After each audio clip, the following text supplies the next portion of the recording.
E-100 sub 207, the CPIRP for Duke Power. I want to start with a few things to handle. First, we have a lot of, excuse me,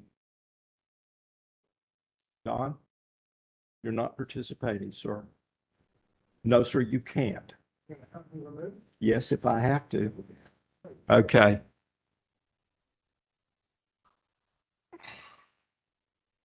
We'll go off the record.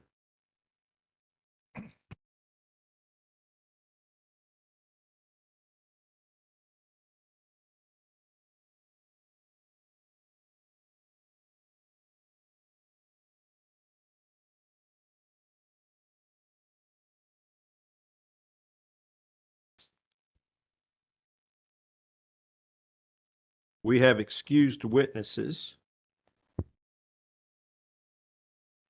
And I believe that you'll want to issue, or let's go ahead and bring their testimony into the record. Starting with the bill impacts panel of the public staff. They were excused. Ms. Keyworth, do you want to make the motions? Or Mr. Felling? Thank you, Chairman Brawley.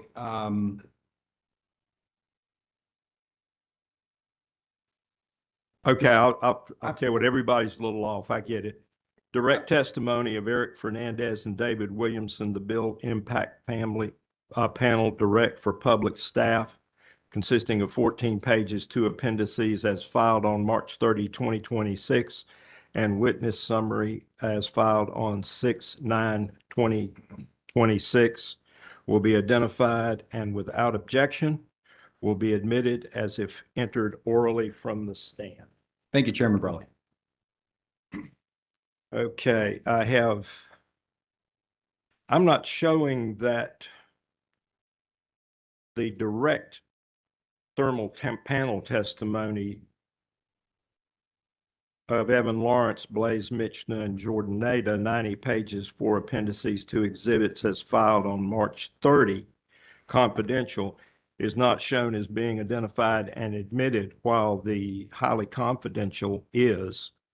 So thank you, Chair. We would update our motion that those other versions of those testimonies also be admitted into the record. Okay, so the direct testimony of Evan Lawrence, Blaze Michna, and Jordan Nader, consisting of 90 pages, 4 appendices, 2 exhibits, confidential, will be identified and admitted to the record as if presented orally from the stand today.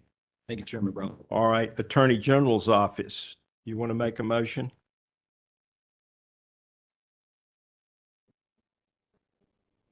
Would you come to a microphone, please, because we need it recorded. Good morning. I move that the direct testimony and exhibits of AGO witness Edward Burgess be moved into the record. Okay, we have direct testimony of Edward Burgess consisting of 101 pages, 2 exhibits, including confidential information as filed on March 30, 2026, and a witness summary filed on June 5th, 2026 will be identified and without objection admitted to the record as if presented orally from the stand. EDF.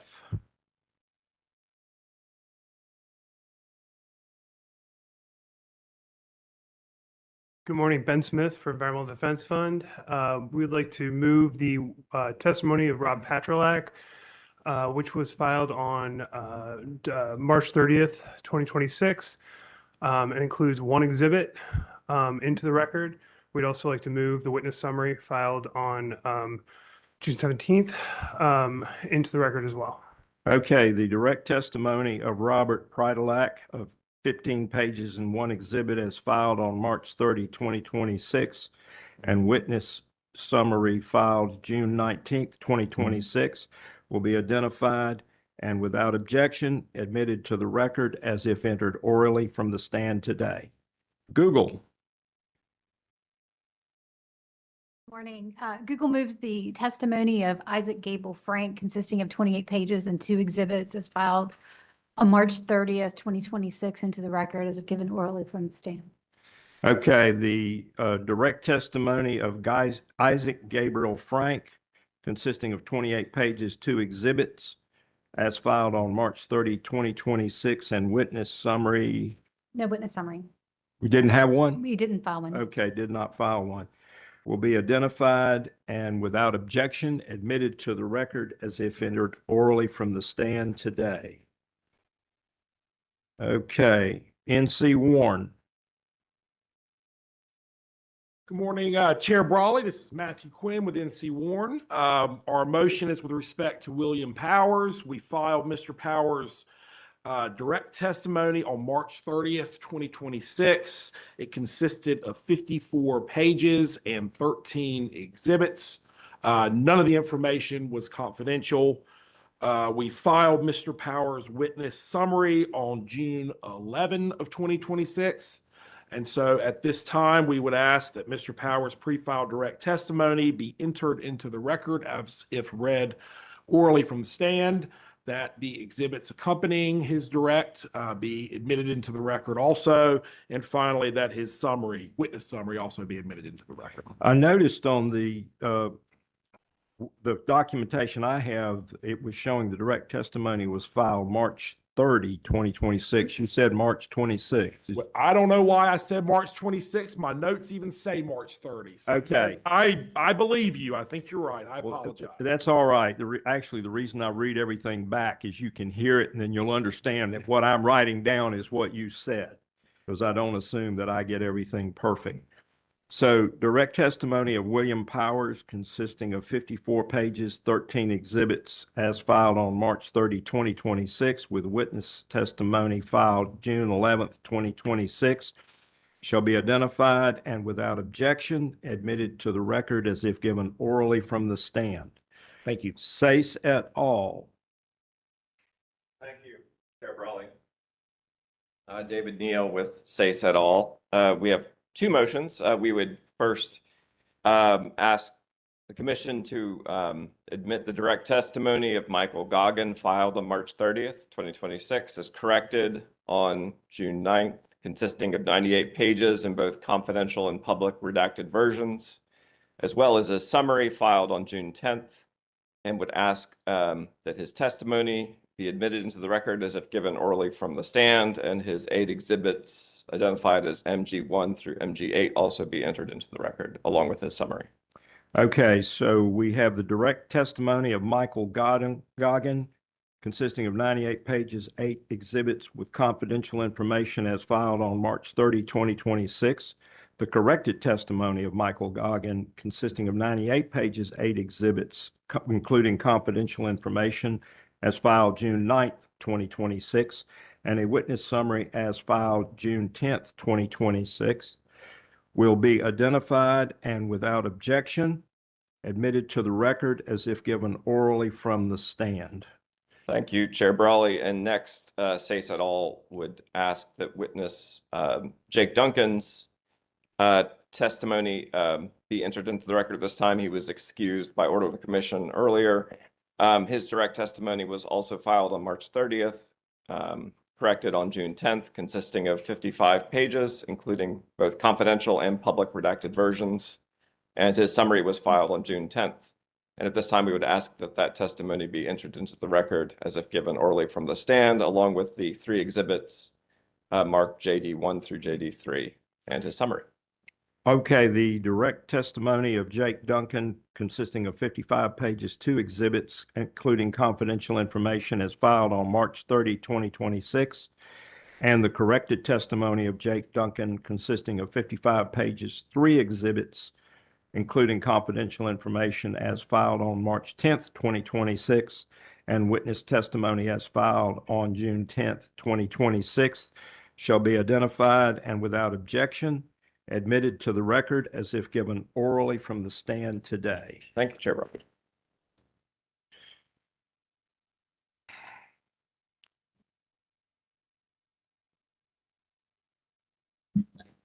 And I believe we've got all the excused witnesses.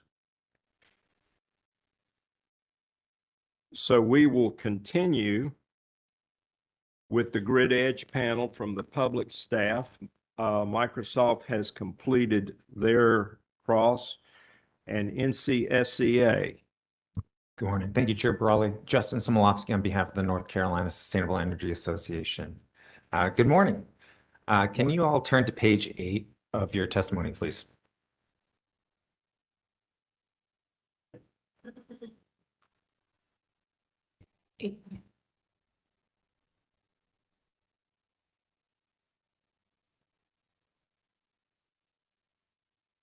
Okay.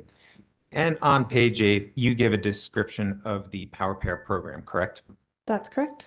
And PowerPair is a behind-the-meter solar and a behind-the-meter storage program, correct? That's correct. In your role observing Duke Energy, and as you described in your testimony, would you say that Duke Energy has experience administering behind-the-meter solar programs? That's my understanding. Likewise, Duke is also gaining operational experience with behind-the-meter storage, correct? That's true as well. Thank you. Can we now move to page 15 of your testimony?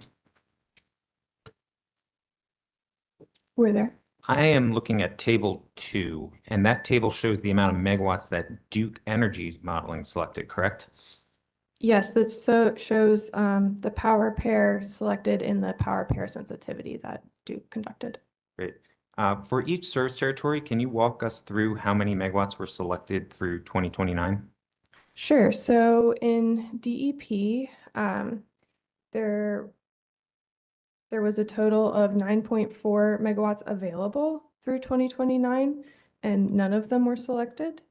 And then in DEC, there was a total available of 6.8 megawatts, and 5.4 megawatts of that was selected. Great, thank you.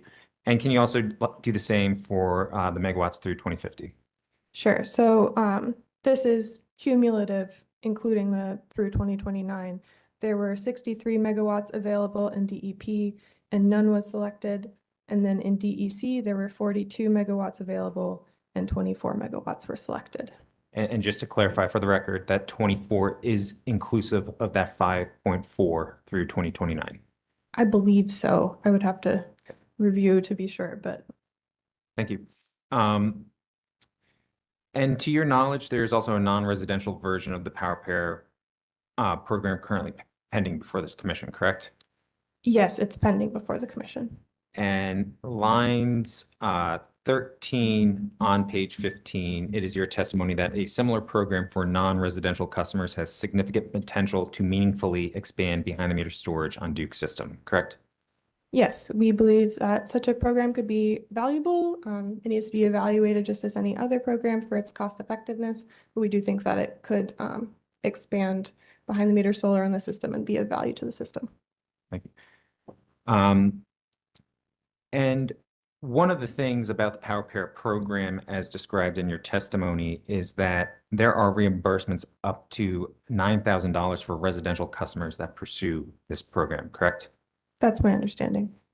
And throughout this hearing, you've heard significant discussions through various testimonies in this evidentiary hearing of how new large economic development customers can help pay their way to protect existing ratepayers, correct? I've heard testimony to that extent. Thank you. Would financial contributions from such new large economic development help with contributions earmarked for incentive programs like PowerPair help keep these programs cost effective and viable moving forward? I think there's the potential for that. I mean, I would need to see the details of a specific program and evaluate it fully to say whether or not we should pursue such a program, but there's potential. Okay, thank you. And to your knowledge right now, there is no mechanism in place for third parties to make such contributions, correct? Not aware of any. Yeah, I'm not aware. Okay, thank you. That's all the questions I have. Thank you, sir.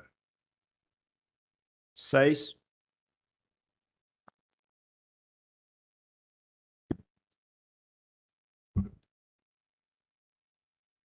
Good morning, Menashe Magruder for Sayce et al. Unless I flag otherwise, questions for the panel. So whoever feels most comfortable, please feel comfortable responding.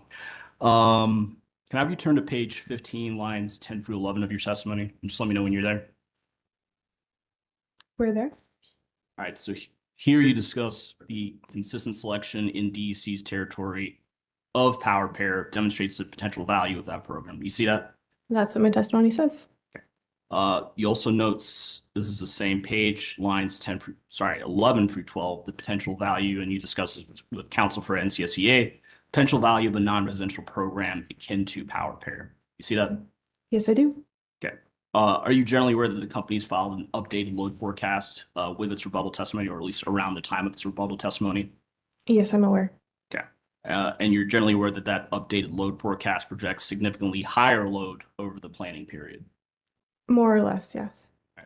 And this is consistent with your testimony, I think, earlier in this proceeding. Would you agree that all things being equal, increased system load would require additional resources to meet that load?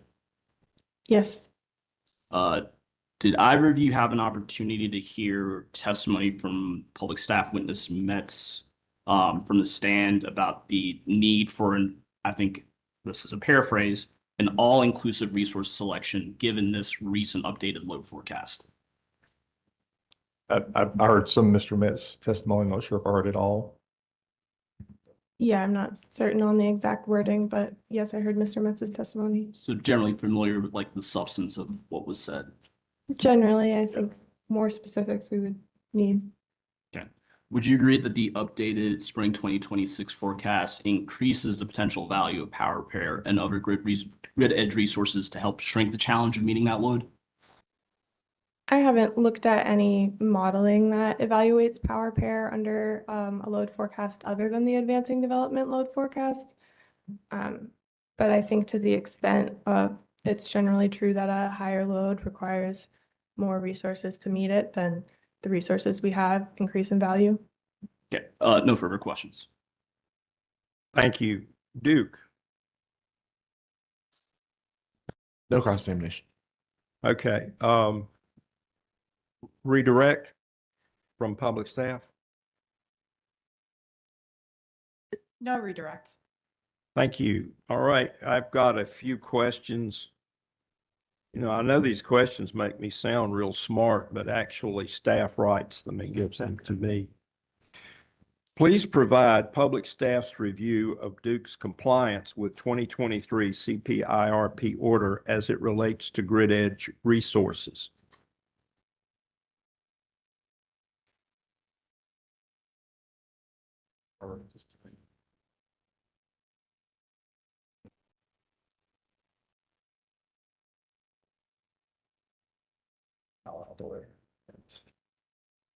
Commissioner, I don't have any report on as far as compliance with that from the previous order. Sorry. Okay, thank you. Yes, sir. On page 7, lines 5 through 6 of your testimony, you state that Duke was unable to provide the public staff with an estimate of how much behind-the-meter storage is connected to its system.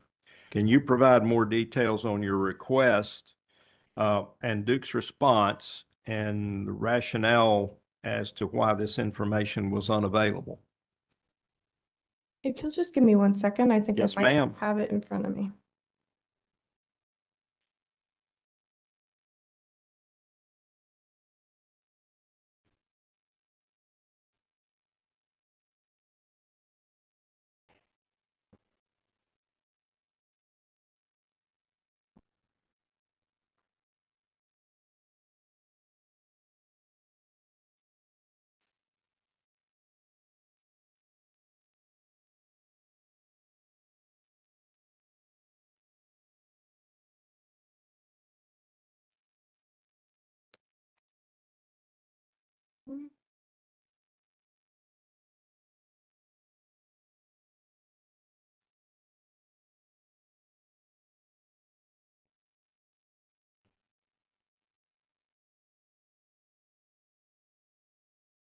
Okay, so I have a request from SACE in front of me that asked for a behind-the-meter storage forecast with various details. And it says customer installed behind-the-meter storage that is not part of a utility-sponsored customer program controlled by the companies through a demand response program is not explicitly modeled resources by the companies in the CPIRP. Existing behind-the-meter storage that does not participate in utility-sponsored programs is assumed to be reflected in historical usage patterns of energy on the system and are therefore reflected to that extent, but is otherwise not modeled or projected in BTM forecasts. And it goes on. And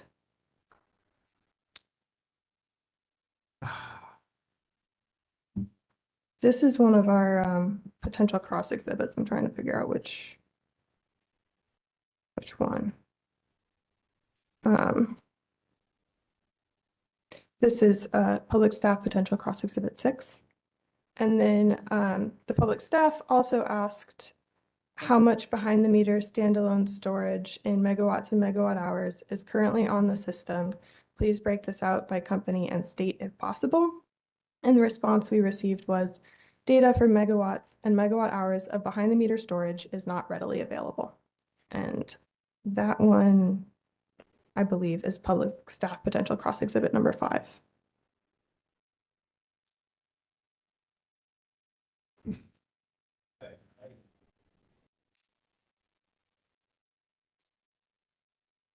Josh? Do I need to enter that? I was going to offer two if, Okay. Yeah, I mean, all right, let's do that. I want to go ahead and identify that. Yeah, I have to admit, maybe I'm just a little bit off my game right now, too. Would you tell me which exhibit that was? Was it number 6, did I hear? Yes, sir. That was public staff potential cross exhibits number 5 and 6. Number 5 and 6. if it matters, the first one that she referenced was 6. The second one was 5. Okay. So we will go ahead and do them in that order. And these will be public staff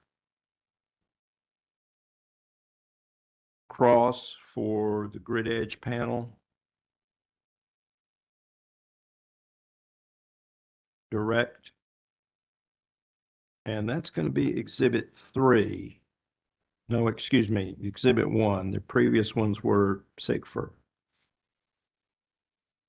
And then we'll have public staff cross for the grid edge. Direct exhibit 2, your potential exhibit 5.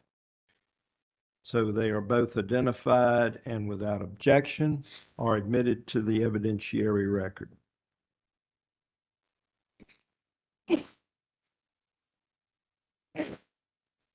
Okay, thank you.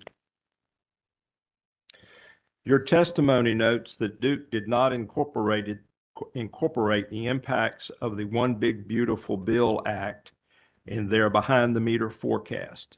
Did the public staff incorporate these impacts in its own behind-the-meter forecast? And if so, what was the result? No, we did not incorporate them into our own forecast. We were more looking at how adoption might change as a result of geographic location and that sort of weighting rather than, I believe the One Big Beautiful Bill Act and other components are more into the number of customers and that part of the forecast, which we did not change. Okay, thank you. Duke uses a 1% baseline utility EE savings in its forecast, which Duke Witness Duff describes as a floor and includes a 1.5% aspirational EE savings as a sensitivity. In your opinion, is there a middle ground utility EE savings percentage that could be reasonably used for resource planning purposes? And what is that potential percentage?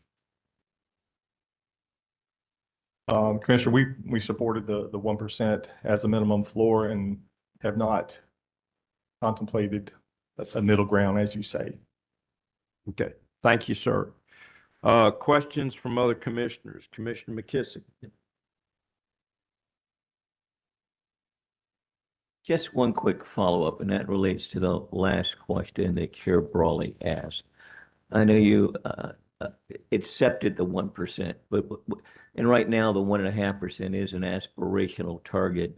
But is there some number that you would reasonably assume would be an obtainable percentage that could be used for modeling purposes? I mean, obviously, if you look between 1 and 1.5, 1.25, obviously appears, in your mind. But I don't know in terms of what your opinion would be, rather than guess, depending upon what would logically, intuitively seem to be some reasonable amount that might be achievable. I think the 1% is a good floor. It's a good base to start from. And per what Mr. Duff said, as far as the 1.5 being aspirational, yeah, I think that is reasonable to include. I will say just a little bit about what's going on within the DSME recovery mechanism. The company is incentivized through their PPI to achieve more sales. So, and actually in the two proceedings this year, Duke's savings have been more than 1%, and they're being compensated, for that. So I hear what you're saying. And sitting here right now, I wouldn't put a number out there right now.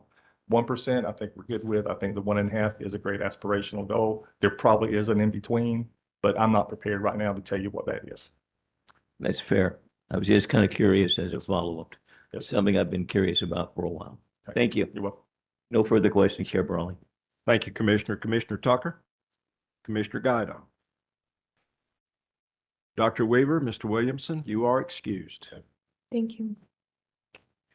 All right, that completes all of our intervener testimony, and we return to Duke rebuttal. And next up is Ms. Bowman.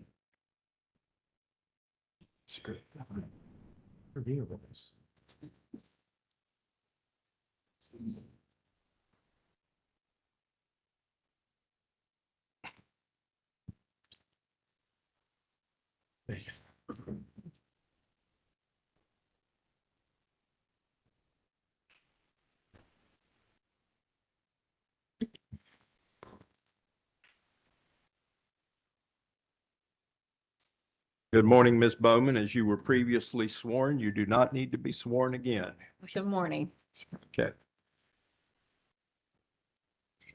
Your witness, gentlemen. Thank you very much, Chair Brawley.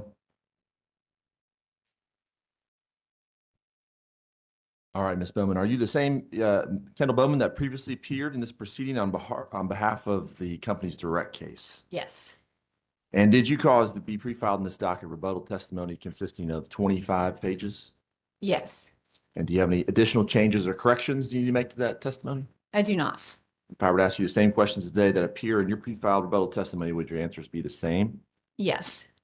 Does your rebuttal testimony include any confidential information? It does not. And did you also prepare and cause to be pre-filed in this docket a summary of your rebuttal testimony? Yes. Chair Brawley, at this time I'd ask that Ms. Bowman's rebuttal testimony and summary of testimony be entered in the record as given orally from the stand.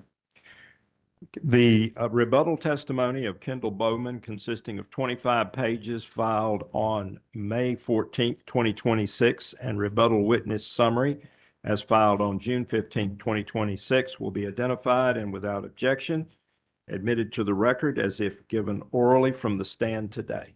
Thank you very much. And pursuant to the discussions we had previously with parties, Ms. Bowman is now going to offer very limited responsive testimony with respect to additional recommendations and testimony made by public staff. As we've discussed previously, this is going to be very limited and is only a few. Ms. Bowman will be providing these additional comments as well as only 2 additional panels. So just for awareness of the parties and the commission.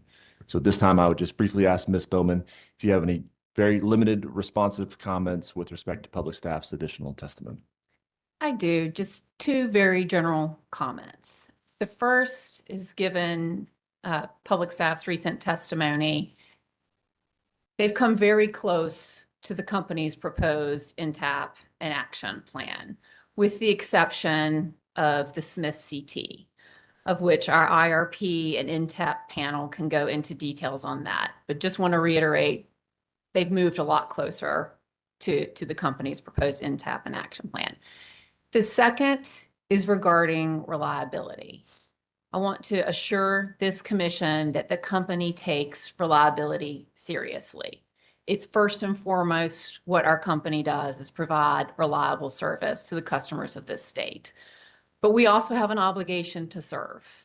And we partner with the state and local communities on their economic development to help them thrive. We don't call the balls and the strikes when the communities are embracing economic development. We try to find a way to help power that. But we do it in a manner that is going to be reliable and benefit all customers. And I just want to reiterate again, we have a moment in time here in North Carolina. We have a lot of investments that we need to make to our system to ensure reliability. And with this large load potentially coming to the state, we see this as a benefit that can bring that cost down for all of our customer bases. But I want to, again, assure this commission reliability is front and center. Thank you, Ms. Bowman. And with that, Ms. Bowman is now available for cross-examination and questions from commissioners. All right, thank you. Alan Griff. No questions. Sigfer. Thank you, Chair Brawley. Just a few questions. Ms. Bowman, Peter Ledford on behalf of the Carolina Industrial. Good morning. For fair utility rates. I just have a couple of questions for you. First, on page 16, lines 14 through 16 of your rebuttal, you testify that, quote, the companies are not requesting any changes to the proposed NTAP at this time, although we may request additional resources in future proceedings if necessary. Did I get that right? Can you give me one moment? You were reading from page 16 of my rebuttal, lines 14 through 16. Yes. So you don't specify what future proceedings, correct? Not specifically in the testimony. I would assume it would be in perhaps another follow-up IRP or in a CPCN proceeding. So are you forecasting that the companies may apply for CPCNs for resources that are not shown in the NTAP before the next CPIRP proceeding? Not necessarily saying I'm forecasting that. We're leaving the door open if we see a need to come back before this commission. Okay. And then switching gears, you testify that each of the alternative plans presented by the public staff and other interveners would fail to maintain system reliability. And just moments ago in your live response from the stand, you also discussed the company's, I believe you said that reliability is front and center. Is that accurate? Could you go through that one more time? I believe in your live from the stand response to the public staff testimony, you said that reliability is front and center. Yes, I said that, but Yes. And then on page 5 of your rebuttal testimony, you also said that each of the alternative plans presented by the public staff and other interveners would fail to maintain system reliability. yes, but you have to take each of the plans the other interveners submitted to understand what they actually submitted. Some of them, and I am not the expert on this, so I will defer to the IRP and NTAP panel, but some of those plans assumed a much lower load forecast. There were different assumptions in those plans. So you can't just, generally take that. You have to dig into each one of those. But understood. My question is actually more about the companies. And when you use the word reliability, are you referring to loss of load expectation? I'm talking about all things reliability and keeping the lights on for our customers. If we want to get into the specifics, I would refer to the IRP, NTAP panel, or our reliability panel. Okay. And then on page 22 of your testimony, you discussed the company's initiation of Department of Energy dominance financing loan application process. Correct. And just to clarify, this is an enterprise level Duke Energy Corporation application, correct? all of the Duke Energy operating utilities, so there's 6 of them, would be submitting, but each of the operating utilities would be submitting their own application. Okay. Understood. Nothing further, Mr. Chairman. Thank you, sir. EDF.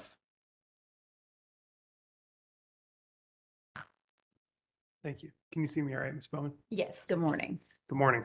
Ben Smith for Environmental Defense Fund. I just have a few questions. In your rebuttal testimony, one of the headings for your questions talks about a balanced plan. And I was thinking about the diversity of the generation in the NTAP. Do you recall in the last CPIRP, the stipulation agreed to by the companies included offshore wind, onshore wind, additional solar and storage, in addition to gas plants and other development for the 2024 NTAP? Yes, I believe they were listed in that.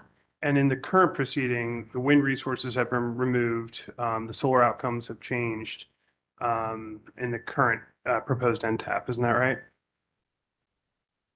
Yes, they've been pushed out farther in time on the wind resources. Right, but they're not in the near-term action plan, whereas the last go-around they were. Isn't that right? Correct. And nuclear has been pushed back 3 years, and Bad Creek 2 development has been postponed as well. Isn't that right? That is correct. So I guess I'll ask pretty broadly, when you talk about balance, how does the company respond to a question about the lack of diversity in the near-term action plan, which we've heard time and time again is a primary benefit to the system and ratepayers? Now. So we believe that we've put forward a very balanced and diverse mix of resources in the plan in front of this commission. There's solar, there's battery storage, we are proposing nuclear, we have CTs, we have combined cycles. It is a very diverse and balanced mix from the least cost perspective lens and from the reliability perspective lens that we're obligated to do when we do a resource plan. No further questions. Thank you, sir. Sayce et al. Thank you. Public staff? Chairman Brawley, no questions at this time. Thank you. Duke, redirect.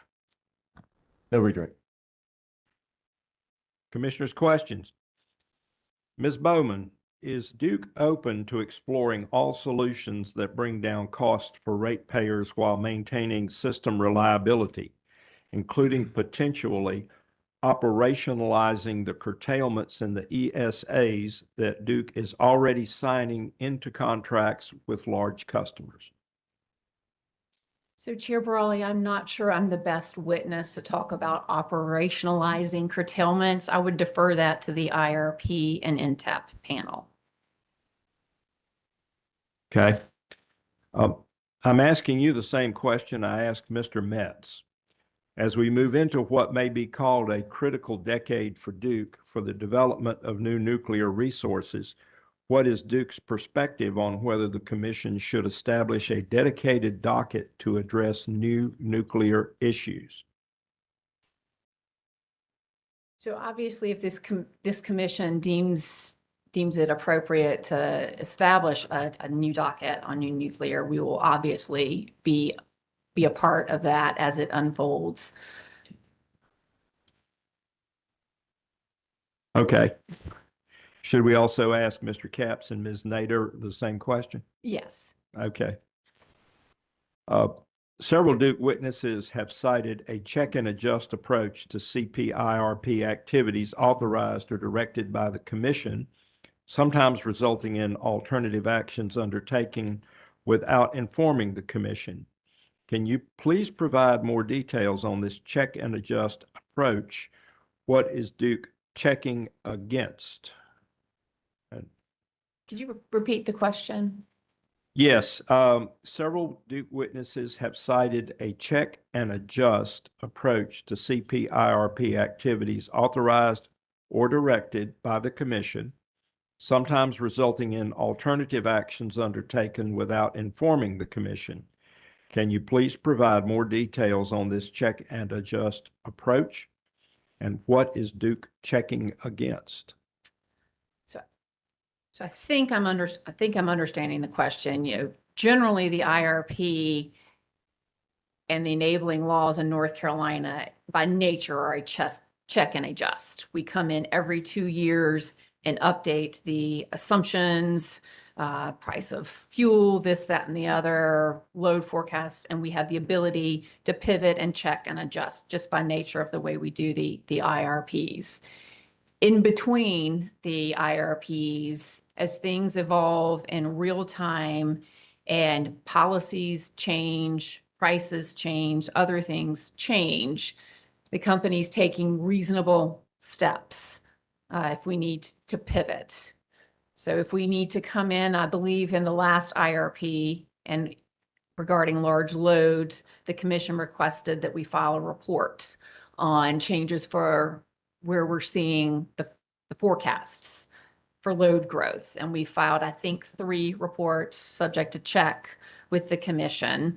So if there are areas that the commission would like for us or see a need for us to file reports in between the next IRP filing, we are open to doing those things. When Duke determines it's best to deviate from steps ordered by this commission in a CPIRP, how does it determine when and how to inform the commission? And under what conditions does Duke determine that informing the commission is not necessary? So that's a broad question.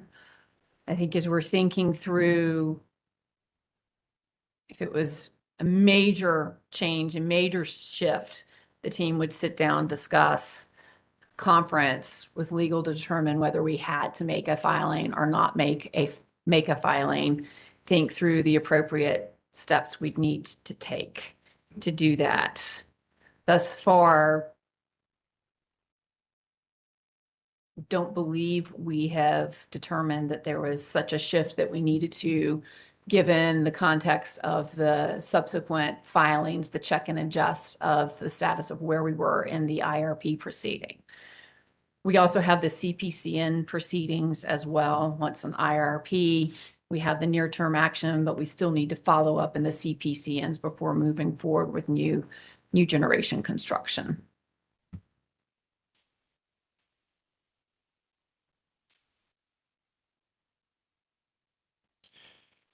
How can the commission trust Duke to comply with its directives, including those contemplated in stipulations with the public staff, if Duke has shown it will proceed with alternative approaches without promptly informing the commission?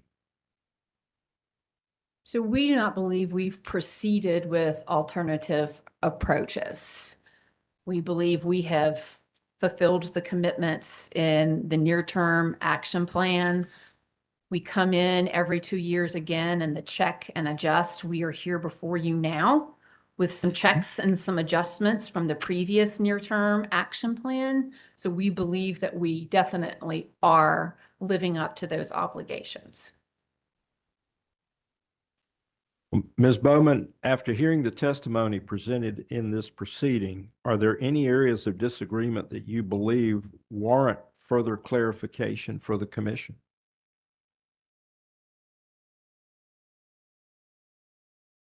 So believe that we touched on in my opening kind of observations from public staff on the reliability and the fact that we take reliability seriously.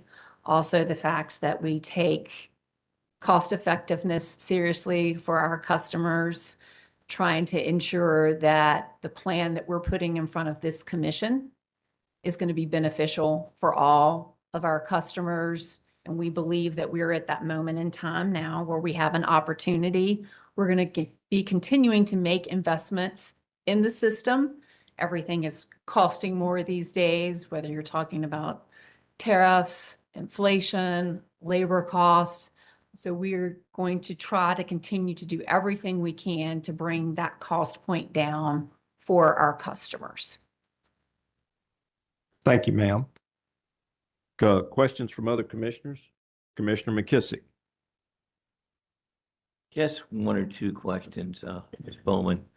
And it's a follow-up on some of the questions Chair Brawley asked you, and it gets to Duke being prompt in notifying public staff or the commission about changes that might have occurred since the last CPIRP. And of course, two projects that immediately come to mind are Bad Creek 2, as well as what was proposed in terms of advanced nuclear. So could you more specifically address first Bad Creek 2?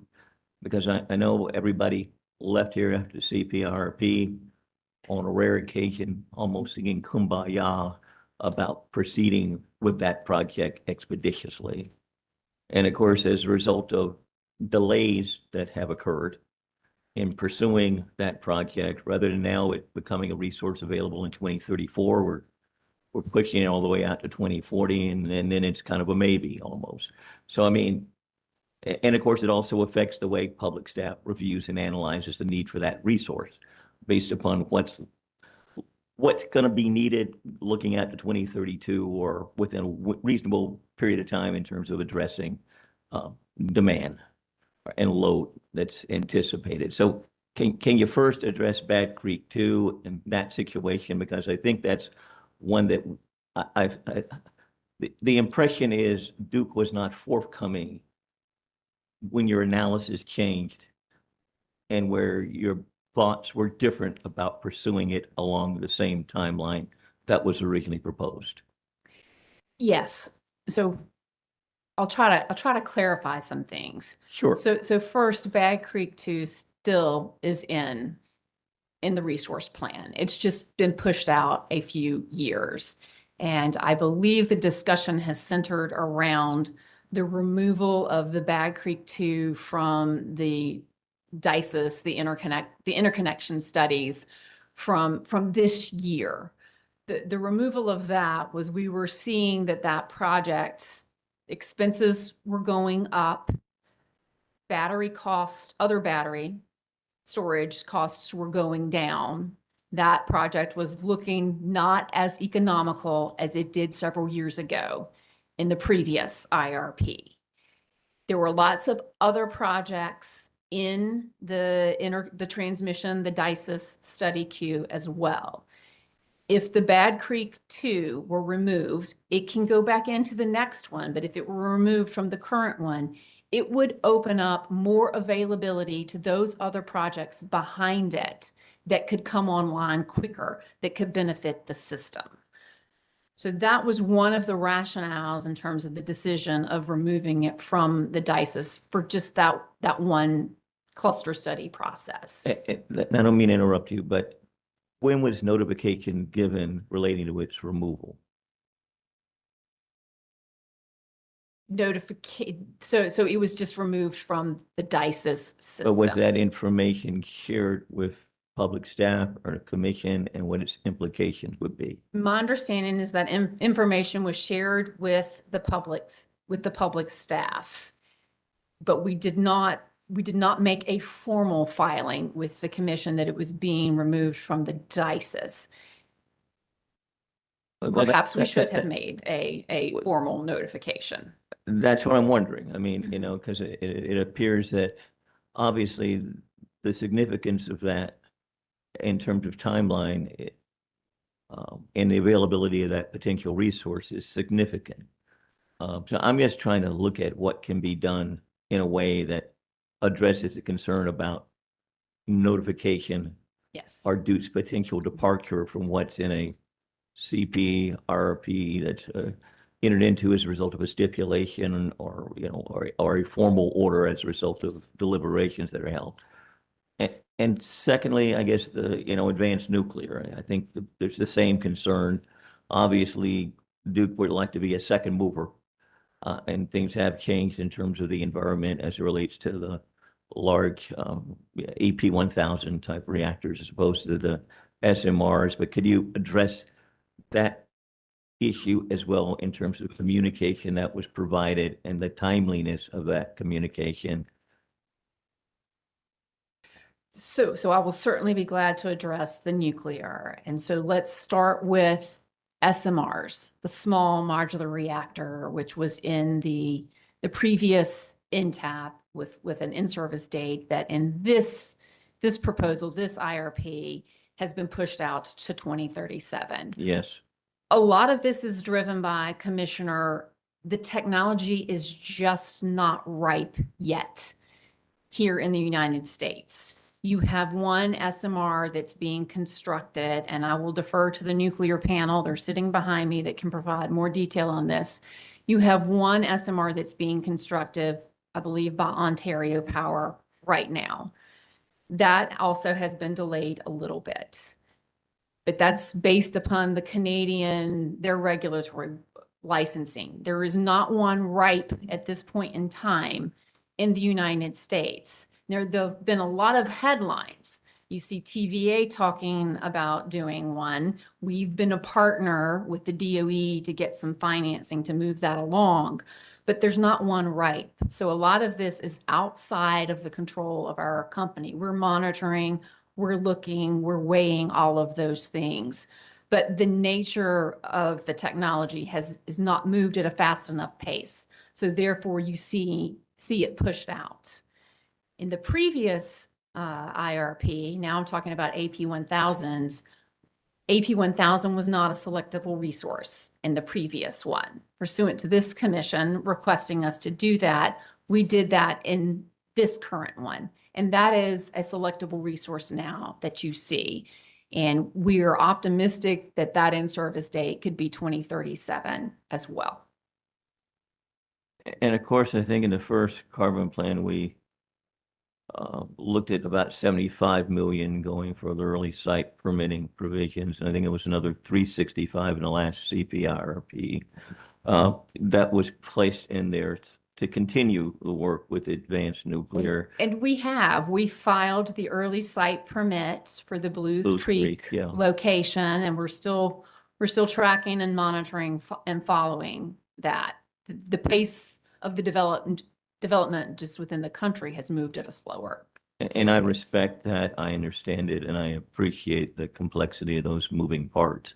I guess the thing that I'm trying to determine is, to what extent was there communication occurring about the slippage in the timeline from the 2034 or so timeframe to moving it back now to 2037? I mean, was that in fact communicated or shared in a way that people appreciated the fact that this additional analysis and evaluation was being conducted that would delay that potential resource becoming available?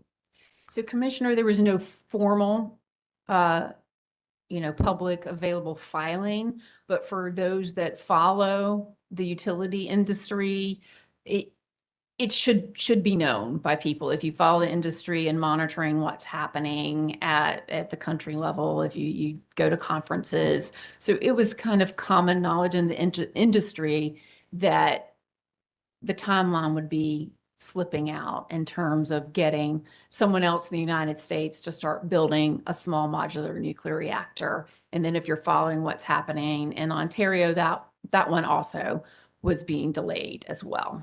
I've been monitoring Ontario closely.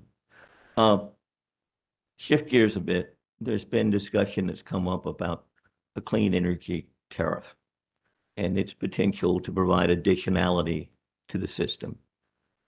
What are your thoughts as it relates to that? So Duke Energy, we are open to a clean energy tariff, one that could be beneficial to our customers as long as it's designed in a manner that fits with the North Carolina regulatory construct and one that holds the other customers neutral. But we are open to that, and we are in active discussions with some customers. And understanding that Duke is now supportive of a large load tariff as well. Is that correct? So testimony that I read in another proceeding over the weekend. So yes, we're discussing the potential for a large load tariff for the Carolinas with some other parties. Thank you. I have no further questions, Chair Brawley. Commissioner Tucker. Chair, good morning. Good morning. Um, a couple of things I think that you said this morning, try to keep everything pertinent. Got savings to cover. Of course, we just had the merger hearings. In that, there was supposed to be a $3 billion savings over a roughly 2-year period of time. That's going to save customers money, although no deduction in the bill currently or over that period of time. And then we talked about savings, I think in the testimony, had 16 projects at $3.6 billion over 15 years. That is the above. Yes, you're talking about the large load coming onto the system, spreading all the cost over a broader base is going to help save customers money. Of those signed 16 ESAs, the analysis was around 3.6 billion over the 15-year life of those contracts. Define how it saves customers money. So the cost of the infrastructure that we're needing to build to serve everything in North Carolina and improving reliability is spread over a broader base. And some of these customers will be paying huge power bills. That's going to bring the cost down for other customers. And I believe Witness Bateman and Beveridge last week explained this in more detail. So the data centers that have huge power bills are going to generate revenue for the company so that the company can in turn invest in other projects that the ratepayers won't be required to? Not necessarily. That's not necessarily how the cost of service model works. They will bring the earnings to the company. And when you do the cost of service model, it takes that big chunk of earnings in amongst the earnings you get from the other customers, and it will have downward pressure on rates for the other customers. So if someone was not on the 5th floor or the 4th floor or in Duke's facilities, headquarters in Charlotte, how would the average person walking down the street understand how they're going to receive savings when we're building generation 2 data centers primarily because Mr. Stillman told us that 70% of the ESAs in the queue are data centers. How would we explain that, Ms. Bowman? So we're having to make investments today to serve reliability, to serve the population growth that is coming. We need to make investments with or without these data centers. Costs are going to continue to go up. These data centers coming on have the opportunity to help bring that overall cost down for all of the customers going forward. Okay. So it's not going to be a day one and immediate savings to customers, but over time, it's going to bring that cost down than what it would have been had these large load customers not come to North Carolina. How has Duke communicated that to the customers so they have the same understanding you and I have?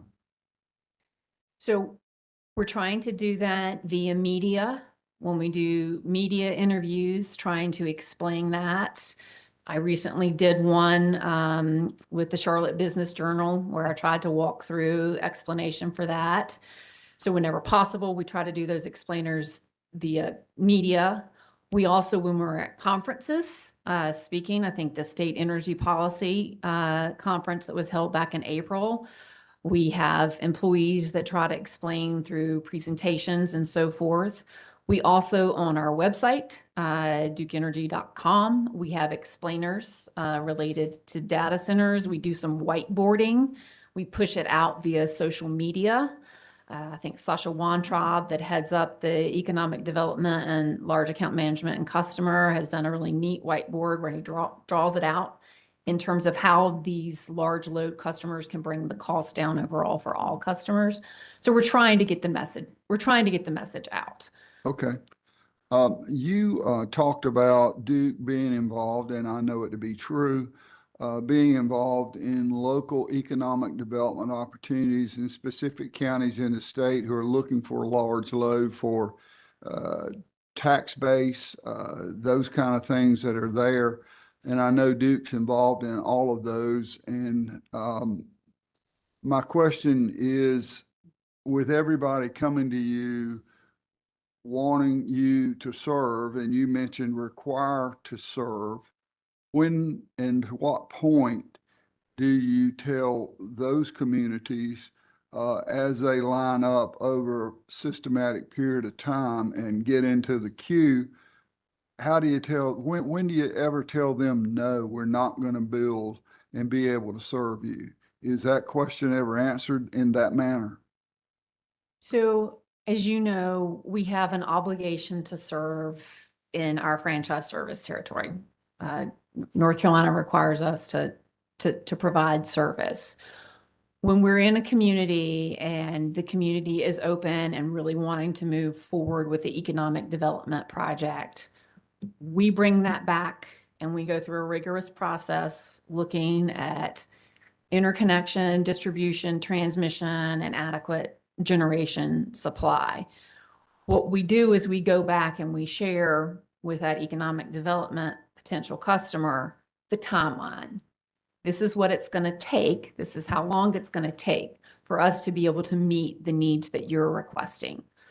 Oftentimes that response comes back and it is not in a timeline that meets with that customer's desires. Okay. The uptick in generation that's required before us right now, and of course, the addition of 2 gas units, I guess, because of letters of intent or whatever you call them, moved to ESAs. And so all of a sudden in April, everybody's scrambling to try to find out the generation. Between now and then, who pays for that? Is it a carve out for the data centers? Do you have 100% carve out for data centers so that they pay 100% of the bill for transmission and generation? Or is it going to be on the rate base? So when we're looking at the resource plan that we have in front of us, we do not tie one specific customer to a particular generating unit. We're planning on a system-wide basis. We are looking at the growth from all fronts, from population growth, small business, all fronts. So we're not doing the analysis the way you described it. We are planning the system on a whole across the Carolinas for all of the growth. And that is dictating the types of resources and the mix of resources, the balanced resource mix that we need to serve the system, you know, to improve that reliability, but also to serve the growth that's coming. So there's not one specific plant tied to one specific customer. What we can say, and this goes back to the analysis of the 3.6 billion, those 16 ESAs will bring that downward pressure on costs for constructing all of the resources needed to serve all of the customers. Okay, are those 16 projects, they're primarily data centers though, are they not? Those are the large ones that we've signed the ESAs with. They're yes. data centers, correct? Yes. Okay.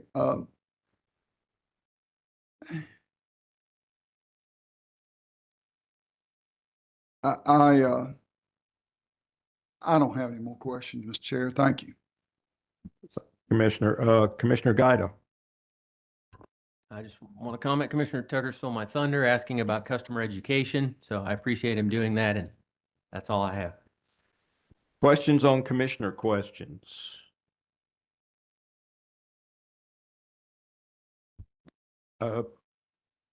Avon, Sigfer? Nothing from Sigford. Okay. Going once.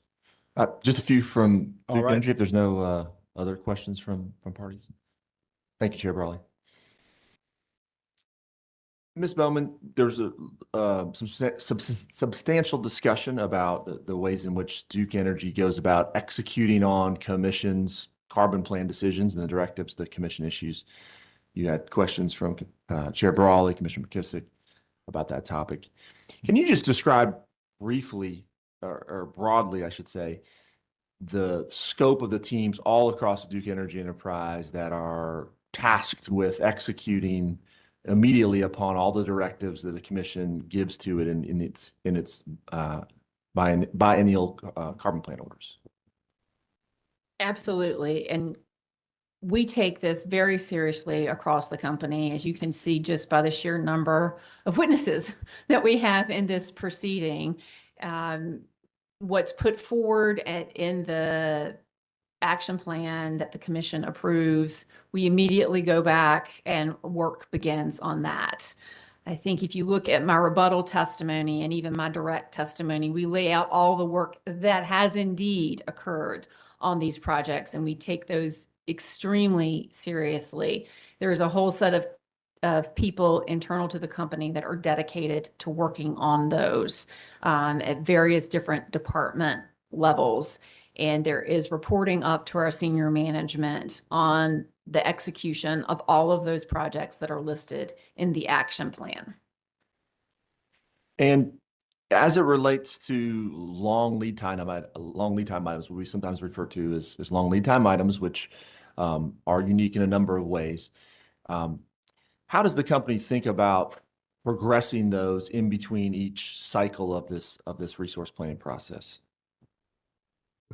So we're continuing to look and evaluate. We're doing it in a very thoughtful and deliberate process because, as you know, large, long lead time projects come with a lot of financial risk, capital risk, but that also equates to customer risk. How much is this project going to be?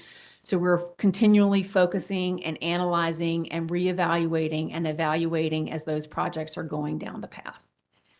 And how does the company think about what it means to, when the commission directs the company to take all reasonable steps with respect to a resource?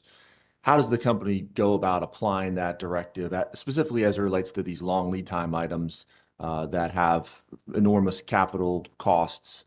What does it mean to take reasonable steps with respect to resources like that? Well, we can't have our blinders on. We need to be paying attention to the world around us and what is happening. So if costs are significantly increasing or there are policy changes or headwinds in front of us, we believe that the commission would like us to take the reasonable steps to not move headlong forward into something that could be risky for the customers and the company. And is the company continually evaluating the range of factors, consideration, risks that across its entire execution plan as it evaluates what are those reasonable steps? Yes, we are. And is the company open to further reporting requirements wherever, if the commission would like or desires more real-time updates on those decisions? Yes, we are. And as it relates to new nuclear, there's questions regarding new nuclear resources. Could you just reiterate why the core decision regarding a technology selection between SMR and long lead time, how that impacts the time, how that has impacted the timeline available for those resources? So for the technology, at least for SMRs and advanced nuclear, the company has always said we prefer to be that second mover because we know that first of a kind of a resource is going to be very, very expensive. And if there's nobody out there becoming the first of the mover, it by definition is going to push that timeline out. So we need to be very methodical as we're thinking about particularly new technology. And when I'm saying advanced, it's the SMR and other terms that I'm going to defer to the nuclear panel to talk about. And would you agree that the commission's directive in the 2024 CPIRP order in November to further consider large light water reactors was a major factor in the companies evaluating what are the prudent, reasonable steps to take. Absolutely. And the nuclear panel can give more color on that, correct? Yes. And so just to summarize, from the company's perspective, is it the company's desire to fully implement the commission's orders, take all reasonable steps, and provide whatever reporting the commission desires is reasonable as it pursues those steps? Absolutely. No further questions. Thank you, sir. Well, at this point, Ms. Bowman, you are excused. Thank you. All right, we're going to take a 10-minute break. Be back at 10:52.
I think, have all of you been sworn? Yes. Yes, sir. Okay, good enough.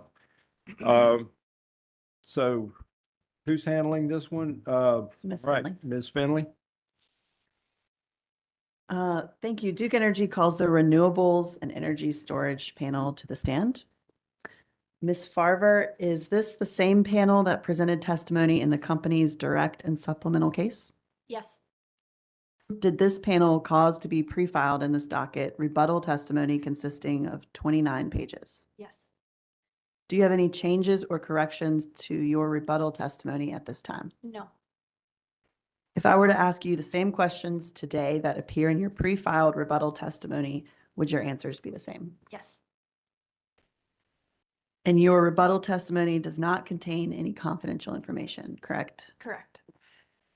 Did you also prepare and cause to be pre-filed a summary of the panel's rebuttal testimony? Yes.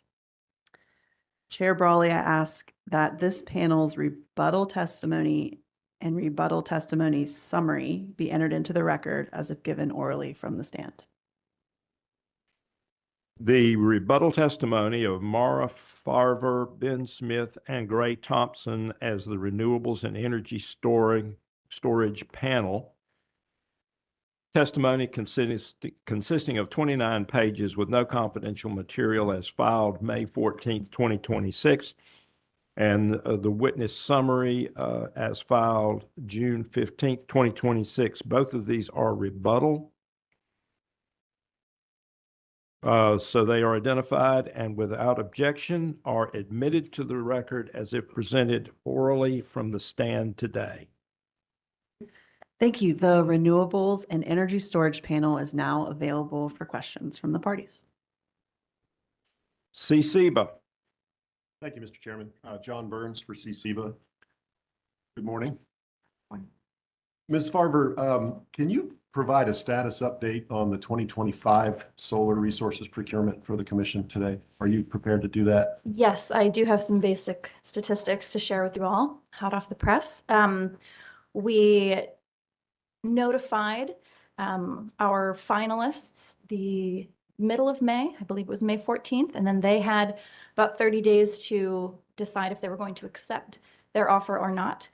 And so I can report back that between both our early selection projects and our regular round selection projects, we have a total of 1,551 megawatts of new solar that has been enlisted. So we're very pleased to have 1.5 gigs that we're bringing to the system. These projects are all expected to come online before the end of the tax credit cliff. And so this tax credit should be something that all of these projects can reap and would allow them to pass that savings on to customers through their prices. So this is, good news from our standpoint that we had a very successful 2025 RFP. We had this early selection process, and there were about 500 megawatts of projects that were executed early, and now we have a total of about 1,500 megawatts. Thank you. And of that, what percentage or how many megawatts of storage are included in solar paired with storage in any of those potential resources? For this cycle, we do not have any solar paired with storage resources. The IE report will get into more detail about the decisions behind this, but essentially comparing the solar paired with storage costs to the 2023 IRP reference cost, we saw a greater disparity, pretty large deviation in the price between the bids for solar paired with storage rather than the expectation of the solar paired with storage price. So all of the offers that were extended were for solar only projects.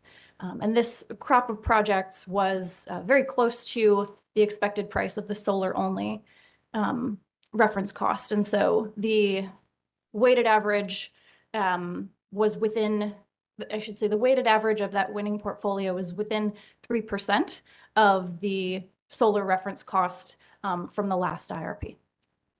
Does that mean that there was the volume adjustment mechanism that was not triggered, or is that not yet determined? This is a bit complex because there's a market depth aspect to this. And so given the amount of participation, the number of projects that declined going into step 2, and I don't have all the math to that with me right now, but the market depth adjuster did apply. However, that would have put our target much, much lower than where we ended up. And so we actually extended offers to many more projects because their solar only prices were very much aligned with our expectation of what the solar price should be. Great. Would you consider this so far to be a successful RFP? Yes, so far I would consider this as a successful RFP. All right. What was the original target megawatt amount of the 2025 procurement? Based on our prior IRP, 1,700 megawatts was our target quantity. Okay. And Duke agreed, and this commission accepted and ordered Duke to procure 3,460 megawatts of controllable solar generation in 2 procurements. That was part of the 24 carbon plan order. Is that correct? Yes, I believe 3,460 was the target quantity coming out of the last near-term action plan. And you're coming in 25 of just over 1,500 so far. Yes, 1550. 1551. All right. If all the solar to be procured in 2025 advances through studies and the winners complete their PPAs and bring their projects online, when would you expect that 1,550 megawatts to be connected and producing energy? No later than the end of 2030 is the expected date for all of these projects, but the actual in-service dates vary widely. As I mentioned, there's about 500 megawatts that are early selection projects. These already had interconnection agreements. So the timing of those is expected to be much earlier. There are some projects that have anticipated 2029 dates and some that have anticipated 2030 dates coming out of the regular round finalists. And Duke was prepared to do a 2026 procurement, correct? That's right. But due to the order issued by the commission, that process is at least temporarily delayed. That's right. Okay. So far in 2026, there will be no 2026 procurement, which otherwise would have been targeted at 770 megawatts. Is that right? The proposal was 770 megawatts, and we're waiting to hear how South Carolina's commission weighs in on this. Gotcha. Originally under the carbon plan order from 2024, though, that 2026 would have been around 1,700 megawatts, just like your 25 target, right? That's right. The earlier quantity did have a higher target. And of course, this is part of the check and adjust strategy that we have, that we're trying to constantly use the new information that we have to make educated decisions going forward, which is why we had proposed to shift the target volume. Understood. Those volumes, though, indicate that Duke believes that it could interconnect more than 770 megawatts in any given year. Correct. So we think it is possible to connect more than 770 megawatts in a year. Would you be the proper panel to address questions concerning the decision to limit interconnection in the modeling to 1,200 megawatts? I'm probably not the best subject matter expert on that. Okay. Would it be the modeling panel that I should direct that to, Mr. Quinto or Mr. Snyder? I believe Mr. Quinto and perhaps Mr. Roberts would have good information on that. All right. It's true, though, isn't it, that since the April and May load calculation update, Duke now considers the amount of solar in the NTAP to be the, quote, bare minimum necessary for those years. We are looking at this proposal as a minimum quantity. That's right. And you testified on page 8 of your rebuttal, lines 15 to 16. You used the words bare minimum. That is possible, subject to check. Okay. In 2024, when load was forecast to be lower than we now expect it to be, Duke was set to procure 3,460 megawatts in 2 years pursuant to the November 2024 carbon plan order, correct? Yes. Okay. And through its stipulation and agreement, Duke assured the commission that that amount could be procured and interconnected in that relevant time period. That was the target. Okay. Now, I understand that the revocation of the 2030 interim goals and the changes to the federal tax law change the economics of solar projects and who can participate and what your bid results look like. But nothing about either of those developments affected Duke's ability to study, evaluate, and interconnect that amount in that time frame, did it? I'm not sure I understand your question. The revocation of the 2030 interim goals and the federal ITC changes change the economics of the solar industry and what your bids might look like, the price points, right? Yes. But nothing about either of those policy changes changed Duke's ability to interconnect more than 770 megawatts in a given year.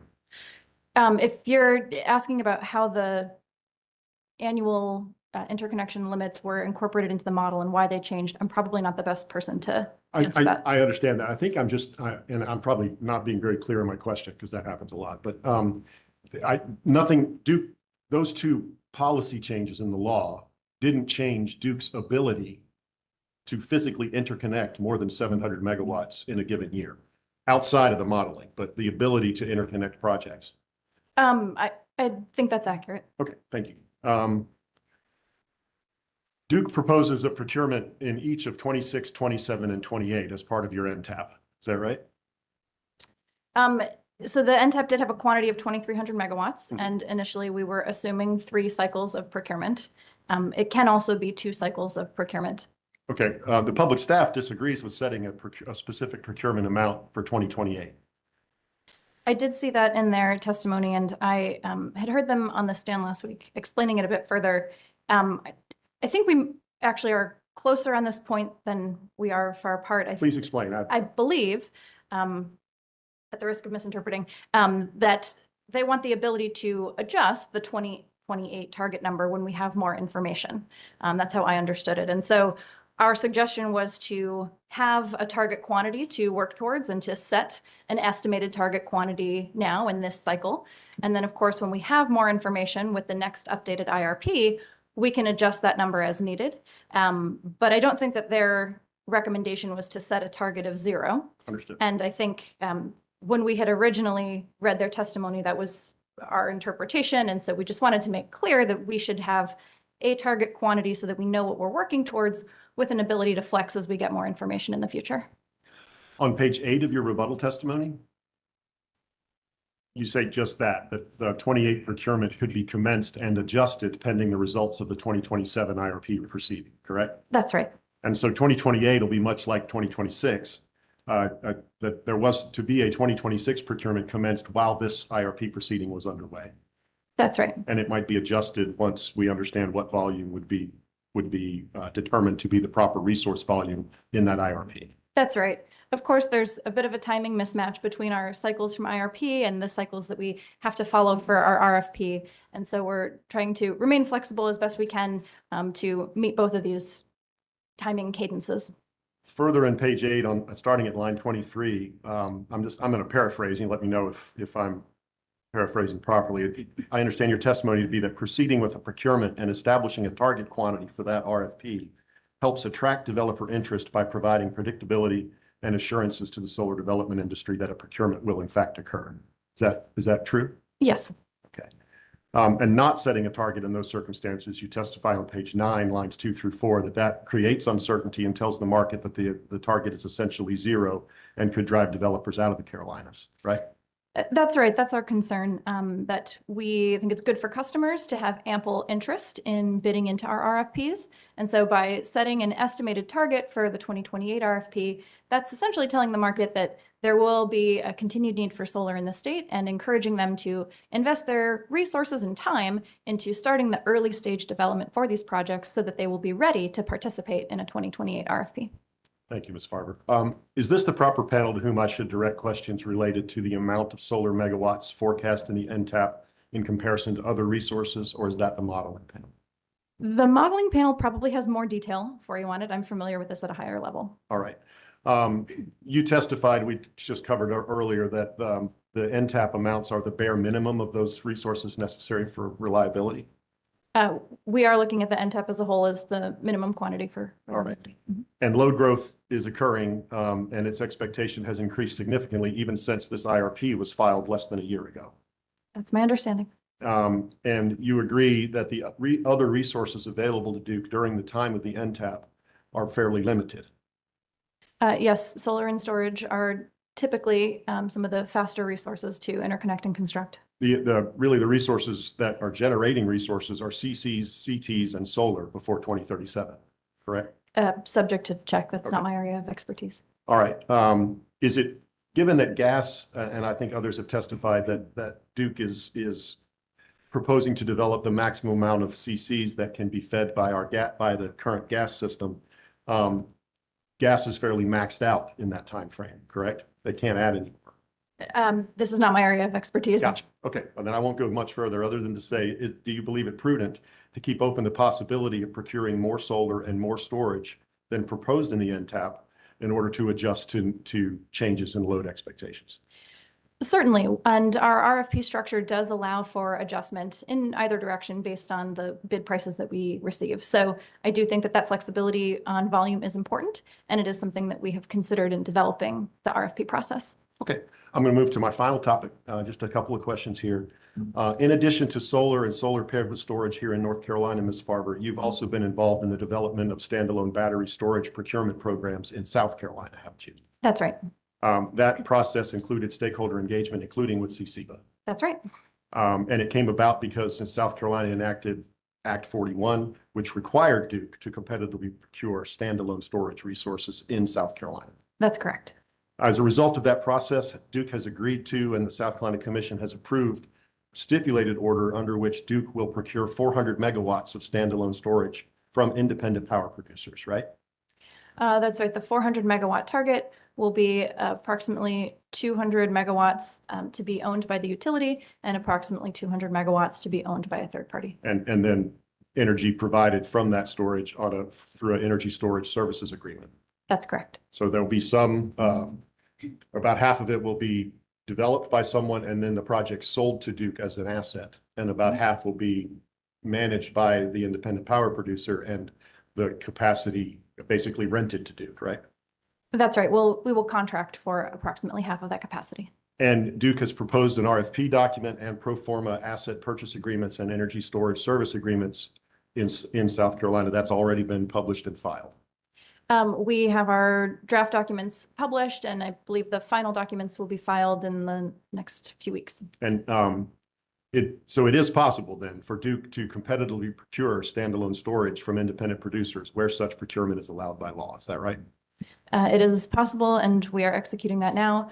Of course, this is the first time that we're doing this, and so this is the first of its kind contract. So we are learning a lot as we are developing this, and hopefully we have mitigated all of the risks. But of course, first time through with something, there's a lot to be learned. Thank you very much, Ms. Farber. You're finished? Yes, sir. Okay, thank you. I should have said that. No further questions. Yeah.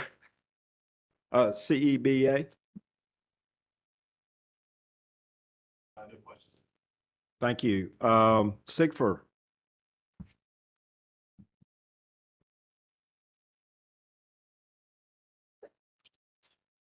Good morning, Christina Cross for SIGFR. Just a couple of very quick questions for the panel. Would you agree, subject to check, that there are 6 proposed standalone battery storage projects in DEC's pending rate case? I'm Winnis Gray Thompson. I'm the sponsor of those projects in the pending DEC rate case, and 6 sounds like the right number. Thank you. And would you agree, subject to check, that the total cost of those proposed MYRP projects in the DEC general rate case is $1.55 billion? That sounds approximately correct. And there's currently no project level cost cap for these standalone battery storage projects, correct? There is a proposed cost for each. They are discrete and identifiable projects under the MYRP rules, and we have shown those in our filings as a part of the overall rate case. I'm not very familiar with the mechanisms of the rate case and would hesitate to say that is a cap or not. Is there another witness to whom I should direct this question? Thank you for that. I understand. I don't know the order of testimony anymore, but what I would propose is that the Carolinas Utility Operations Panel, if they are coming back up for rebuttal testimony, is likely the better panel direct questions about a cost cap. Are you aware if battery storage projects are subject to the requirement for a certificate of public convenience and necessity like other capacity resources would be? Yes, I'm the project sponsor and developer on the behalf of the utility for utility developed projects. We are not filing CPCNs in front of the North Carolina Utility Commission for the battery asset itself. There are often transmission projects to interconnect the battery projects to the larger system, and CPCNs are required in North Carolina for new build transmission infrastructure, as I understand it. but not for the standalone battery storage assets, correct? That is correct. Thank you. No further questions. Thank you, Ms. Chris. EDF, Good morning, Ben Smith from Environmental Defense Fund. Can everyone see me okay, or do you want me to move over? We're good? It's fine. Okay. Mr. Burns took most of my questions. I just have a couple. No, you did great. He discussed the standalone storage, or I'm sorry, standalone storage procurement in South Carolina. And I want to just connect a dot. In your testimony on page 18, you reference indicative bids from approved vendors. I'll pull the line.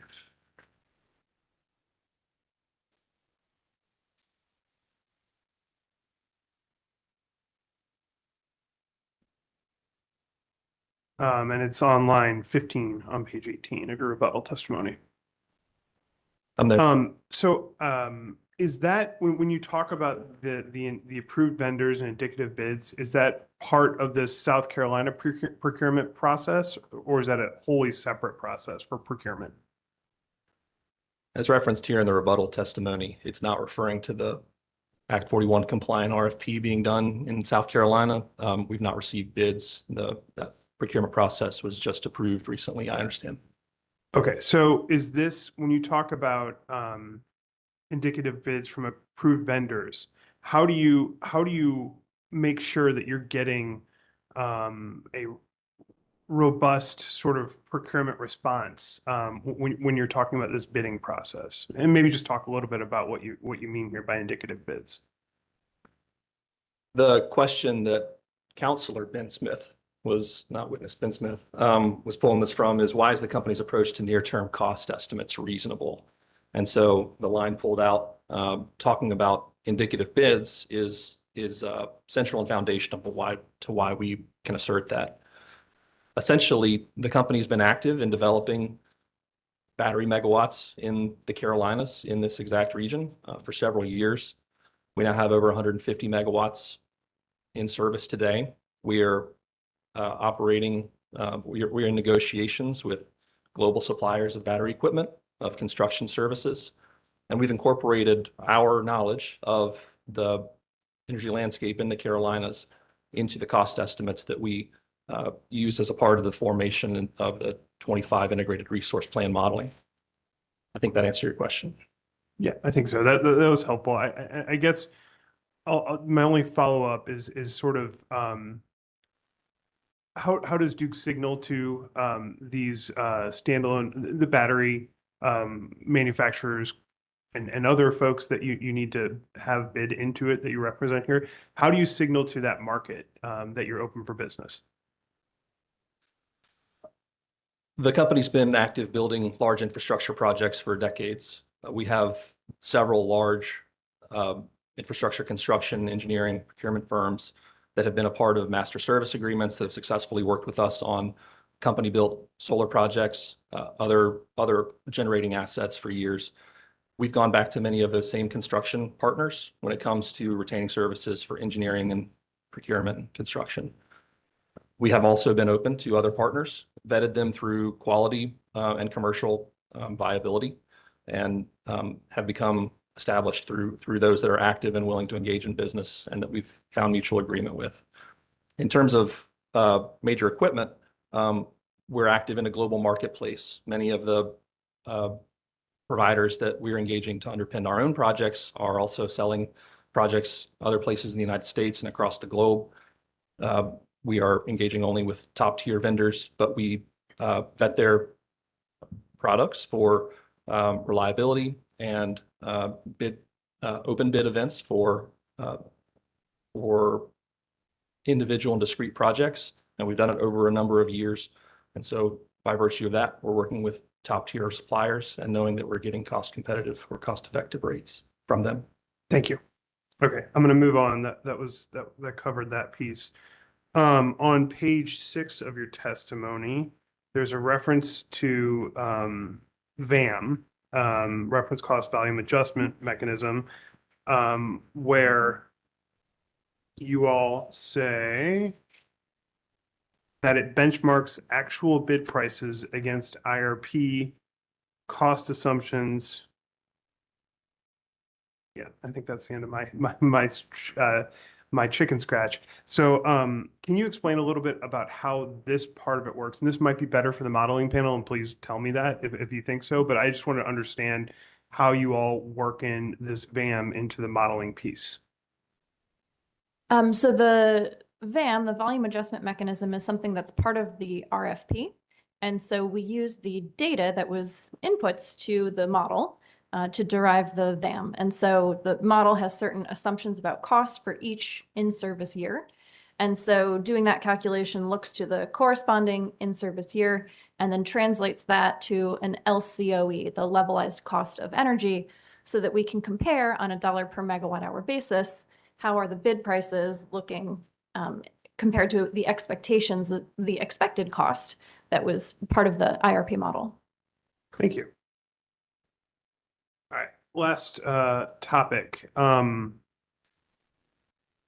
The public staff recommended a request for information on long duration energy storage, and you all cover that in your testimony, isn't that right?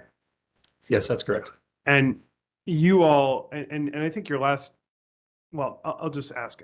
So you all do not agree that it's necessary to do an RFI for long duration energy storage. Can you explain a little bit your position and why you don't think the companies would benefit or the Utilities Commission might benefit for an RFI? We do understand the public staff's interest regarding the RFI, especially for 8-hour duration storage. And we assert that we can continue to address all of the concerns stated in their testimony through in-house expertise and the external stakeholder engagement, the intensive stakeholder engagement opportunities that are presented through the formation of iterative IRPs.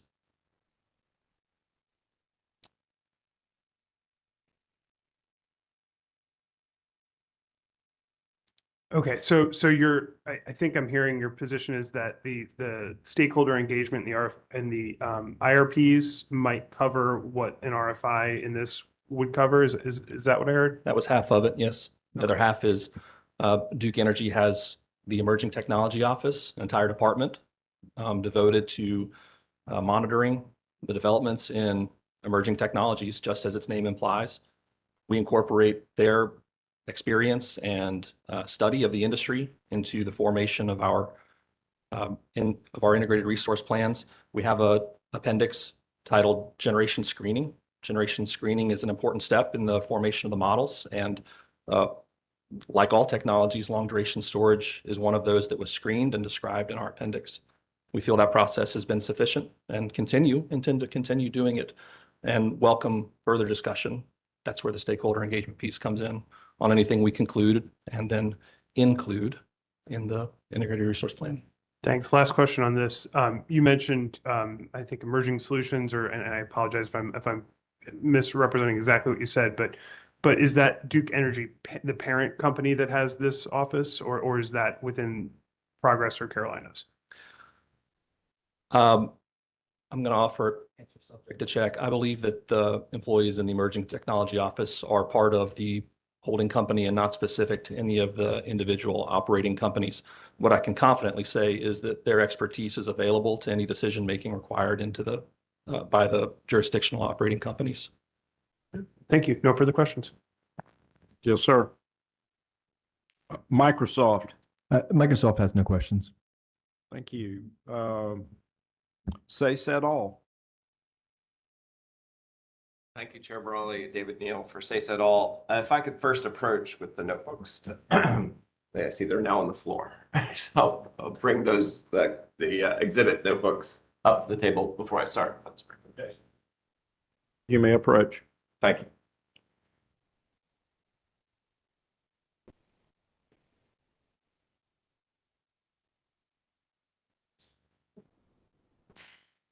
Excellent.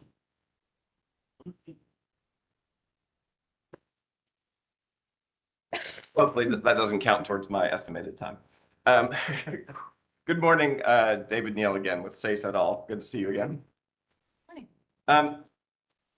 At page 18, lines 5 through 6 of your rebuttal, you note that Attorney General's office witness Burgess recommended that Duke use lower cost estimates for battery energy storage. Do you recall that testimony? I can find it here in my testimony, yes.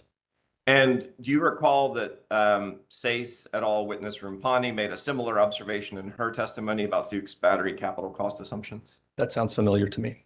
And again, that's already been admitted to the record, but at page 123, line 13, she testified, finally, on battery storage, Duke assumes costs increase continuously through 2029, outpacing inflation year over year. This assumption directly contradicts current research, which projects significant declines in the near term, with overnight capital costs for 4-hour batteries at 1,336 kilowatts in 2024, going down to approximately 1,100 kilowatts by 2030, reported in 2024 dollars. So again, subject to check. That was her testimony regarding Duke disagreements with Duke's capital cost assumptions. Thank you. That does not sound surprising or wrong. Okay.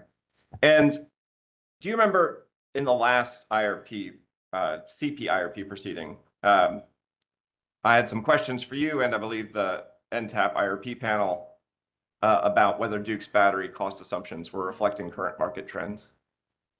I'm sorry, I don't specifically remember that. Well, the upshot was if Sayce et al. Is correct and battery costs are coming down more than Duke assumes, that would be a good news story for North Carolina ratepayers, given the volumes of battery storage in Duke's resource plan. Wouldn't you agree? I will take subject to check. That was your question back in the resource plan. I'm asking it now. I mean, if those costs come down faster than Duke is assuming, that's good news, given that battery energy storage is in your plan. Yes, I don't think anybody would refute that cheaper resources are a good thing for everyone here. If I could direct you, well, first, I'll direct you to an exhibit and I'll ask the chair to mark it. It's in the big notebook on top. It's Sayce et al. Confidential potential cross exhibit number 17. And I think I can do this without asking any confidential questions. And Chair Brawley would ask that this be marked, again, potential cross exhibit 17 be marked as Sayce et al. Confidential cross renewable and storage rebuttal exhibit 1. Okay, so Sayce cross renewables rebuttal exhibit 1, your potential exhibit 17. It is marked confidential, but you're not going to ask any confidential questions. That is correct. Let's go with it. So without, again, asking you to read out any of the numbers or go into confidential session, you understand that this exhibit compares Duke's battery energy storage capital costs in this docket, both to the cost assumptions in the E-100 sub 190 docket and to the National Renewable Energy Lab's annual technology baseline, or NREL ATB, from 2024. And both of those comparisons are given in 2025 dollars. That sounds accurate, yes. And you would agree that that first yellow line in the top labeled difference from 2025 to 2023 GUS shows that Duke's cost estimates came down from the last filing in the first few years of the planning horizon. I'm sorry, I wasn't following along. It sounds like you were referencing a specific part of this. So there's a yellow highlighted line that's called near the top. Thank you. Under the blue section, difference from 2025 to 2023 GUS in real 2025 dollars. And just asking that it's showing that Duke's capital cost assumptions came down in these first few years, 2025, 2026, and 2027, compared to the cost assumptions in last year's CPIRP. It's a complicated calculation, but I think you got it right.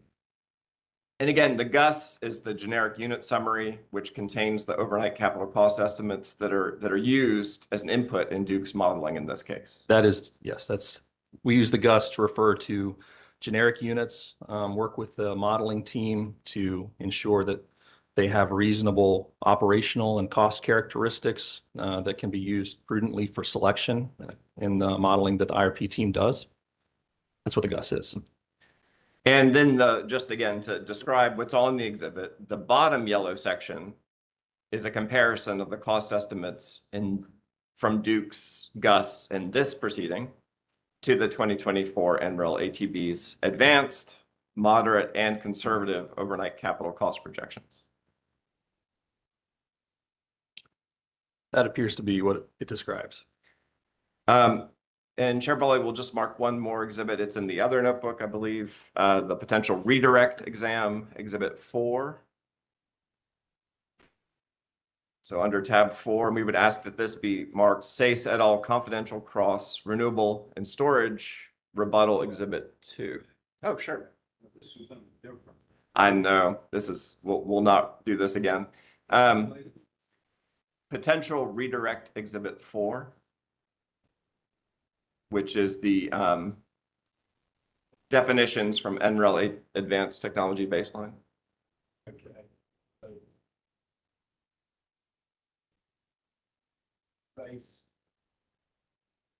SACE cross. Redirect. No, excuse me, rebuttal.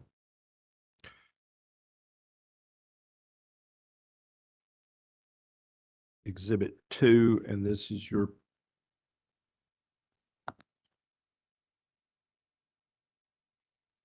Potential redirect Exhibit 4. Mr. Neal, can you confirm what the exhibit is? What the potential? Potential redirect Exhibit 4 is the NREL ATB definitions.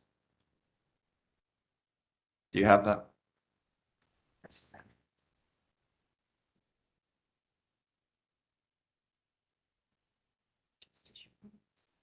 okay.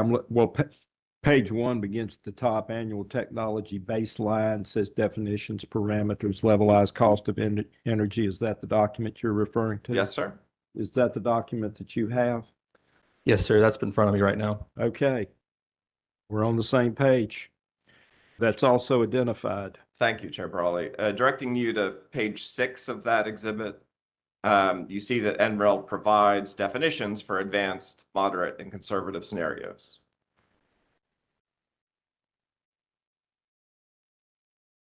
Yes, I see that. And so, for example, the advanced scenario is defined as innovations far from market ready today are successful and become widespread in the market. New technology architectures could look different from those observed today. Public and private R&D investment increases. You read that accurately. Chair Brawley, we would move those 2 exhibits into the record, and I have no further questions. Okay, we will move SACE cross rebuttal Exhibit 1 from SACE 17 and SACE cross renewals rebuttal Exhibit 2 from their potential rebuttal book. Without objection, they are admitted.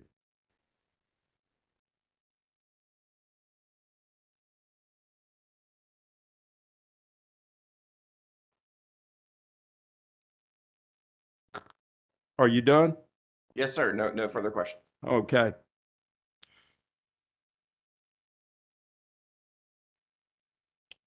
Well, public staff? Thank you, Chairman. Will Freeman for the public staff. I think I heard you discuss with Mr. Neal, the batteries were getting less expensive. Is that a fair characterization? Yeah, excuse me, yes. And we've asserted as such in direct testimony that the trend line over a multi-year period has been really beneficial for North Carolinians, the utility, that nationwide and globally on a per kW basis, batteries are getting cheaper. We're capitalizing on that. Did the 2025 RFP have no solar paired with storage though? I can respond to that. Among the winners, we did not make any offers to solar paired with storage projects. That's right. When you were evaluating those bids, did you reduce the price of the batteries or the price of the solar or both or neither? I'm not sure exactly what you mean because we don't reduce the price. So it's based on what is bid into the RFP. Was the reference price updated with, was the 2025 reference price updated with solar, a solar price that had decreased? Does that ring a bell?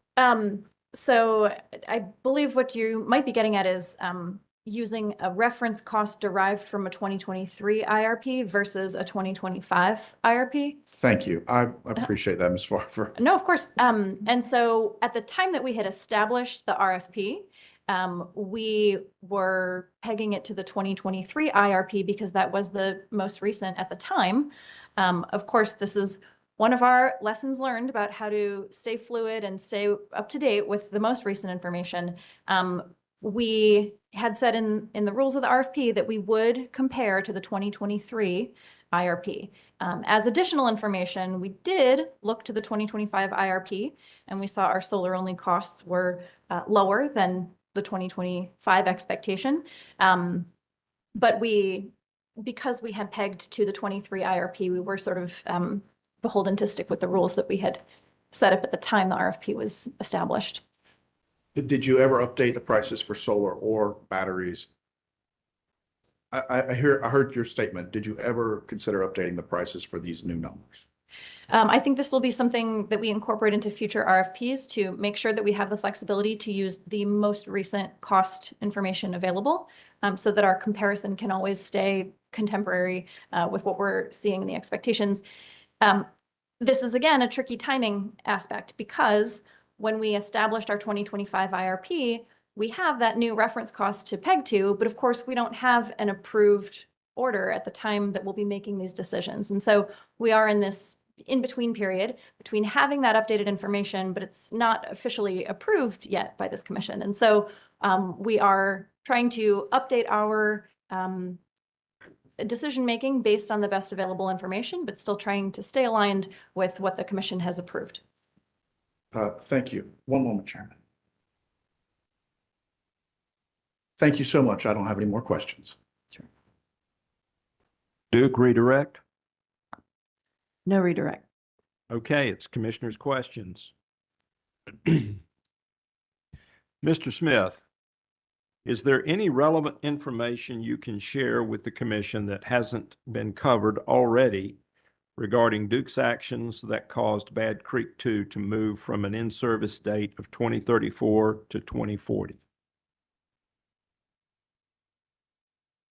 I would just state that, again, as I stated earlier in previous testimony, that the decision was made. By doing that decision, we were able to reduce costs to other projects that were included in the DICES cluster at that time, reduce transmission costs for those by $360 million, as well as being able to bring generation online sooner than what it otherwise would have been, to the tune of approximately 47 months. Precisely when did Duke determine that Bad Creek 2 needed to be pulled out of 2022 DICES? I believe it was in February of 2025, subject to check. Thank you, sir. Questions from other commissioners? Commissioner Tucker? Thank you, and good morning to the panel. Still morning. Ms. Farver, since you're the main procurer of solar for Duke, do you ever check and see what the percent of generation resource solar is in winter and summer? The RFP does request an expected profile of production over the course of the year. And so we do see that estimate come in as part of the bids. If you mean in terms of the expected production and a modeling standpoint, that's something that the modeling team can elaborate on. Excuse me, the modeling panel can elaborate on. But yes, the expected production and profile is incorporated into the IRP. Maybe a different panel to ask this question, but what percentage did solar play in Winter Storm Fern as a percent of generation? I do not know that. I didn't think so. So that's why I'll move on. Is it Commander or Yes, Mr. sir. Thompson? Oh, no, please, in this room, Mr. Thompson, please. Commander though, right? In your other life? Yes, sir. Yeah, that's right. Because when the guys would scramble eggs on their bill of their hat came by, we always had to stand to attention big time. Ms. Thompson, how many megawatts of power will the $1.55 billion storage investment generate? I don't have the document in front of me for the specific DEC plan. It's approximately 6 projects. I think it's somewhere between 500 megawatts and a gigawatt. I wish I had that in front of me, but it's a substantial number of megawatts, Commissioner Tucker. Okay, and how long will that duration be for if you're at full tilt load? Yes, sir. All the projects that we filed as a part of the Duke Energy Carolinas MYRP are our new standard 4-hour design. That's what we are building to in the near term. At some later date in the future, we'll start building a larger proportion of 8-hour storage. So I think the answer is if they start from 100% state of charge, they're designed to last for 4 hours. So will this project go to the 8-hour last The as it evolves? The integrated resource plan does call out today a transition for the system to need longer and longer durations of storage projects in the mid-30s, repeatedly selected in the mid-30s. And that's by virtue of needing longer durations to cover the expected peak hours at those times. They're economically selected at the appropriate cost and operational characteristics. And so, yes, the Duke Energy system will be building mostly 8-hour storage of its storage assets at a point in the future. Okay, thank you, sir, with that. And I think perhaps we had talked about this before, but you know, the company, West Virginia, maybe, remember it starts with an F, that have 100-hour storage on batteries that they can cascade together. Is that too expensive now? And is that a viable option for storage in the future from solar or any other generation source? Thank you for the question. I do remember you asked it during the tech conference. Something I wasn't prepared to give to you at that point, but we did include in the record, and you can check on, is despite the very public announcements around iron air long duration energy storage, it's important to note that at the creation of this resource plan, there was not a single active full scale demonstration of iron air. And for that reason, amongst several others, we did not have it as a selectable resource. And that's not something we would change if we were to do it again right now. But the technology is far enough along the line down the road in years to come, you perceive that it will be something that, you know, Duke can utilize for storage? I hate to hazard a guess on that, Commissioner, but I will be back in this chair in 2 years, Okay. having done the generation screening. We will continue to evaluate its readiness, both in the technology as well as the commercial readiness of the companies that will build those very expensive assets. And we will evaluate whether or not they're right for inclusion in our next modeling efforts. Okay, just like in the Navy, my response. Very well, sir. Thank you, Commissioner Tucker. Commissioner Guida?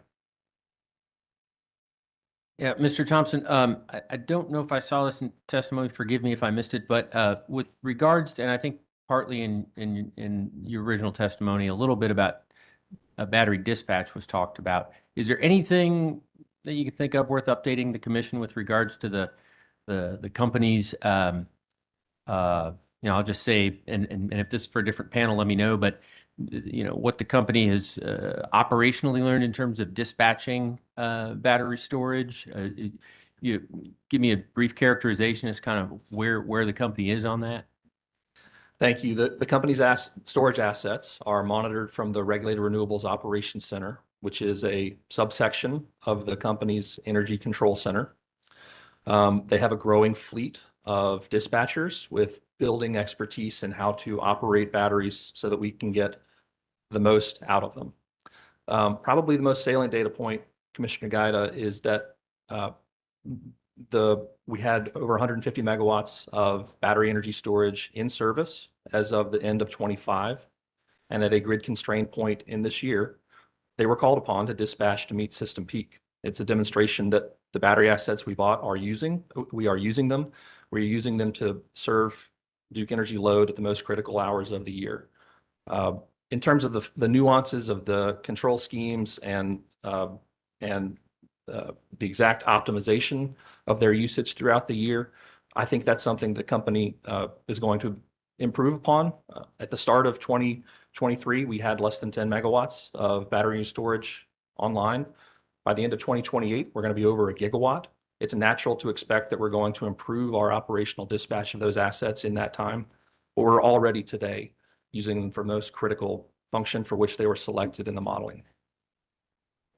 Thank you. Okay, questions on commissioner questions? If no one else does, I do, Chair I Brawley. think Mr. Burns. One quick one just for clarification. Mr. Thomas, you were discussing the amount of storage currently on the grid in response to Commissioner Guy's questions. Is that storage standalone, or is that part of a solar paired with storage project? We do have multiple configurations today as a part of the MYRP 1 iteration approved projects at the Warsaw, Monroe, and Elm City sites. And those are surplus opportunities where there was existing solar and we interconnected storage essentially behind the meter, behind the point of interconnection, really in this case. We also have standalone storage opportunities that are not associated with co-located solar. Specifically in the MYRP 1, the Allen and Knightdale projects are in that configuration. I think that answers your question. And are you able to dispatch the storage that's part of a solar paired with storage location just as you can the standalone storage? Not just as you can, but important. I was calling out that during the constrained grid periods earlier in the year, I think it was in the month of January during a cold weather snap. Yes, all of those, regardless of standalone or as surplus opportunities at solar, we're dispatching to meet morning peaks. Thank you. Thank you. No further questions. Thank you, Mr. Burns. Sace? Thank you, Chair Brawley. David Neal with SACE et al. First, you were asked some questions from Chair Brawley about Bad Creek 2. Do you recall this? Yes. And you would agree that in Duke's plans, in the last approved CPIRP, that was a 1,760 megawatt project, correct? That is correct. And in Appendix K, you identified some of the other projects that were able to move up in the line by removing Bad Creek 2. You would agree that the projects identified in Appendix K did not surpass 1,760 megawatts, correct? That's correct. It was approximately 700 megawatts. You also were asked a question as a panel by Commissioner Tucker about solar as a percentage of generation during Winter Storm Fern. Do you recall that? Yes. Yes. Did you review the testimony of Michael Goggin from SACE et al. In this document? Generally. Again, it's already in the record, but you wouldn't be surprised to know that at page 74, lines 3 through 10, he was asked a question about solar usage during Winter Storm Fern, and he identified, based on data reported to EIA from Duke's solar output, that the existing solar generation saved ratepayers $65 million in fuel costs during Winter Storm Fern. I'm not familiar with that, but subject to check. And that he also looked more broadly at how resources performed nationally during Winter Storm Fern, and at page 76 of his direct identified offshore wind in New England that operated at a 75% capacity factor during Winter Storm Fern.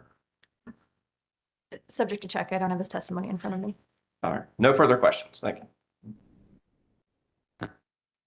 you. Anything from Duke? No redirect. Okay. You're excused. Thank you.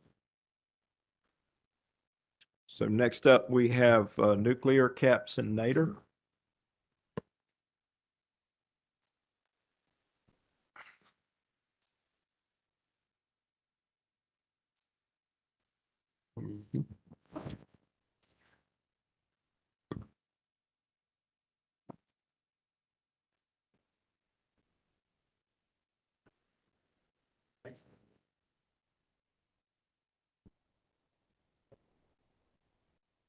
see.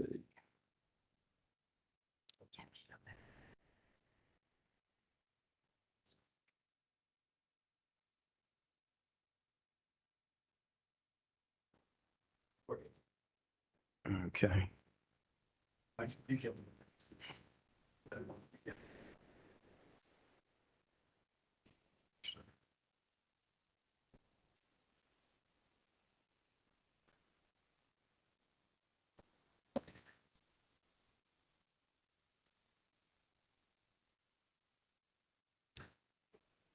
Welcome back. Yes, sir. All right. Is it Ms. Finley? Yes, thank you, Chair Brawley. Duke Energy calls the nuclear panel, Mr. Stephen Capps and Ms. Runette Rader to the stand. Mr. Capps, is this the same panel that presented testimony in the company's direct and supplemental direct case? Yes, ma'am, it is. Did this panel cause to be pre-filed in this docket on May 14th, 2026, rebuttal testimony consisting of 21 pages, including a title page and table of contents with no exhibits? Yes, ma'am, we did. Do you have any changes or corrections to your rebuttal testimony at this time? No, ma'am, we do not. If I were to ask you the same questions today that appear in your pre-filed rebuttal testimony, would your answers be the same? Yes, ma'am. And your rebuttal testimony does not contain any confidential information, correct? That's correct. And did you also prepare and cause to be pre-filed a summary of the panel's rebuttal testimony? Yes, ma'am. Chair Brawley, I ask that this panel's rebuttal testimony be entered into the record as if given orally from the stand, and also that the summary of the panel's rebuttal testimony be entered into the record as well. Okay. The rebuttal testimony of Capps and Nader, the nuclear panel on rebuttal, 21 pages as filed on May 14th, 2026, and rebuttal witness summary as filed on June 15th, 2026, have been identified and without objection will be admitted into the record as if it's given orally from the stand today. Thank you. The panel is now available for questions from the parties. SIGFR, No question, Chair Brawley. Thank you. EDF, No questions. Public Staff.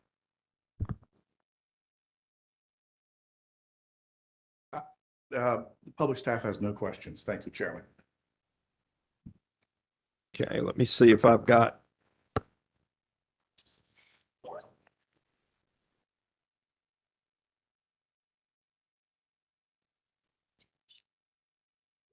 I do need to ask you if there's redirect. Just a few. No, no redirect. What is the process by which Duke will notify the commission that a decision on selection of reactor technology is finalized?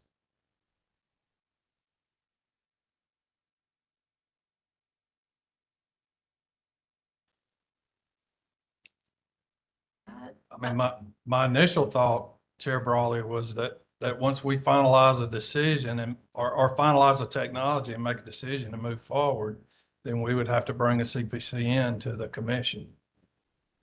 Okay. As we move into what may be a critical decade for Duke for the development of a new nuclear resources, what is Duke's perspective on whether the commission should establish a dedicated docket to address issues related to new nuclear?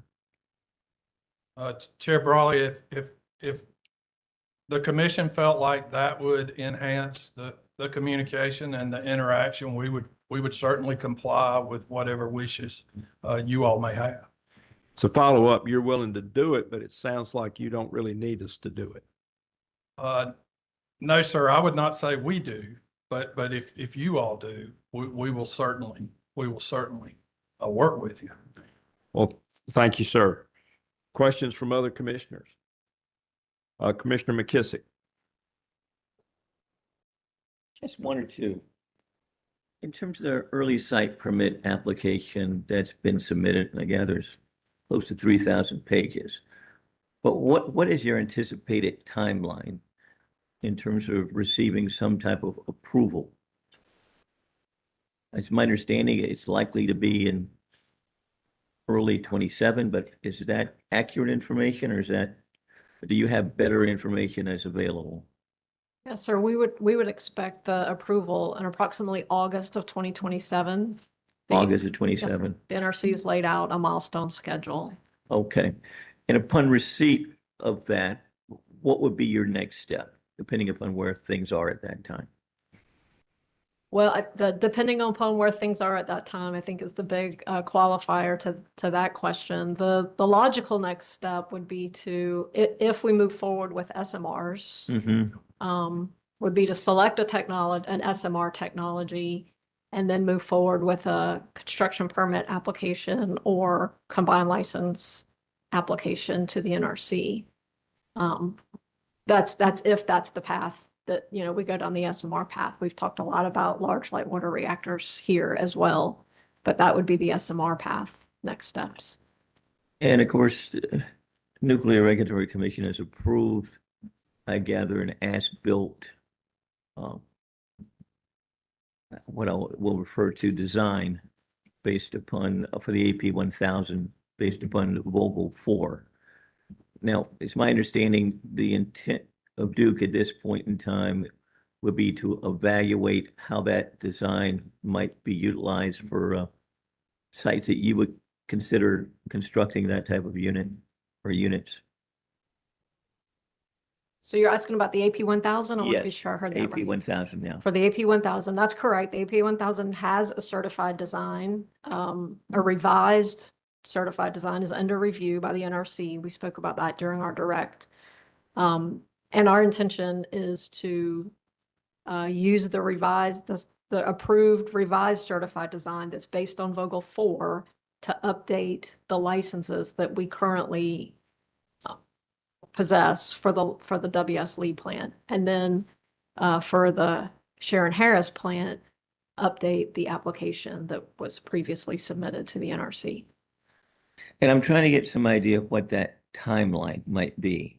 Okay. In looking at WS Lee, that's gonna be 2 units there, and I guess 1 over at Sharon Harris. But can you help me out with that timeline in terms of if things proceed along the schedule that you anticipate them to be on today?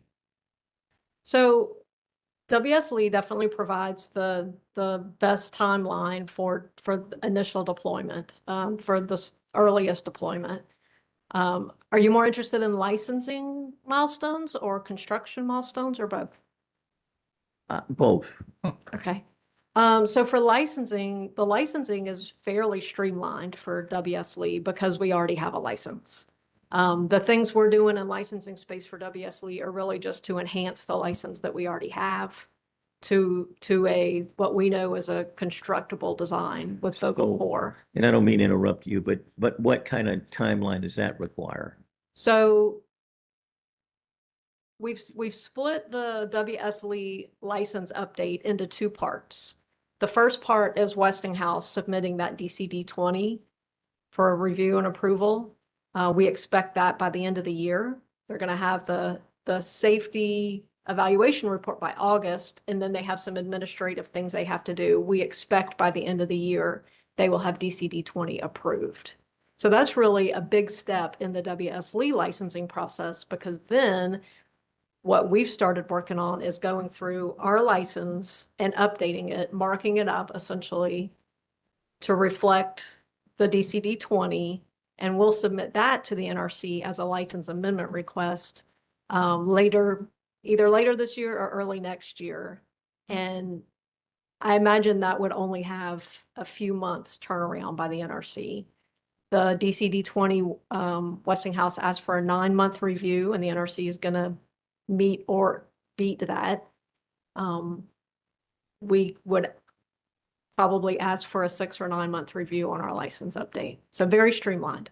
So I would assume, based upon that projected timeline, by June of 27, you would know where you would stand. Is that correct? If I'm understanding you correctly, it'd be, right now you expect by the end of this year, the initial approval to go through, and which will be based upon, it's based upon that that you will go ahead and submit the plans for WS Lee. And then it's another 6 months or so? 6 to 9 months or so. 6 to 9 So for months. sure, by the end of 2027, I would expect we'll have updated licenses for WS Lee. That helps. I'm just trying to get some sense of what kind of timeline to reasonably anticipate. So probably by somewhere between next June and next September, it would be anticipated that would be updated and approved. I think that would be a reasonable expectation. Yes, sir. And I suppose since Lee is the most viable site, that would be the one that would be pursued most likely as opposed to Sharon Harris. Because it's a more substantial process to go through this for Harris, from what I understand. That's correct. Yes, sir. Thank you. No further questions, Chair Brown. Commissioner Tucker? Thank you. Ms. Nader, Mr. Capps, when I first came here in December of 23, there wasn't much interest on Duke's part about AP1000s, even though it's approved technology. And we had 3 and 4 come online. What has changed? All of a sudden, we're initiating the process to update the license at Lee and then to get the licensee for Sharon Harris. What's changed? I mean, I heard a investment call, earnings call, and they asked, I cannot remember if it was Mr. Sedaris or not, but they basically said, you're not going to take on the debt service for an AP1000 in lieu of what happened in Georgia. What's created the interest now?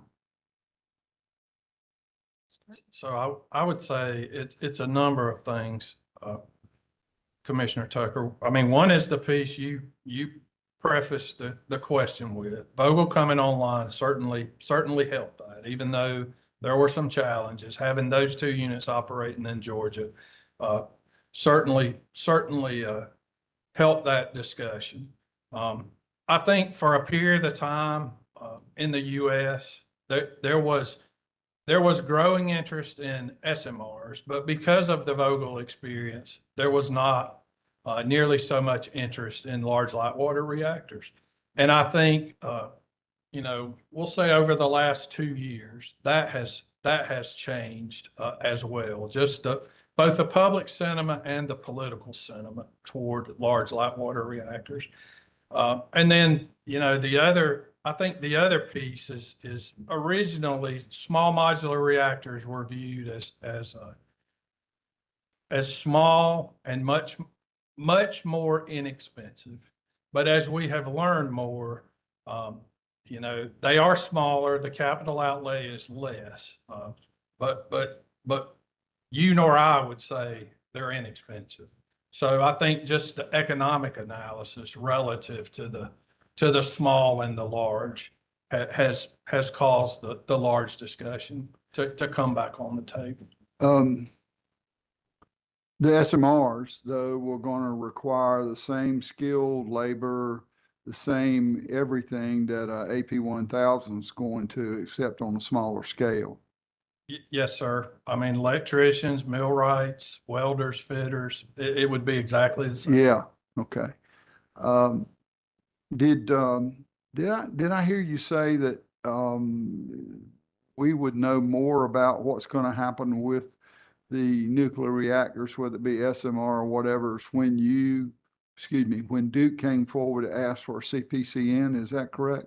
Well, the way I understood the question was when we made a decision, and my answer was if we make a decision to proceed with a technology, then I think the logical next step for us would be a CPCN that would come to the commission.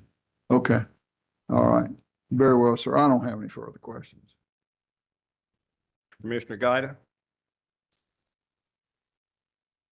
So I don't know that this question is, I guess, probably either for you or for the IRP team, but since you're here first, I'll ask you first. And when I look in Appendix J of the company's application, and there's a couple of figures in there, I think J2, J3, it's talking about the the nuclear unit expirations and planned subsequent license renewals.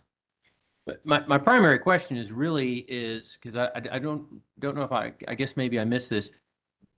Is the assumption, I mean, I think you all state that you're moving ahead and it sounds logical that your continued assumption is to proceed with SLRs and at every opportunity. Is that the assumption that is going into the IRP's modeling?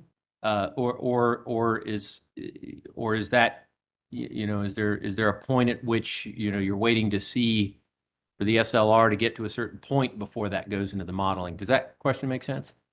It does make sense. Yes, sir.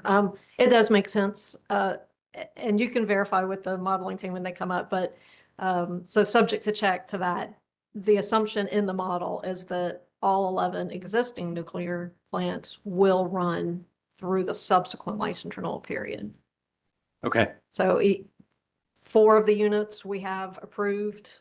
The other 7 are not yet submitted and approved, but the assumption is that they will be for modeling purposes. Okay. Just wanted to confirm that. Thank you. Bill, just one other question. Yes, Commissioner Tucker. Just one other question. Mr. Capps, or Ms. Nader, either one, have all the uprates to the existing reactors, have they been completed? No, sir. We have several pending uprates. We're going to do a small measurement uncertainty recapture uprate at Brunswick that should get us an additional 20 megawatts between the 2 units. And it really just provides more accurate feed water flow and lets you reduce the uncertainty associated with the analysis for reactor power. So a little better measure of feed water flow, and we can get about 10 megawatts a unit. And then we're also going to do a bit larger uprates at McGuire Unit 1 and 2 and Catawba Unit 1.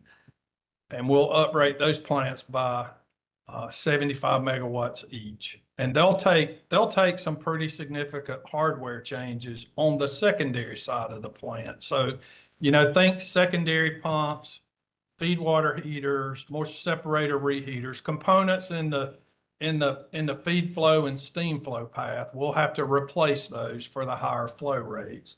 But it's a fairly modest cost for the additional 75 megawatts. So between that group of projects, we'll get an additional 245 megawatts.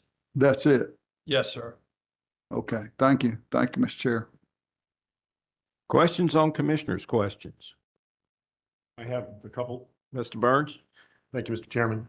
In reference to some of Commissioner Tucker's questions about the various timelines of SMRs and AP1000s, as I understand it, Duke has a second mover strategy for any new nuclear, right?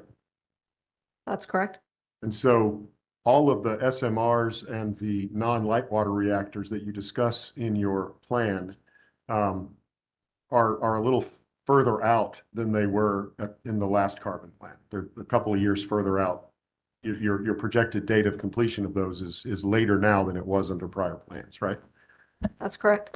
Sorry, whose question is this Just following up to? following up on Commissioner Tucker's distinction between SMR and AP1000, and I'm bringing it right back around, if that's okay. Is that right? So they're a little further out than they were under last year's plan. Correct. Okay.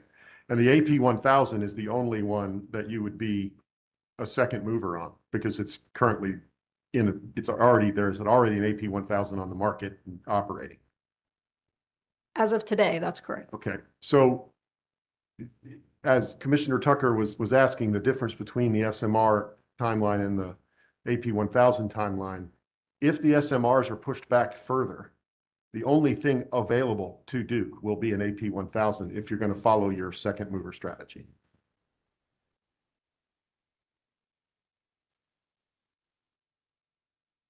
If you're going to have a nuclear plant by 2037. Right. So, I mean, as we sit today, we anticipate that the 2037 date for both. I mean, if the SMR technologies projects that are currently, underway continue to have delays, then yes, that would impact our The- schedule. The SMR, the SMR piece is certainly has a dependency on Holtec, OPG, those companies that are moving forward, continuing to move forward. And when will Duke be able to decide AP 1000 or SMR? That's my last question. I would say it'll be decided in 2027. Okay, thank you. No further questions, Mr. Chairman. Anyone else for questions on commissioner questions? Hearing none. Duke? Just to clarify, follow up on Mr. Burns's question. The SMR, because it's smaller, the construction time is shorter than an AP 1000, is that right? That's correct. So the timeline 2037 for both SMRs and large light water contemplate the different phases of second mover for each technology. Is that right? That's right. Okay, no further questions. Okay, at this point, we're going to recess. We'll resume at 1:30 with the IRP and near-term actions panel. Commissioner Brawley, Yes. if I may. Coming up next, again, as we continue to adjust schedules, the next panel will be the transmission interconnection panel. Apologies if I did not get the word. Okay, that's on us. We'll get you the updated list. That's okay. We can deal with it. So we'll do transmission interconnection at 1:30. And then just to put parties on notice as well. Things have accelerated very, very much this morning, which is a good thing. I think we'd all agree. As a result, we've asked some folks to get in the car and drive very quickly from Charlotte for this afternoon. And so we will have this afternoon the onshore wind witness, Mr. Justin LaRoche, available, and then followed by Tim Duff, the grid edge panel. Those witnesses are on their way and will be available this afternoon to efficiently utilize the commission's time. Do we have a delay on IRP and near-term actions? They are scheduled to appear first thing tomorrow morning. Okay. Yes, sir. All right. We'll see y'all at 1:30. Are we dismissed? And just to be clear, commissioners, I assume the witnesses are now excused. I believe you did. Yes. Thank you. Thank you, sir. Thank you. Well, certainly meant to. What I did is say you're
So, Mr. Roberts and Ms. Shee, I believe you are sworn already.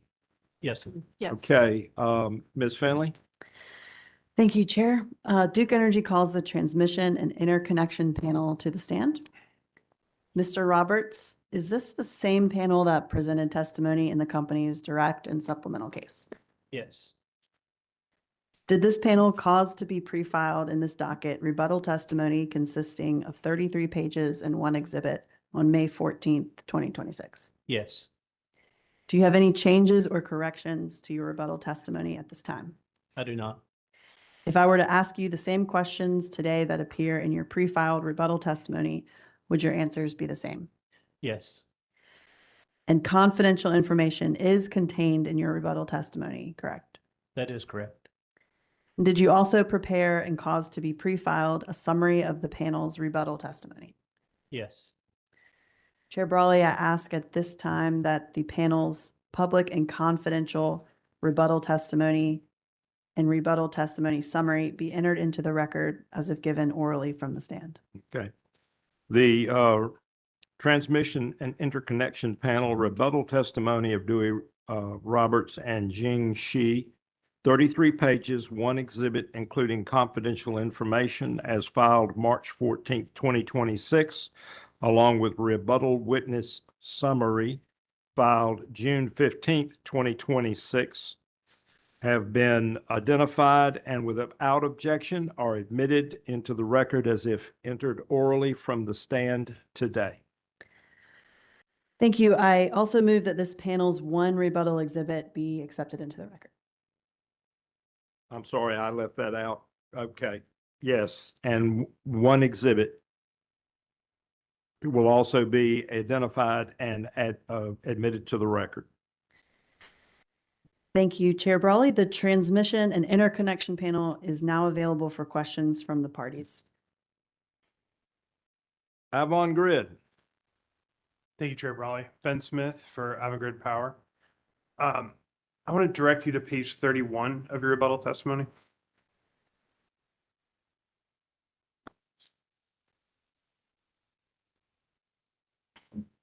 Okay. And beginning of line 15, you testify, for example, ERCOT uses the connect and manage approach, which relies on a market-based congestion management to handle constraints later, even though new resources can be interconnected faster as non-firm energy-only resources. In contrast, Duke Energy's CPIRP emphasizes the need for firm capacity to meet winter peak demand, excuse me. Did I read that right? Yes. Can you provide a little bit more nuance and the distinction between the connect and manage approach and what Duke does through the CPIRP for transmission planning? I can respond, and witness she can add to what I respond to. So with respect to ERCOT's connect and manage, it's more of a energy resource interconnection service without pursuing the transmission upgrades to ensure firm deliverability. And I think witness Haggerty spoke to this in the 23 CPIRP hearing, and that there is a lot of, and you can read articles today about a lot of curtailments of wind and solar occurring because of this connect and manage approach. So let me add to that. So Duke also uses energy-only interconnection services, which is a provisional. Our version of the ERIS interconnection is a provisional, but we would like to use it on a managed basis because for Duke Energy, we're integrated utility. We not only have to interconnect generators, provide transmission to retail wholesale customers, but also we have to serve the base load customers. So last week in our direct testimony, I did speak about the number of provisional interconnections for solar as well as gas upgrades. We are utilizing that. We have a long queue, but we need to safely and reliably integrate them into the grid and kind of manage them operationally. These are on the interim basis. How we're going to use them is as we build up the network upgrades, they will eventually convert to network firm resource interconnection. Thank you. And just one more follow-up on that. Meeting winter peak demand, that you state that in your testimony, is there a distinction there versus the connect and manage system or the connect and manage approach? And the reason I ask is I just want to understand exactly why emphasizing the need for firm capacity to meet winter peak demand is included here. Yeah, so currently we are winter peaking and the IRP plans with respect to meeting winter peak. And so we need to ensure that the capacity is going to be have firm to be reliable for our customers to be able to meet that winter peak. Okay. And based on this, it would be fair to say that winter peak resources are necessary for the companies to sort of meet what they put in their CPIRP. There was some conversation in another panel talking about the potential to, I believe it was a public staff panel, talking about potentially transitioning down the road several years to potentially being summer peaking again, depending on how and what types of loads build out or interconnect to our system.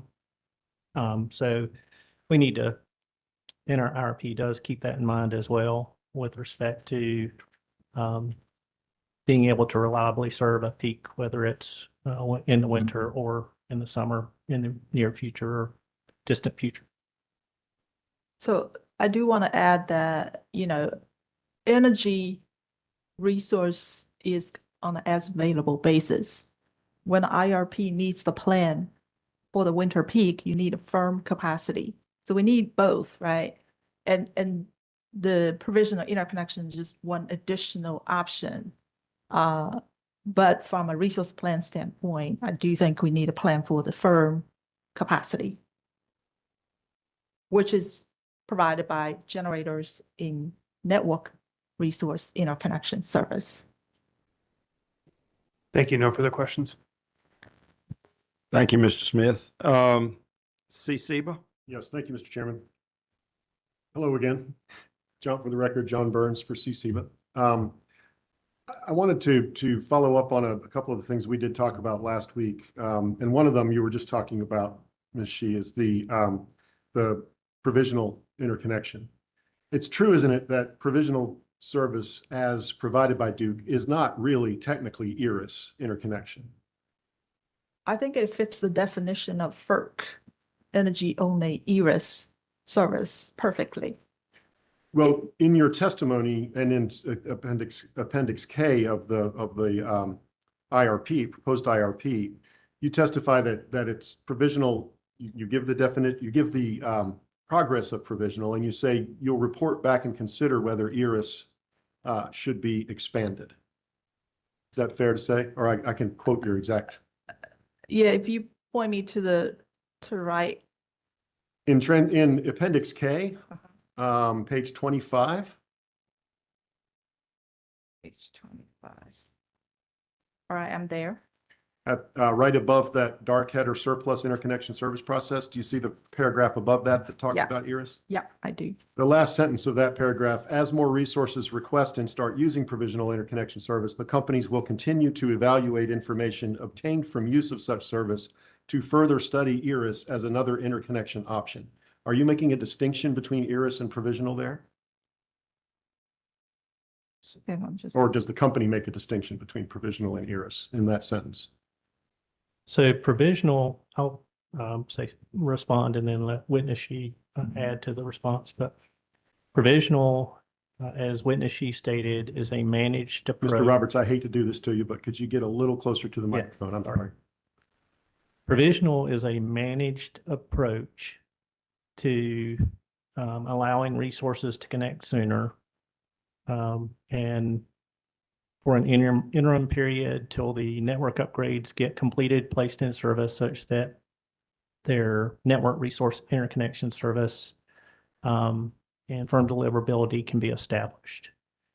And so it's a managed approach because we essentially are limiting the amount, we do another provisional study using ERIS methodology, and we look at the monthly maximum permissible output of that resource based on the model at the time and then updated models in the future to see what that resource can inject into the system on a monthly basis until those network upgrades get done. So it's not a in perpetuity type of approach. So that's what this statement means, is that we will look and see if that connection under ERIS, using ERIS methodology, for the provisional study, if that is a long-term process, sustainable process. That's what this is saying. If a project comes in under a provisional interconnection agreement, is the energy that it provides considered energy only, or is it providing a reduced amount at NRIS and its remaining capacity will be added on later? So in the maximum permissible output study, the provisional study, it may show it may show zero. It may show a reduced amount, or it may show full capability for any given month. And so from that perspective, it can vary what it can put out. Once again, we're doing this only for the interim period of time to get those network upgrades in place for NRIS and firm deliverability. It is producing pending the installation of the network upgrades. Is that correct? That's what a provisional project is doing? That's correct, up to the allowed maximum permissible output as determined by the provisional study. And when you study the provisional study, I know this is not a deposition, but I want to make sure we're all using these words. I want to make sure we understand how you're using them. When a project comes in under the provisional approach, is it studied as an NRIS project up to the amount that it can produce before the network upgrades are completed? So I'll take you through the whole cycle. Thank you. So you enter the annual cluster study with your resource, or resource solicitation cluster with your resource, and it's studied for network resource interconnection service. And with that study, you identify interconnection facilities needed to connect to the transmission system. You identify network upgrades. If you impact a network transmission facility that need to be upgraded to accommodate you and the other resources in the cluster. So that's the first part. Now, once you have an active interconnection request, you can go ahead and request provisional, but because of the information, the data we need in order to conduct a good provisional study, we have to wait till phase 2 is completed to conduct your provisional study. The provisional doesn't use NRIS methodology, i.e. N-2, to study the transmission impact. It uses ERIS methodology, which is N-1. And it also looks at economic dispatch. It allows up to 100% line loading. So it's a much less rigor than an NRIS study because you want to ensure firm deliverability with that NRIS study. Okay. So it's using ERIS methodology, and that's what establishes your MPO in the study report, your provisional study report. Under the terms of the 2024 carbon plan order, Duke agreed to and then was ordered to consider ERIS and report back on efforts to implement ERIS, or whether it's a good idea. Do you feel that Duke has done that, has fulfilled that portion of the order? I feel like we've done more by offering provisional service that uses ERIS methodology and I think Witness Haggerty stated it's a success. He's seeing resources being able to be connected sooner rather than later. If provisional has been a success, would it be worthwhile to expand that program and attempt to do more connection on an ERIS basis in order to get more energy on the grid faster? I don't understand what you mean by expand, because provisional is open to any resource with an active interconnection request. And so Yeah, we've expanded to state interconnection projects. It was available federal. for the federal queue. And the other thing, maybe help kind of explain is, when we mean energy only as available, it is possible that the provisional interconnection agreement shows the results of the study that certain month during, summer peak, perhaps there's less available max output. So the interconnection agreement for provisional service shows by month what is the max available capacity. But that could change as network upgrades are completing throughout the future years. And eventually it becomes completely available all month. And that's where it converts to network interconnection service. If every project came to you and requested provisional interconnection, would you consider Duke to be building a system on an ERIS basis? I think we need to do it orderly, right? We cannot just open up for all. We need to wait until the network upgrades continue to expand, whether through generator interconnection or through proactive transmission, multi-value transmission plan that identifies transmission expansion. Because we wanted to make sure the reliability components of the interconnection. Mr. Roberts, you have something to add there? Yeah, that's what's meant by that statement, is we're going to look at provisional, how that's going, make sure it's reliable, make sure we're managing things properly for ensuring customer reliability, deliverability. And then we may have to rein back provisional. Understood. I'm going to change topics briefly to SEAM. And if you could turn to, if you've got my binder up there for CCBA potential cross exhibits, should be up there. So Got SIGPIR, SELC. Used to be up there. It might be on the, bear with us. I'm not sure where everything got put over the weekend. Thank you very much. Well, appreciate that.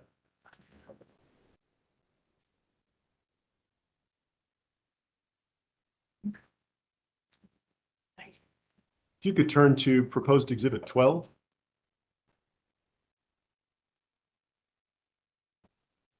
Okay. You with me? Yes. Now that should be a report of the Brattle Group called Unlocking the Value of SEAM. Are you looking at that? That's correct. Okay. Are you familiar with that report dated April 2026? I've read through some of it. Okay. Executive summary. Well, good. I will ask you to turn briefly. Well, before I ask you questions about that particular document, are you familiar, without revealing confidential information, would you say that the transactions for SEAM, how do transactions for SEAM compare in volume to the transactions for the Western Energy Imbalance Market? Are you familiar with that? I don't have exact numbers for transactions. I think Witness Haggerty said that they were lower than the Western Energy Imbalance Market. I have no reason to doubt that. Lower or higher? They've done a lot more out there. Yeah, Okay. that's correct. Okay. I don't know if there's a lot more, but they've done more in the Western Energy Imbalance. If you'll turn briefly to page 33.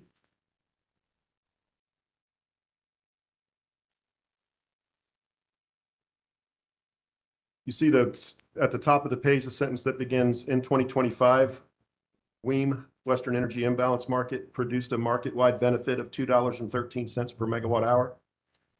Yes. Which flows directly back to customers in the form of lower net power costs. They then compare it to SEAM. SEAM still produces market benefits of less than 1 cent per megawatt hour. Do you see that? Yes. Do you have any reason to disagree with those figures?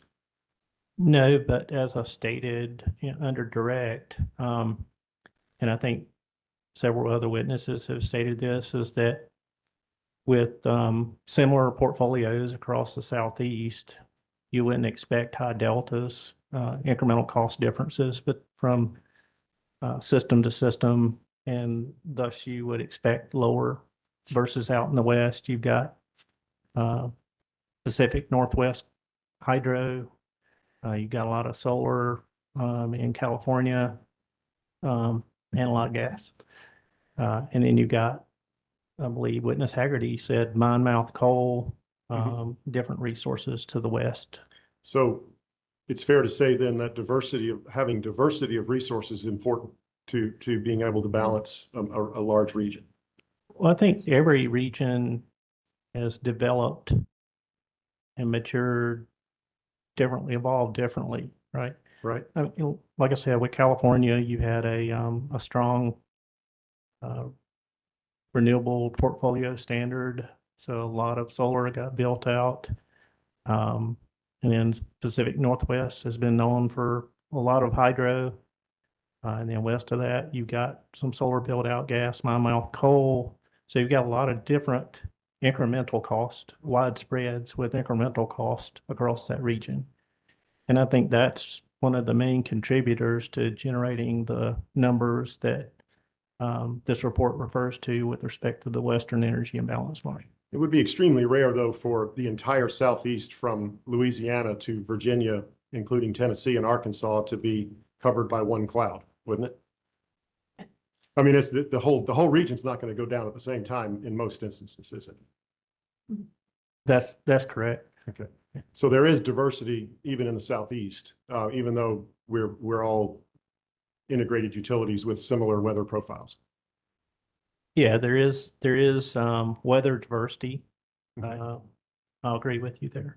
And there's not a lot of resource diversity quite yet because we have nuclear, gas, and solar currently, correct? And coal.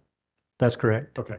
If you'll look at page, you mentioned that that diversity of resources across the West is a big reason for the increased volume of trades on the Western Energy Imbalance Market. If you look at page 41 and just take a glance through 42 and 43, that's where the authors of this report make some proposals for improving the performance of SEEM. Have you had a chance to look through that when you looked at the report? I think I glanced at these suggested improvements. And those are enhancements to the platform and enhancements to the market performance, but not enhancements to the diversity of resources in the territory, right? Yes, that's correct. Okay. So would you agree with them that there may be ways to improve the performance and scale of transactions on SEEM if some of these approaches are taken to improving it?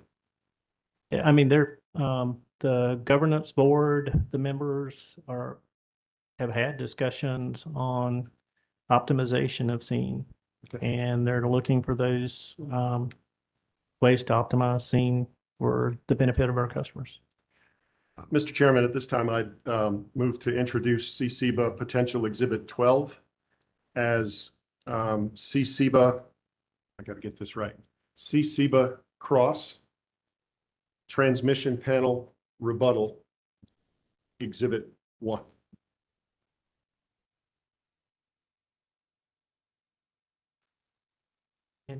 And while we're there, sorry.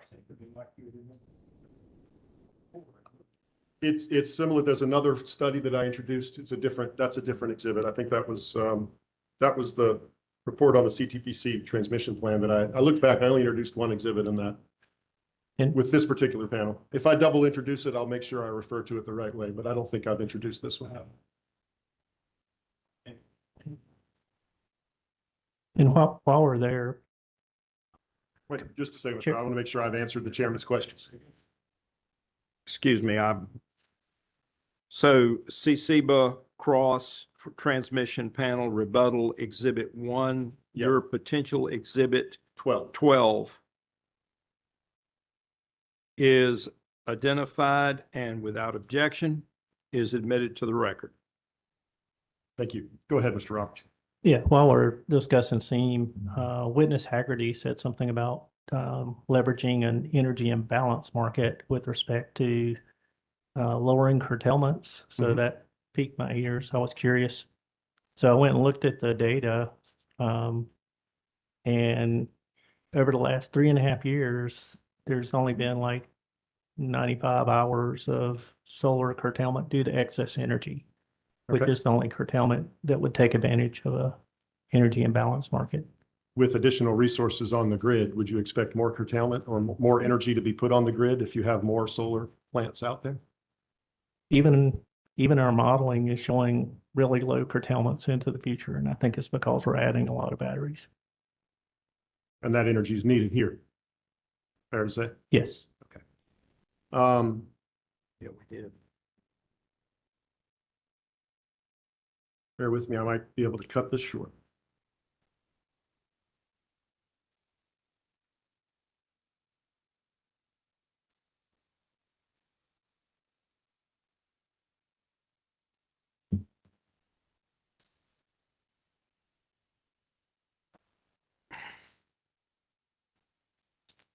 That's all I have for now. Thank you.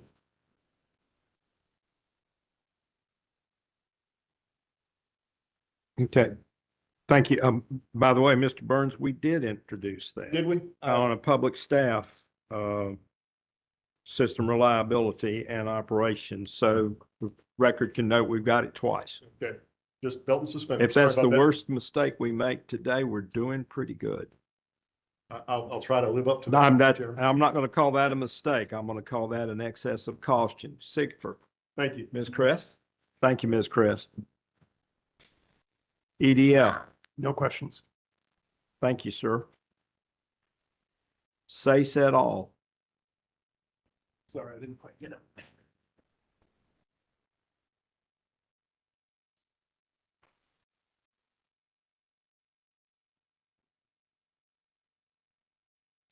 Thank you, Chair Brawley, David Neal for SACE et al. Of course, my computer went to sleep between here and there. Good afternoon. Good afternoon. Good afternoon. I'm not Mr. Burns. Let me take that away. Thanks. In your rebuttal testimony on page 10, around lines, I guess, 3 to 10, in relation to SACE et al. Witness Goggins' testimony on Duke's MVST process, you noted Mr. Goggins' absence from a number of CTPC meetings. Do you see that? Yes. And you recognize that Mr. Goggin works for a company called Grid Strategies? Yes. If I could direct you to an exhibit, I think it's in our redirect exam exhibits, which is here on the far right corner of your table. And Chair Brawley, this will be, and actually I have a question for Duke too, counsel. It's SACE et al. Confidential Potential Redirect Exhibit 9, which is Duke's response to data request 21-38. It's labeled by Duke as confidential. I don't believe there's any confidential information here, but it's very short, so maybe I didn't think to ask you all this before. Do you have that data request response in front of you? So Yes, I do. Sorry, it's potential. redirect exhibit 9. And while you're looking at that, Chair Brawley, if I could ask this be marked SACE et al. Cross Transmission and Interconnection Rebuttal Exhibit 1.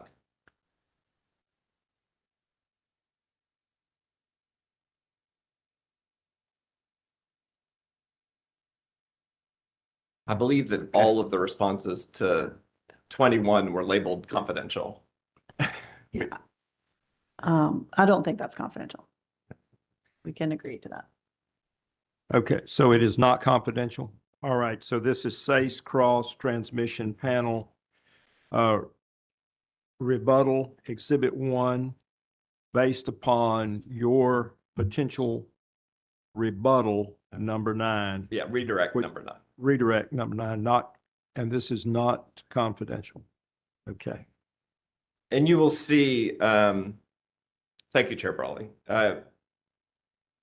Mr. Roberts, that in this request, SACE et al. Asked Duke to identify additional members of Grid Strategies that attended CTPC meetings in the relevant time period.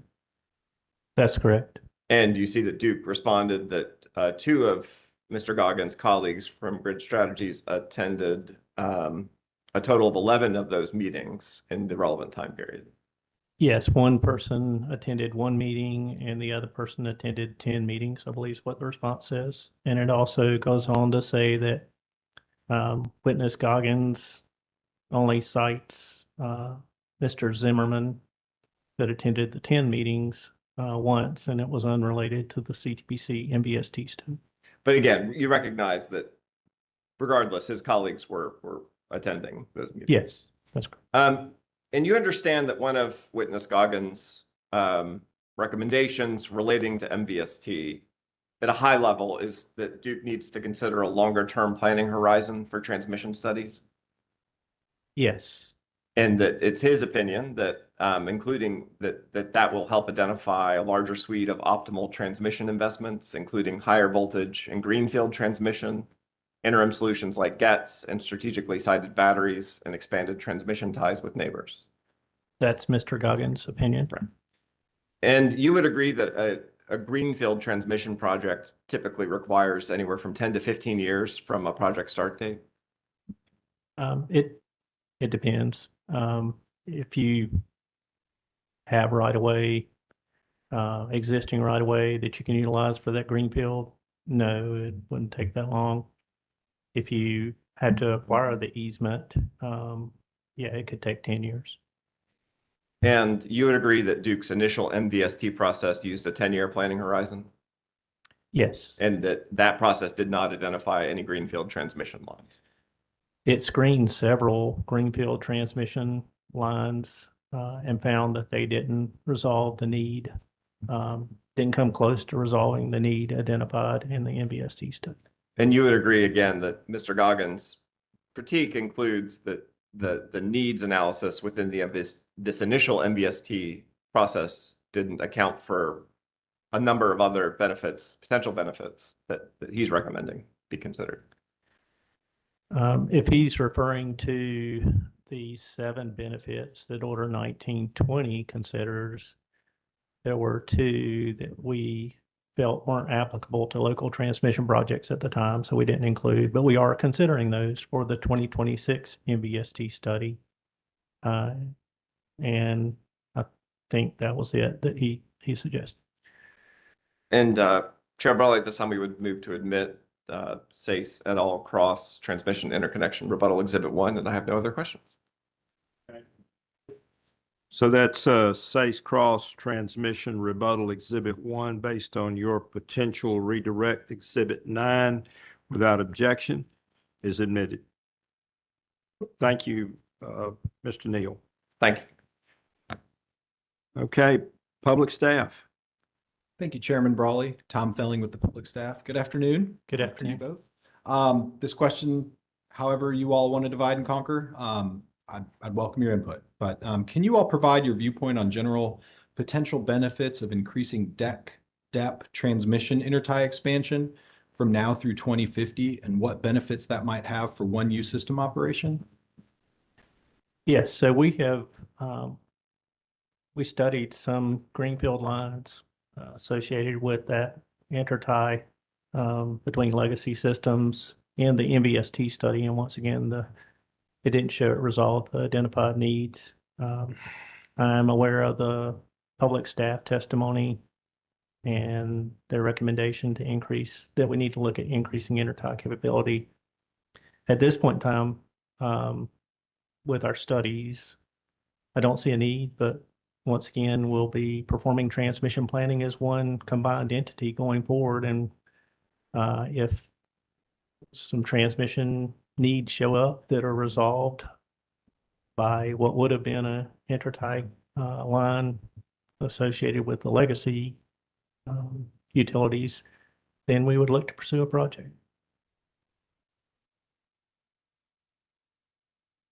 All right, I think that's all I have, Chairman Brawley. Thank you. Okay, thank you, sir. Redirect? No redirect. Okay, commissioner questions?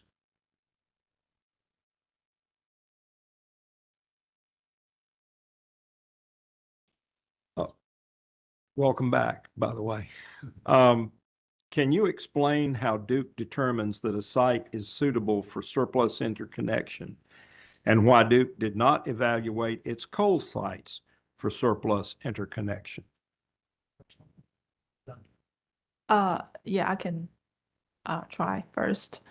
So, well, honestly, my role doesn't actually do the analysis, but our other team members had a comprehensive review of sites available for surplus. how surplus works is it requires a site to have an interconnection agreements. And that interconnection agreements is the basis of requesting surplus to the extent that it cannot trigger additional network upgrades. However, the surplus lives on the interconnection agreements. If the interconnection agreements terminates, for example, in the coal situation, if the coal site retires and its interconnection agreement terminates, the surplus will also terminate within a year. So in other words, surplus is a tentative kind of short-term solution. It's best suitable for a site that's gonna continue to operate. The best use case is surplus a battery to solar, which will not change the max output limit of the existing interconnection agreement. So for coal sites, we thought the best optimal utilization of the existing infrastructure, including the interconnection facilities and the network upgrades, is already in place. We should reserve that for long-term capacity resource using the generator replacement process. Thank you. I don't have anything to add. Okay, Mr. Roberts, walk us through Duke's decision to remove Bad Creek 2 from the 2022 DICES a few months after the commission issued its 2024 CPIRP order. Yeah, so that would have been a great question for witness Smith, Ben Smith. But I mean, I can tell you from a transmission interconnection study perspective, we had to do restudies with the withdrawal, and it did show some benefits for the remaining resources in those interconnection studies with respect to shortening times to interconnection and lowering cost. For the non-transmission planning engineers in the room, can you walk us through the exact, I apologize for that. Can you walk us, what was the exact network upgrade issue that caused Bad Creek 2 to go from a 2034 in-service date to 2040? Once again, that would have been a great question for witness Ben Smith. So I'm just not the right witness to walk you through that path. It wasn't a sole transmission issue, is my understanding. Commissioner. Yes, Broderick, ma'am. I can add a little bit perspective from what I see from the interconnection queue perspective. So Bat Creek 2 was in DICES 2022 at the time. It has a few dozens of network upgrades, some of which are shared with the solar projects in the same cluster. Remember, Duke converted to the cluster process earlier than the first quarter 2023. So when we started with the 2022 DICES, there were a lot of solar projects, and procurement solar was also part of it. So when the Bat Creek has long lead network upgrades shared with a bunch of solar projects, it holds up the network service available for solar projects. I think witness Smith discussed that. So part of the reason is, to see whether the withdrawal would enable more solar projects to get online faster. And after its withdrawal, I believe it's February 2025, we did restudy, and it does show that not only it eliminated some of the network upgrades required for this cluster, but also accelerated timeline for 2022 cluster as well as 2023 cluster. Thank you. Questions from other commissioners? Okay. Any redirect from Duke? No redirect. Okay. Thank you, Wait, Mr. Rock. I think there might be some Questions on commissioner questions. I'm sorry. If that's, thank you, Chair Brawley. Is there anyone other than you, Mr. Neal? No one's popping up.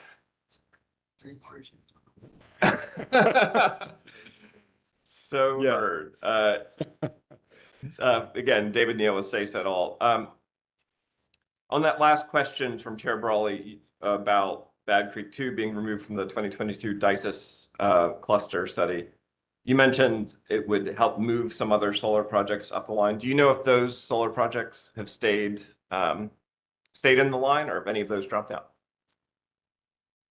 I do not have that in my head. I believe so. They all stayed. Yeah. And on a question from Chair Brawley about why not considering coal sites for surplus interconnection, you would agree that while a combustion turbine or a coal plant has that transmission network interconnection, a battery storage at that site could provide capacity in the times the plant's not running up to its full capacity, correct?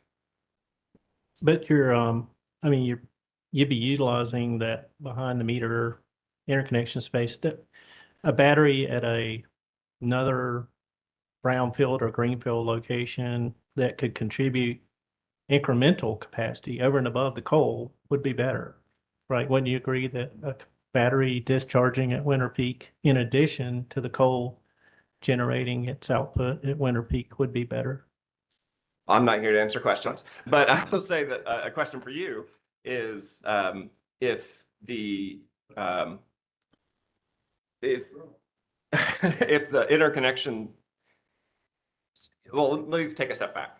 You recognize that there's times where there's forced outages for coal plants, correct? Yes. So there could be times where a battery taking advantage of that existing interconnection point could be providing capacity to the grid while the coal plant's offline, correct? That is a potential. Once again, if I have that battery connected to a different point of interconnection, its own point of interconnection, both the battery and the coal being available and producing its full output can both contribute to serving the peak. But you recognize there's an additional cost to interconnecting a battery at a place where there's not surplus interconnection. Yes, but if you utilize generation replacement with that coal site, like we did at Allen, you can install batteries upon the coal units retiring. No further questions. Any other questions on commissioner questions? No redirect. Okay, thank you. Now you're excused. Thank you. Thank you. Okay, so we're going to offshore wind, Mr. LaRoche. Onshore wind. Onshore wind.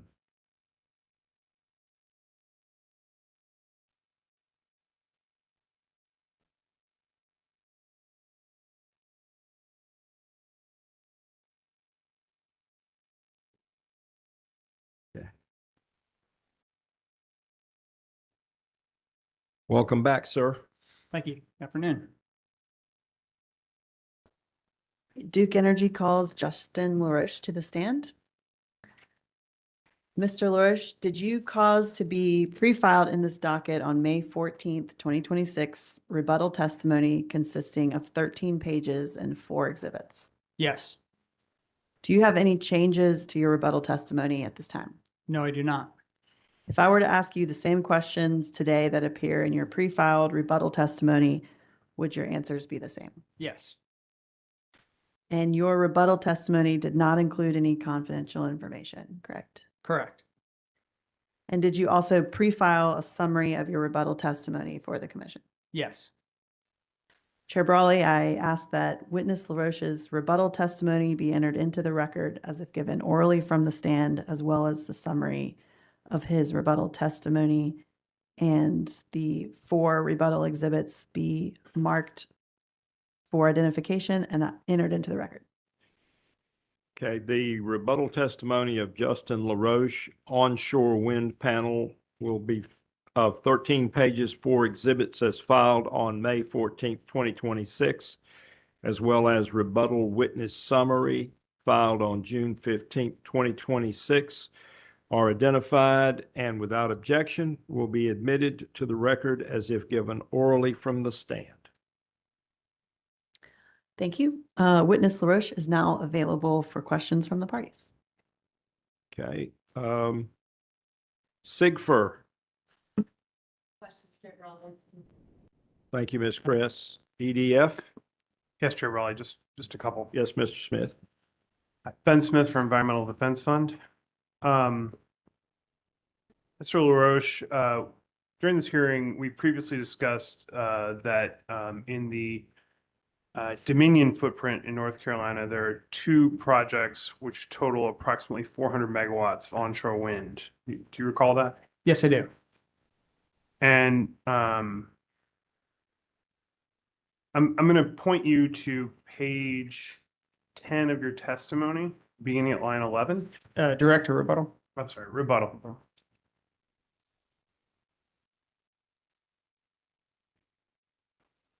Okay. Beginning, as described in the 2025 CPIRP and prior resource plans, there is not a single onshore wind facility in development in the Carolinas.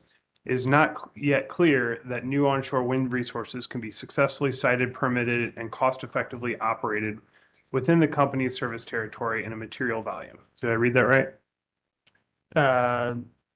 Yes. And are you familiar with Lawrence Berkeley National Labs? I've heard of them. Subject to check, then, would you be surprised that they reported in 2024 there was 4 gigawatts of newly installed wind power in the United States? I would not be surprised. And would you be surprised that as of the end of 2024, there was a total of 154 gigawatts wind power, which provided approximately 10.3 of the country's electricity supply? Yep, sounds about right. So my question is, what is different about the Duke footprint in North Carolina that it has been unsuccessful in developing onshore wind? If I may point to, let's take a quick look at Appendix H of the CPRE, the renewables and energy storage. And let's find there's an illustration of the development timeline for onshore wind resources. Just find that real quick. That's page 23. We can see here that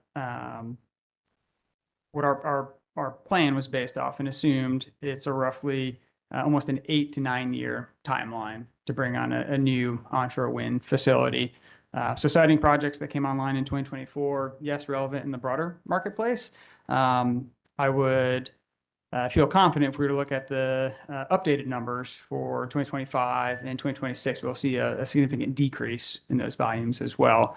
So in addition to the inconsistencies and just referencing timeframes, I think the other big challenge in the Carolinas, you only cited there's 2 operational facilities, and that's for good reason.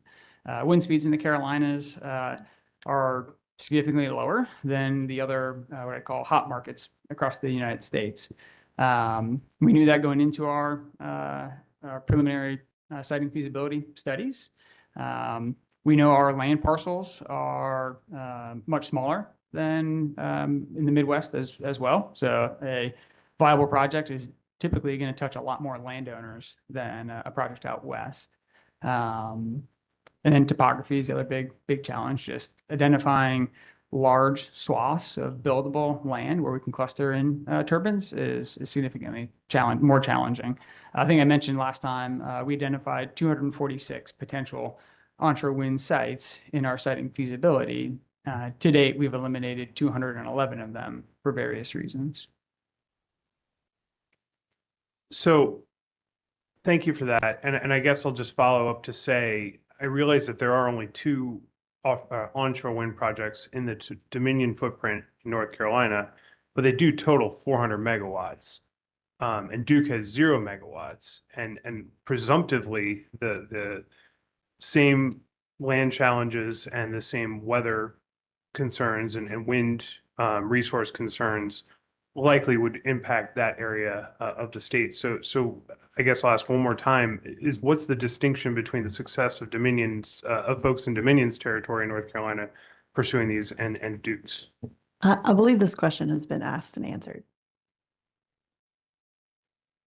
I was responding to the witnesses' references to out western states, and I wanted to make sure we focus on North Carolina.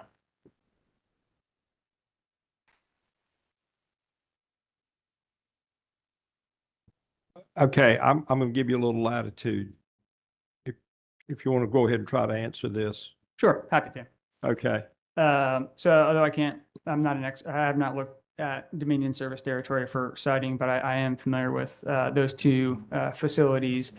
They are located in very large rural agricultural lands. I think one was on Weyerhaeuser property. So, and I think at least one of them, it's a single landowner, which is not indicative for most of Duke Energy's service territory, particularly as we get towards the central western part of the state. It is not to anybody's surprise that the northeastern part of the North Carolina is a bit more stronger in the wind characteristic as well, which likely tended to the more favorable economics or just project economics of trying to site in that service territory. No further questions. Thank you, Mr. Smith.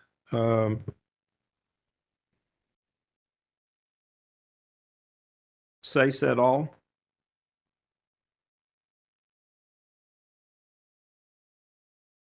Good afternoon, Menashe Magarir for Say It All.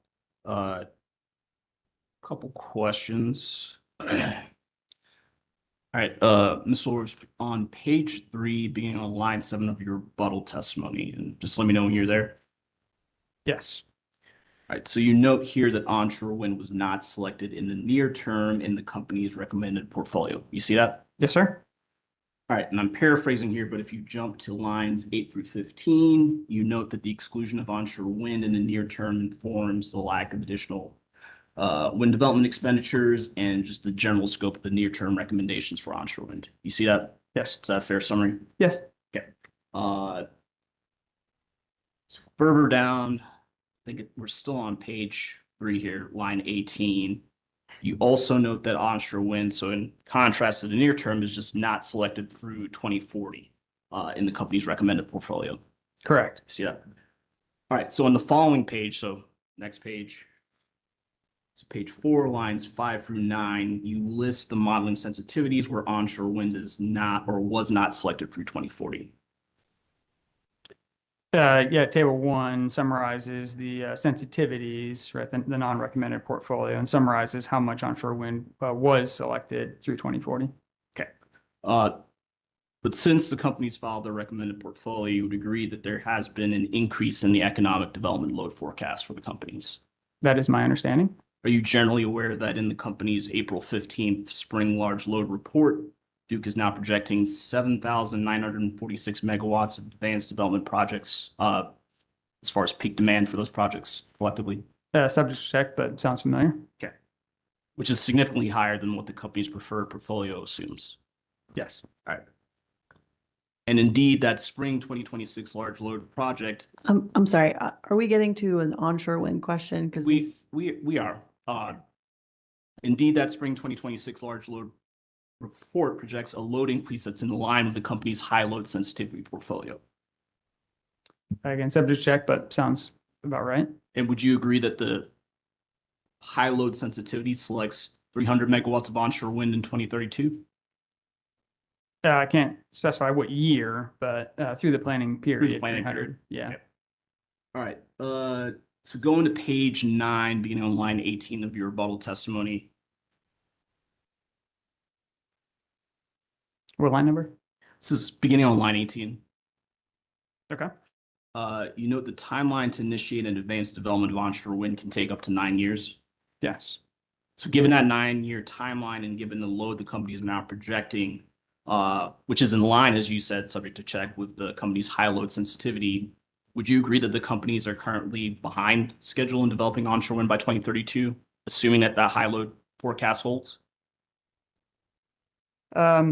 I wouldn't say behind. Yes, we recognize the longer lead time for onshore wind, particularly the early years for site control, as well as I think my direct testimony discusses a lot of the challenges, right, that we encountered in siting new onshore wind facilities. Right, we initiated landowner outreach on 6, and absent any other, right, circumstances, we were unable to secure sufficient landowner interest in any one of those individual sites to then progress definitive due diligence and project siting. So despite the need, the company is still concerned, as I think the earlier attorney pointed out, concerned on the viability. Can onshore wind actually be sited in this current environment? Okay. So kind of sticking on that environment question. So you note on page 5, on line 19, just let me know when you're there. Yes.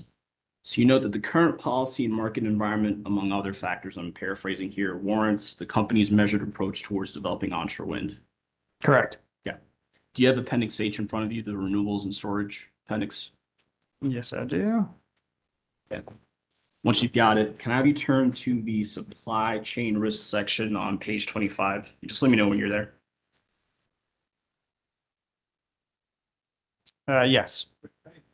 What page was that again? Page 25 of Appendix H. This is the renewables and storage panel.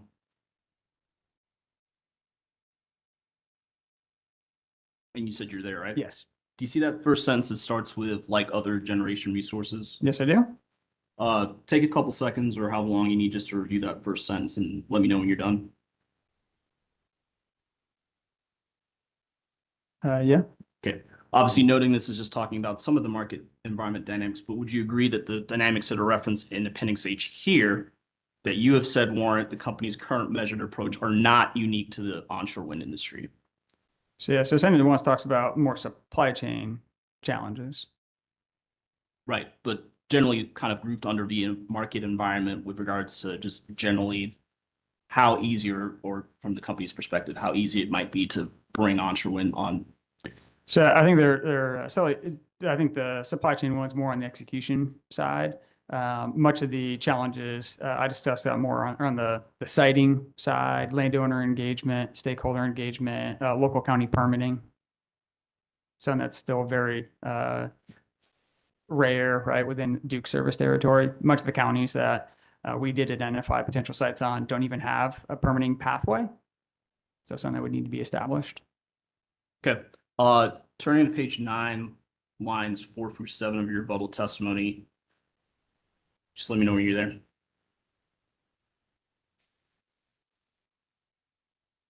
Yes. All right, you note that onshore wind resources would need to start physical work of a significant nature by July 4th, 2026. Yes. Recognizing this happened after you filed your rebuttal testimony, but would you agree that there was a recent federal district court decision that recently reinstated the applicability of the 5% safe harbor rule for wind and solar? I do recognize that, although it has no bearing. Even if you safe harbored a project, either through start of physical work or 5%, you still only had 4 years to build the project. Okay. Moving down to page 11, lines 10 through 13, slowing your rebuttal testimony. Just let me know when you're there. Yes. Right. You note that Sayce et al. Witness Goggin claims that the transmission import costs from PJM are as low as 67 cents per megawatt hour. You see that? Yes, that was a claim from Mr. Goggins. All right. So later on, you note that this figure is misleading because it's based on PJM's non-firm transmission service. Correct. However, would you agree that Witness Goggin also provided the cost to secure firm transmission capacity, which is not cited in your rebuttal testimony? I did not catch that. Do you have Goggin's testimony in front of you? I do not. Chair Brawley, may I approach?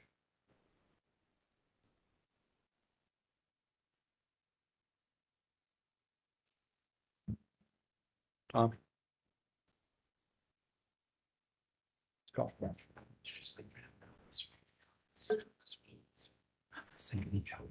Yes, sir.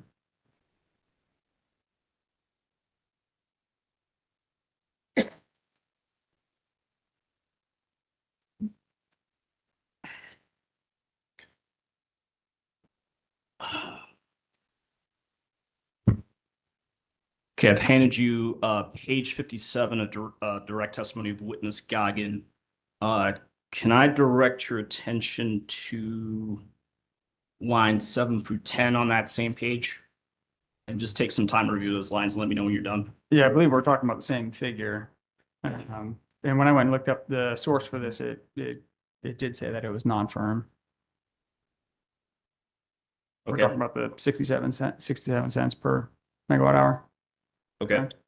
If I may, line 6, the cost of non-firm transmission imports is as low as 67. Right, but then through lines 7 through 10, he talks about if they wanted to ensure deliverability, the firm transmission capacity to cover some or all of the resources expected capacity value can be purchased for that 84,000 number.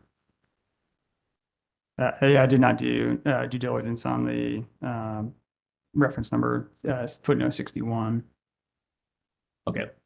So just to confirm, you have not done any subsequent investigation into that 84,000 No. number. It was just on the, okay.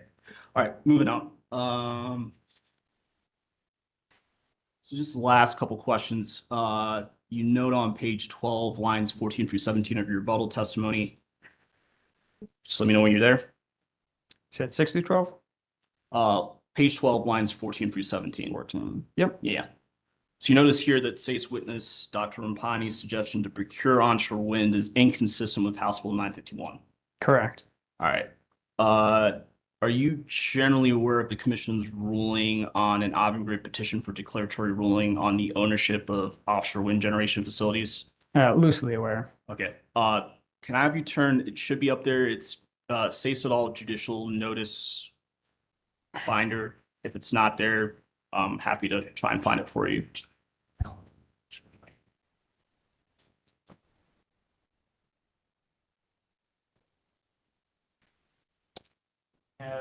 Yeah, my co-counsel's gonna, or actually, no.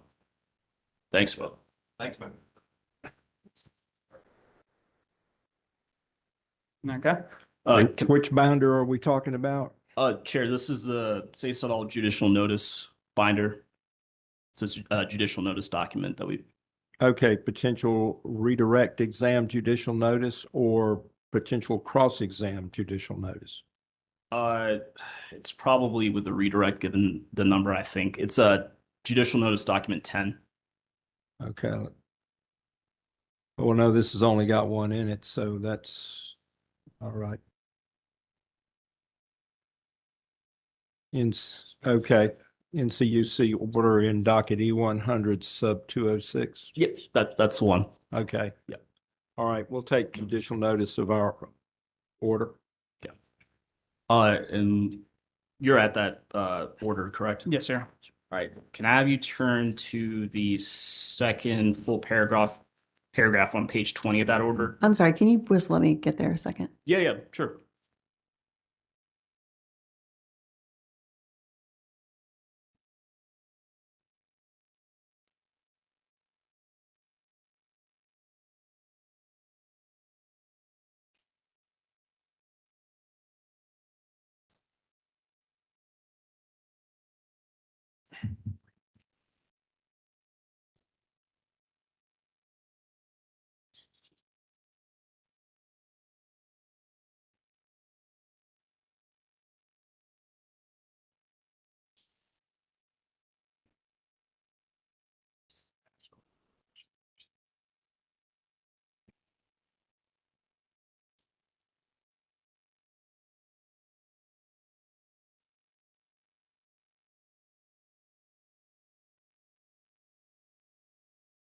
All right, sorry, just go ahead.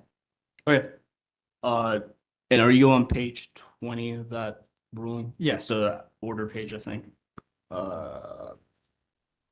I have you turn to that second full paragraph on that page, and it begins with the phrase regarding the first issue? Yes, sir. Do you see the last sentence in that paragraph that reads, and I'm quoting directly, Commission further agrees and concludes that the utility ownership provision does not preclude all forms of joint ownership of generation facilities? Yes, I see that. All right, no further questions.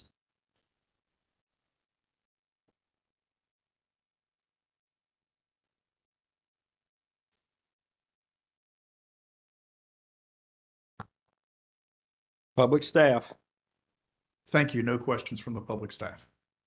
redirect from Duke. No redirect. Okay. Commission questions. I just have one. There was a lot of discussion about onshore wind being created in northeastern North Carolina by Dominion. It's also my understanding that Dominion is mandated to build onshore wind, that this is not really a business decision. It's a requirement of the Virginia Clean Economy Act. Is that your understanding also, sir?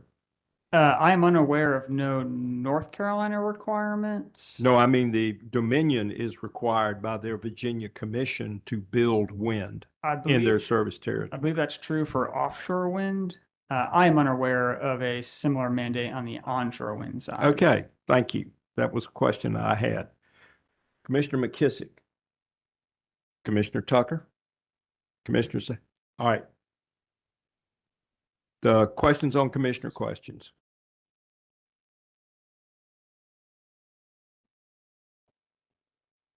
No questions from. Okay.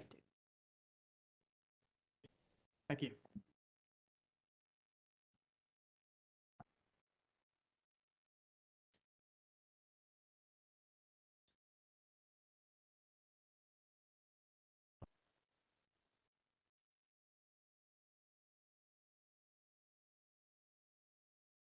Are you going to do grid edge? Yes, sir. All Thank right. you, Chair Brawley.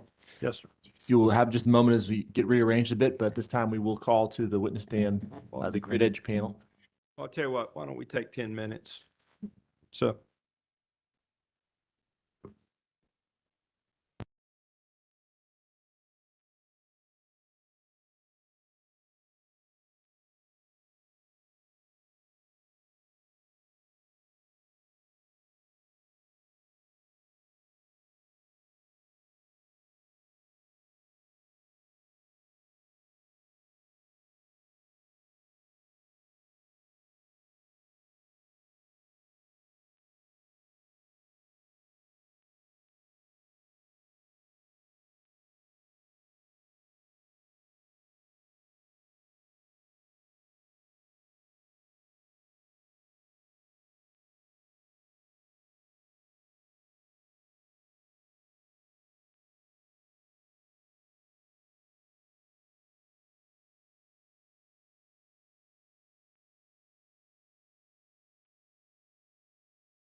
Good afternoon, Mr. Duff. Good to see you again. Chair Brawley. Chair Brawley. Yes, sir. Just 1 minute for the benefit of all parties. After this panel wraps up, our next panel that's going to be available is the reliability and operations panel. So just wanted to notify the parties that that will be the panel after Grid Edge. Reliability and operations, Mr. Sam Holman and Patrick O'Connor. Okay, well, it's probably good you have some more stacked up. We seem to be moving with alacrity today. So he's already been sworn once, so hadn't he? Yes, Chair Barr. Okay, Ms. Toon. Yes, again, good afternoon. Ms. Toon appearing on behalf of the companies. Mr. Duff, did you provide direct testimony in this case? Yes, I did. And did you cause to be pre-filed in this docket rebuttal testimony consisting of 26 pages along with a cover page and a table of contents? Yes, I did. Do you have any changes or corrections to your rebuttal testimony at this time? Not to my knowledge. If I were to ask you the same questions today that appear in your pre-filed rebuttal testimony, would your answers be the same? Yes. And your rebuttal testimony does not contain any confidential information, is that correct? That's correct. Did you also prepare and cause to be pre-filed a summary of your rebuttal testimony? Yes. Chair Barley, at this time, I would ask that Mr. Duff's rebuttal testimony and rebuttal testimony summary be entered into the record as if orally given from the stand. Okay, the rebuttal testimony of Timothy Duff as Grid Edge and Customer Programs panel of 26 pages as filed on May 14th, 2026, and a rebuttal witness summary, and the previous was rebuttal testimony as filed on June 15th, 2026, will be identified and without objection entered into the record as if delivered orally from the stand today. Thank you. Mr. Duff is now available for questions from the parties and the commission on his rebuttal testimony. Von Grid. No questions. Thank you, sir. C. Seba. I informed the parties that I'll waive my questions. Thank you, Mr. Burns. CEBA. Yes, Mr. Chair. All right, sir. Thank you. Good afternoon, Mr. Duff. Good afternoon. For the record, my name is Scott Dunbar, attorney for SEBA. Mr. Duff, your testimony describes your role as managing director of large load strategy and enablement. Is that correct? Yes, that's correct. During direct, we discussed the fact that I just accepted and am transitioning to that role. So for this proceeding, it would have been my old title that I'm filling my responsibility for, which was the general manager of customer solutions, regulatory enablement. Okay, thanks for that clarification, and apologies that I did not hear that on direct. Well, is it fair to say that your job at Duke is specifically to work with and retain large commercial and industrial customers, including SEBA members, for example? I would say my new role is to enable policies and practices that can help the company have large load customers reliably served, and while protecting all customers from those impacts. But that's not really what my testimony in this proceeding is related to. Okay. Do you interact with these large load customers? I have started to in my transition, but again, for this proceeding, that's not really what I was including in my rebuttal testimony. Okay. If you know, based on the interactions you have had, would you agree that many of these large load customers that are driving load growth on Duke system have made public clean energy commitments? I'm aware that they have made a number of commitments, but I can't, with respect to the specifics to the Carolinas, I'm not aware of any of those commitments to date. Okay, fair enough. Okay, I would like to discuss your response to SEBA's recommendation for a clean customer tariff, and that discussion begins on page 24 of your rebuttal testimony. Could you turn there, please? I'm there. Thank you. The current GSA choice program became available in 2024, correct? That's when it was the stipulation that created it was approved. There were some motions for reconsideration that had to be heard, but yes, it was first approved in 2024. And as you describe in your testimony at page 24, starting at line 18, GSA Choice offers 3 options: GSA Standard, the Resource Acceleration option, and GSA Express, correct? Correct. And subject to check, is it your understanding that a total of 7 customers across the 2 operating companies have signed up for GSA Express? At one point in time, that was the answer. I'm not sure if that's the most up-to-date number, but yes, at one point in time, earlier this year, that was the answer. Okay. So as of the date you responded to our discovery requests, does that sound like the right number? Yes, it does. Okay. And on page 25, starting at line 7, you state, quote, "It is no surprise that the GSA Choice Program has available capacity under the GSA Standard and RAO options because the GSA Express option is meant to be the plug-and-play option for customers," end quote. Do you see that? Yes. And when you say that there is available capacity in GSA Standard and RAO, what you mean is that 0 customers have signed up for those 2 options, correct? Yes, they have a longer kind of lead time and because it isn't that plug and play experience. So yes, at this time, none have signed up. Okay, so currently all of the capacity allocated to those options is available, correct? As of my last check of it, yes. Thank you.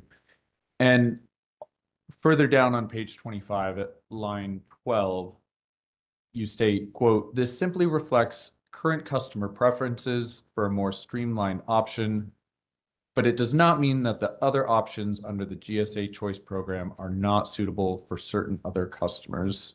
Do you see that? Yes. Did you present any evidence that these other options, namely GSA Standard and the Resource Acceleration option, are suitable for other customers? I tend to believe that they are in fact suitable for other customers because there was a lot of stakeholder engagement, and they were the product of a stipulation where other parties were weighing in, including a group that represented commercial and industrial customers. So I have every reason to believe that there is a opportunity for customers that would be interested to participate in meaningful clean energy programs through those 2 other options. Wouldn't you agree that if those were attractive options, some customers would have signed up by now?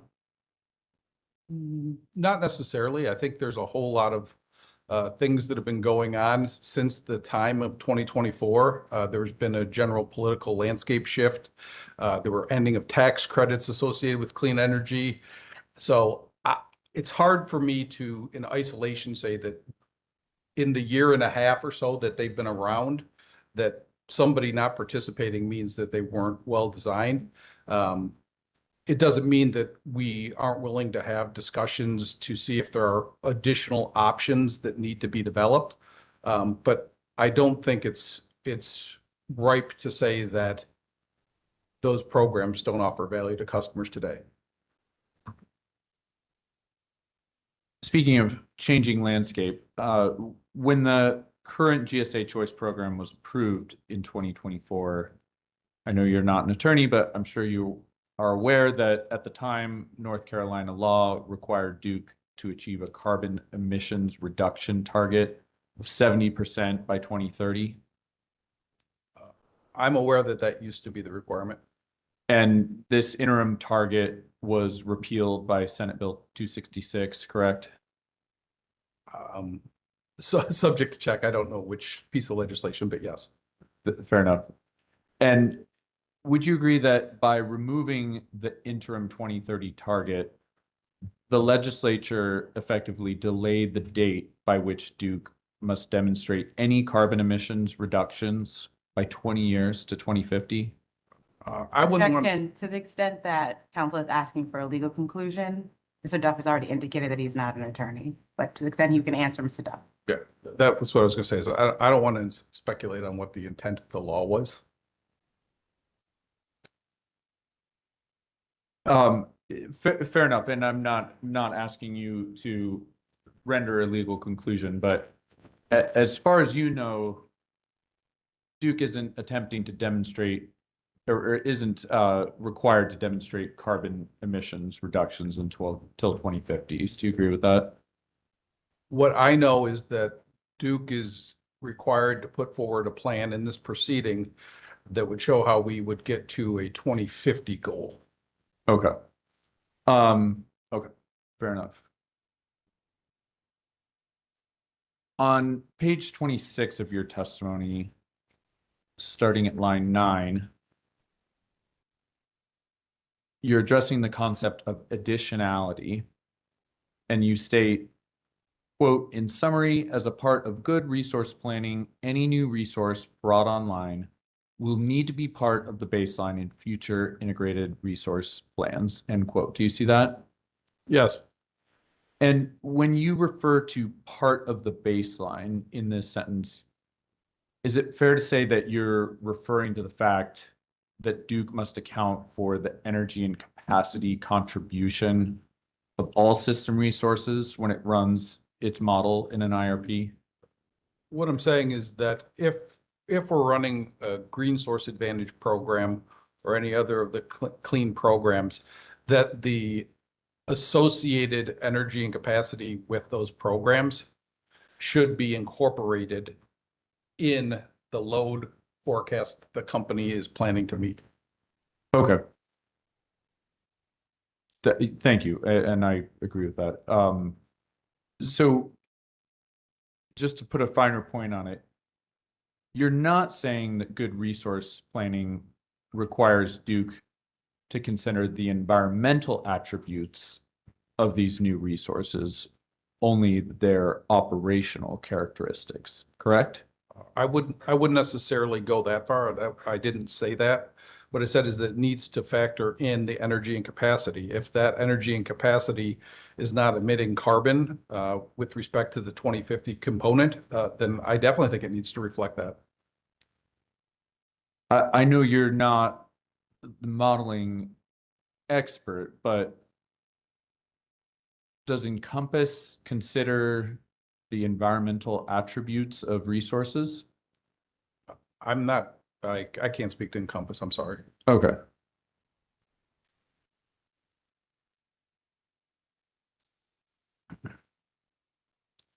Okay, but based on your understanding of SEBA's proposal in this docket, if I represent to you that SEBA agrees with Duke that Duke must account for the generation profile of customer-supported resources in future plans, you would have no reason to disagree with me, correct?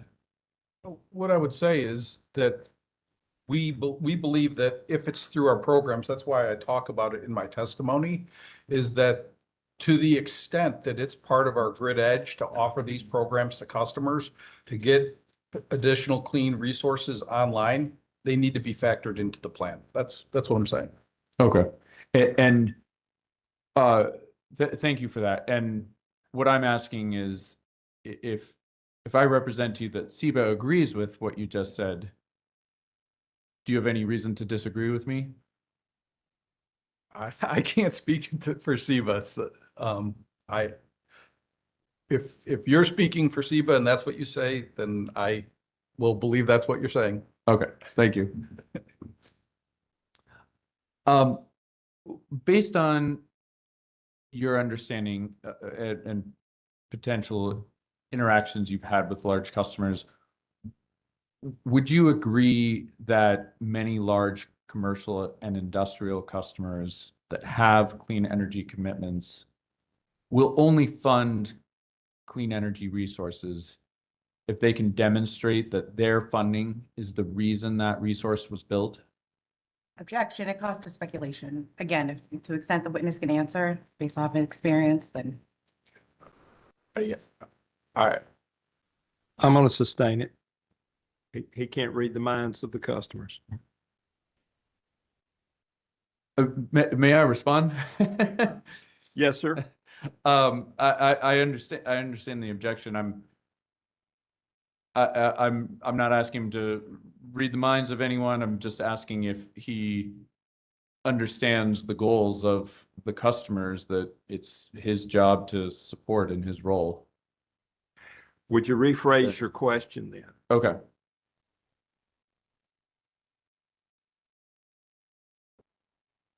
And Mr. Duff, if you're just not aware of this as being a motivating factor for the large customers that you deal with, then that's fine. Please say so. But to the extent you are aware, would you agree that those customers that have clean energy commitments, for many of them, they'll only fund clean energy resources when they can demonstrate that they caused that resource to come online? I would disagree with that. I think that the stipulation that was entered into that created the current GSA, as I mentioned before, did have commercial and industrial representation in it. And that group talks about just accelerating resources that weren't selected in the company's procurement. So I have reason to believe that what you said is not necessarily 100% accurate. And okay, and I wasn't asking about every single one, but fair enough. We can move on. But I suppose I'll just as a reminder,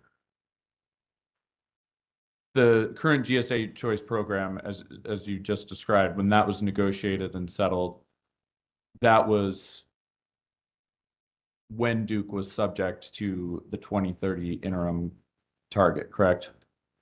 I'm not positive on all of the timing, so I can't tell you for sure exactly when the laws were passed and went into effect and when this, because it was a long docket. The engagement started in 22, I believe. Okay.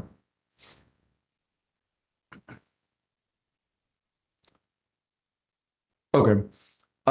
Mr. Duff, are you aware that CBIRP proposed a new clean customer tariff that would allow large customers to support both clean energy generation and storage resources, as well as demand side resources like incremental energy efficiency and aggregated behind the meter resources? Vaguely remember reading about the clean energy resources and maybe the DSM piece, but it's not super clear. I'd have to reread it. Okay, so your testimony responds to, you're the witness who responded to SEBA's proposal for a clean customer tariff, correct? Yeah, I said that we were willing to sit down with stakeholders and talk about additional options. Okay, and your testimony, your rebuttal testimony did not respond to or address the part of SEBA's proposal that would allow large customers to support incremental demand side resources, correct? No, I don't see that in my rebuttal testimony. Okay, and no other Duke witness responded to this element of Duke's proposal as far as you're aware? To my knowledge, not directly in their rebuttal testimony, no. Okay.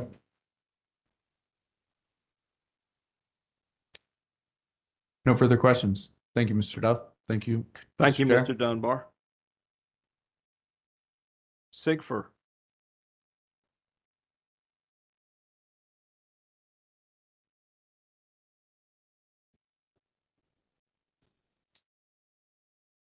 Good afternoon, Mr. Duff. Good afternoon, Ms. Kress. I just have, I think, one question for you. I want to follow up on a discussion you had with counsel for SEBA just a few minutes ago about GSA choice. Is it fair to say that a limitation on program design for GSA choice was a prohibition against cross-subsidization by non-participating customers? I believe that was one of the key driving factors, yes. Thank you. Nothing further.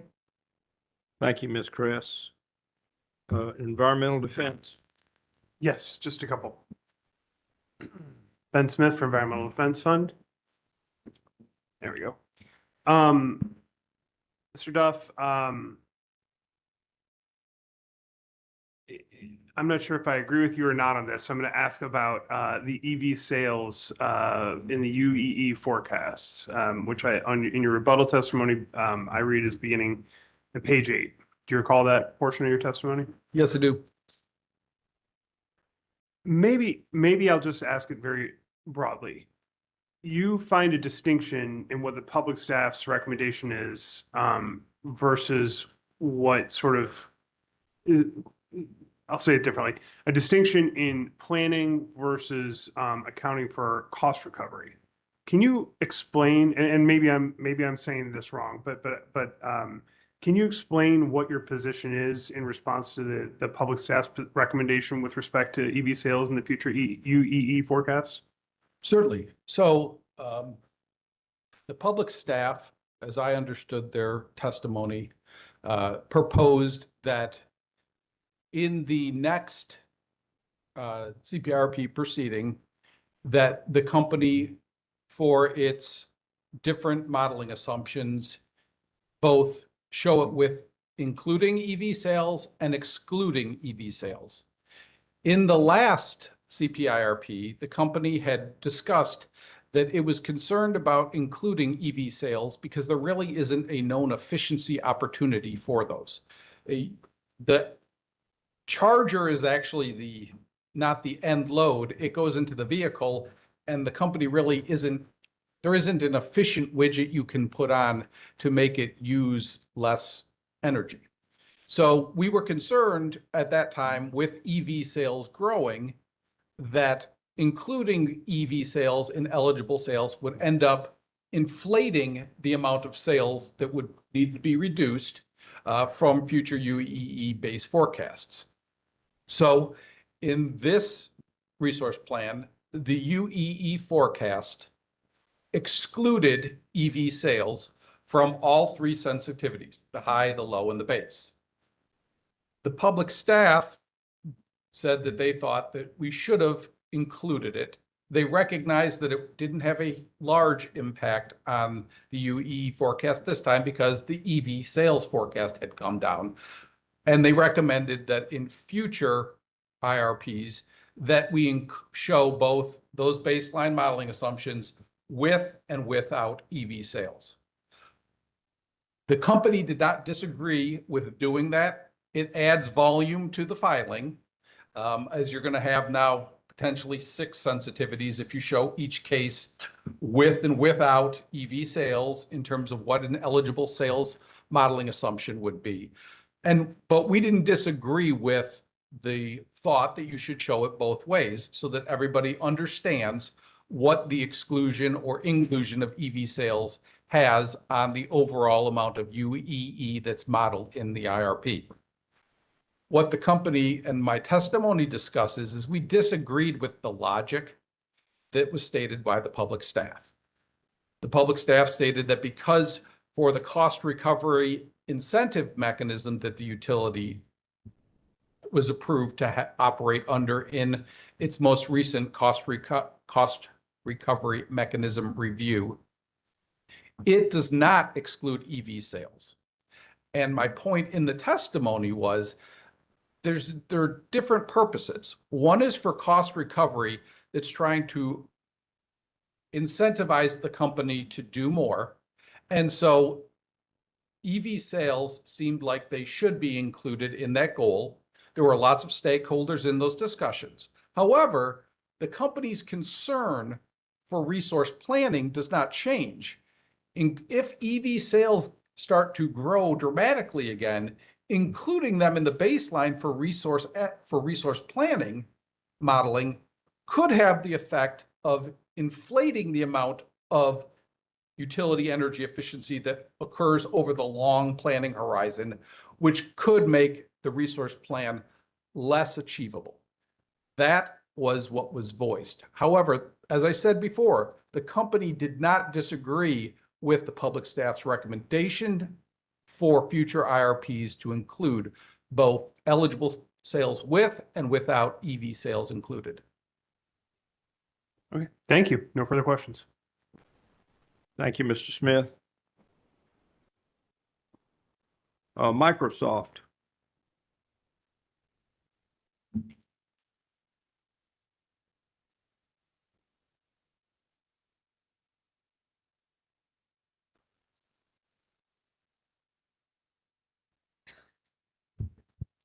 Good afternoon, Mr. Duff. Ben Snowden here on behalf of Microsoft. Mr. Duff, we have, although we haven't discussed it that much today, during this hearing, we have talked a lot about the curtailment provisions that are in some of Duke's large load ESAs. Have you heard some of that testimony? Bits and pieces, yes. Okay. And you'd agree that those provisions give Duke limited curtailment rights with respect to large load customers on a temporary basis? That's my understanding. Mr. Duff, if Duke were to implement a program that would give it the right to curtail load for all large load customers on a permanent basis, you would agree that would constitute a DSM program that would require approval by this commission? No, not necessarily. Okay. Can you explain why that would not be a DSM program? A DSM program does not need to have those factors that you mentioned in its design. A DSM program simply needs to be cost effective and show that you're delivering more savings from the shifting of load or curtailing of load. Because there are other programs today that customers are grandfathered in, such as the Duke Energy Carolina's interruptible service tariff, which is not a DSM program, but it still pertains to interruptible service. But customers can elect interruptible service, is that right? It's not mandatory? Well, that like I said, that's a grandfathered program, so they can't elect it anymore. But was the interruptible service program ever mandatory for any category of customers? I don't believe it was mandatory, no. Okay. You're familiar, Mr. Duff, with how North Carolina statute defines demand side management? Generally speaking? Yeah, generally speaking. Subject to check, you would agree that the law defines demand side management as activities, programs, or initiatives undertaken by the utility or its customers to shift the timing of electricity use away from peak periods, and that demand side management includes but is not limited to load management and interruptible load. That sounds like the definition I know, yes. So I guess I'm struggling to understand. I understand that not all DSM programs have to include the features of features similar to what we've been discussing here, but I'm struggling to understand why a mandatory program under which customer load is interrupted would not be a DSM program. Well, so what I would say is that we have a set procedure that is spelled out through, I believe, Rule R868 in terms of how DSM programs are put forth and approved. And yes, those are voluntary programs that customers can elect to participate in, as well as opt out of, which is something that I think is really important characteristic under the North Carolina statute, is that all of those DSM programs can be opted out of if a customer is classified as industrial or over 1 million kilowatt hours of annual usage. Thank you for that. And I'm not sure that quite, well, I appreciate you providing that perspective on DSM programs and what's required for approval. I'm not sure that you answered my question about why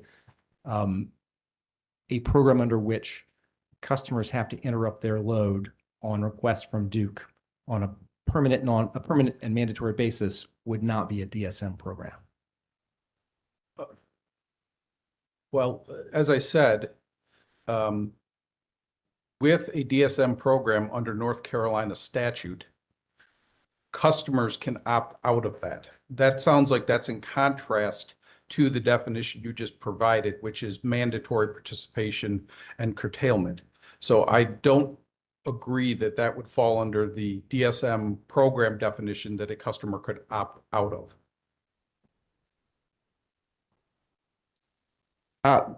Mr. Duff, could you just very briefly talk about the steps that Duke has to go through to get a new DSM program approved? Sure. So we'll take ideas through the DSM collaborative generally, or directly from a stakeholder if a stakeholder is interested in an idea. That idea is then kind of vetted for assumptions to make sure those assumptions are valid, have justification, if there's documentation of other places where it's been done. We then take those assumptions, and again, there's usually stakeholder engagement to make sure there's agreement on the assumptions. Those assumptions are then taken and modeled for cost effectiveness to see if in fact the program would be cost effective under the UCT, TRC, RIM, and participant test. We then will come back with those results to the collaborative. And if it looks like it can be a cost-effective program that can be offered, we will then file that program with the commission for approval. Thank you. And to your knowledge, that cost effectiveness analysis, any of the supporting analysis or engagement that you just talked about, none of that has been done with respect to any load flexibility or curtailment program for customers with a curtailable load over 100 megawatts, has it? So no, that's if you are correct, the existing power share program was capped at customers at 100 megawatts. It was done so because when you start talking about a DSM program for an even larger load, there are specifics that have to be thought of with respect to the scale and scope of that program. For example, under the DSM program, if a customer doesn't perform to the level that they need to, they would have to pay a penalty. When you have the system relying on a much larger customer, if they decide not to perform, it could have much larger ramifications. That's just one example of the things that need to be considered in designing the program from an operability standpoint. And so I think it is true that we don't have one. We have identified that that's something that we would like to do, is in the context of understanding the customer scale and scope, work with stakeholders to design DSM programs that customers over 100 megawatts are eligible for. Thank you, Mr. Duff. And would you agree that that engagement on a DSM program for customers over 100 megawatts is on the collaborative's agenda for this year? I believe it is something that was identified for the collaborative to look at this year, yes. All right, thank you. One last question, and I understand that you're not a lawyer, but going back very briefly to the opt-out you were talking about just a minute ago, if you can say, would you agree that that opt-out, the right to opt-out, is a separate provision of the law and not part of the definition of a DSM program? I don't think that the opt-out is part of the definition that you read. However, the opt-out provision in statute applies to DSM. All right. Thank you, Mr. Duff. Those are all my questions. Thank you, Mr. Snowden. NCSEA.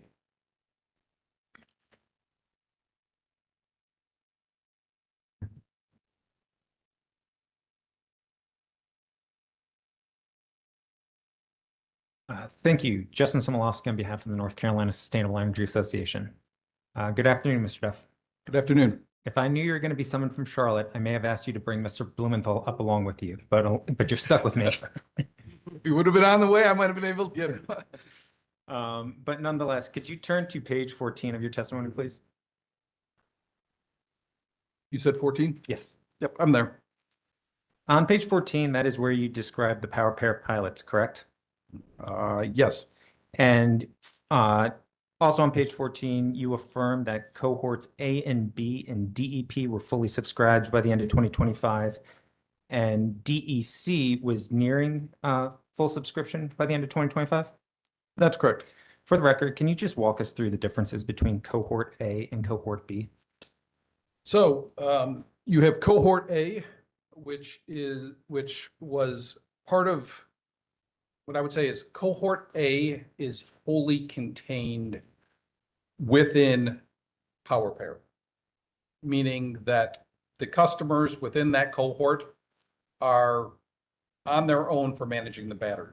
They get the subsidy or incentive upfront to install a solar and storage combo. And then they operate on a TOU rate, which is part of the net metering. Those customers are completely controlling their storage to try and, if they want, arbitrage it, use it for resiliency purposes, but the company has no control over. So it's really difficult for that cohort to plan on what the utility will see from those impacts. And because it was the slower of the two cohorts, we actually had to freeze participation in cohort B, which is similarly, the customers get the upfront subsidy or incentives for the solar and storage. And that's all paid through the clean energy portfolio standard rider. The demand response component of cohort B gives the company control of the storage. So customers participate in a demand response program. The company can dispatch that storage and reap the capacity benefits from shifting energy usage away from the peak by leveraging the battery.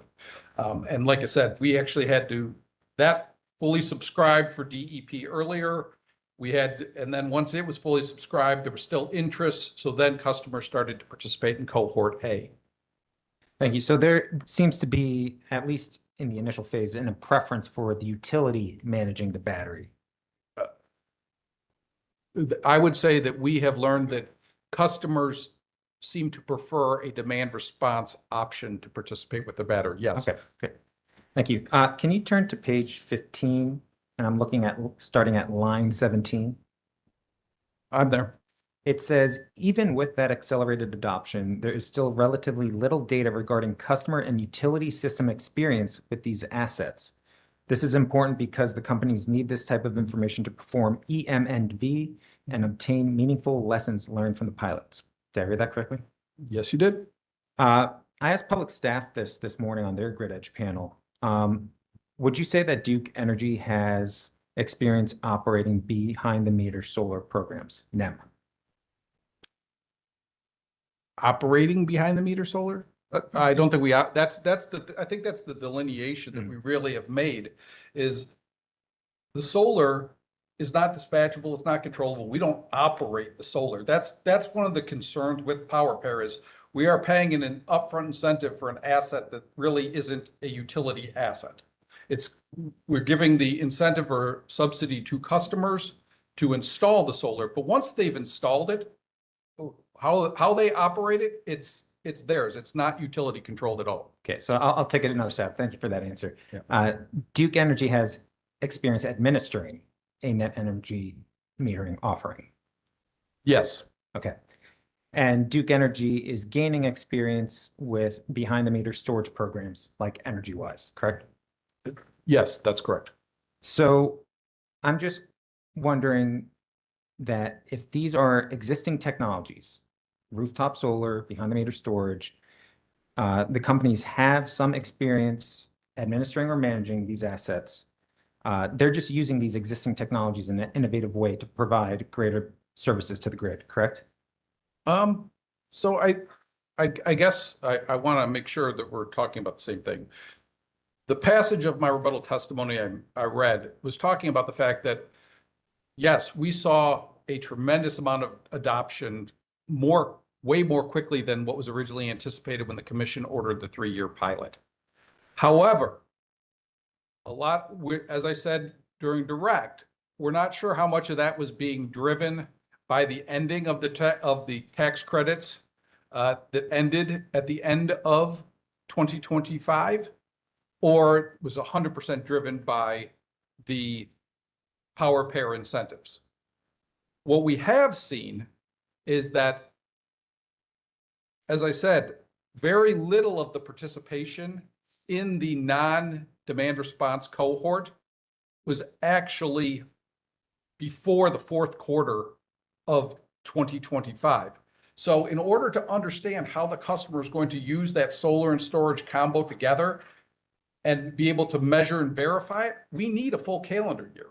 So that's what I was getting at, was really, in order to assess both cohorts fully, we should have demand response cohorts that we can have EM&V sooner because we had participation earlier.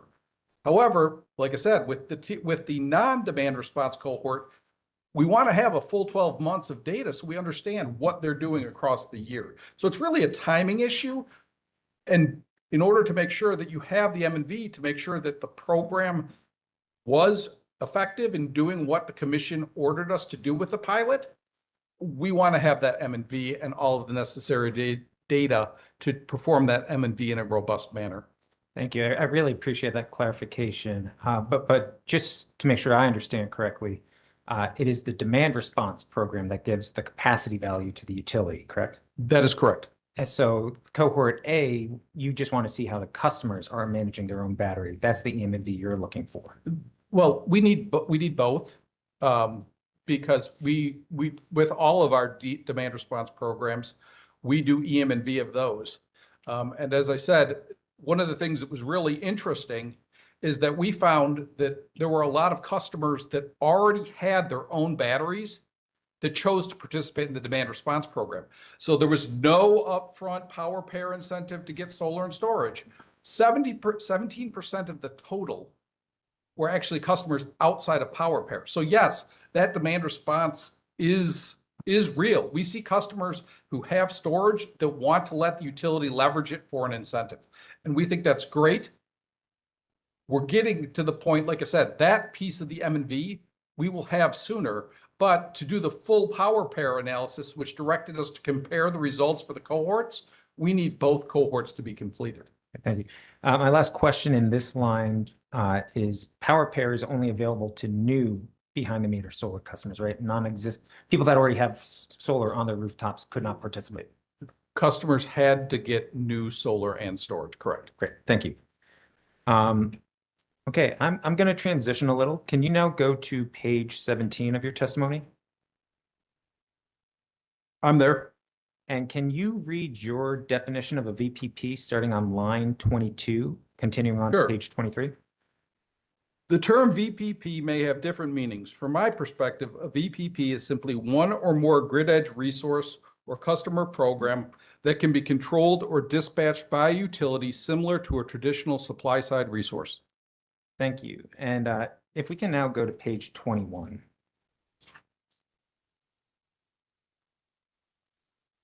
I'm there. Thank you. And page 21, you discussed the Hewell's test, correct?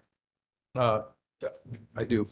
And because of your commentary on the Hewell's test, I have to assume you're have reviewed and are familiar with Energy Hub's VPP maturity model. Yeah, I read the document that was referenced in the testimony. Okay, thank you. So on page 21, line 13,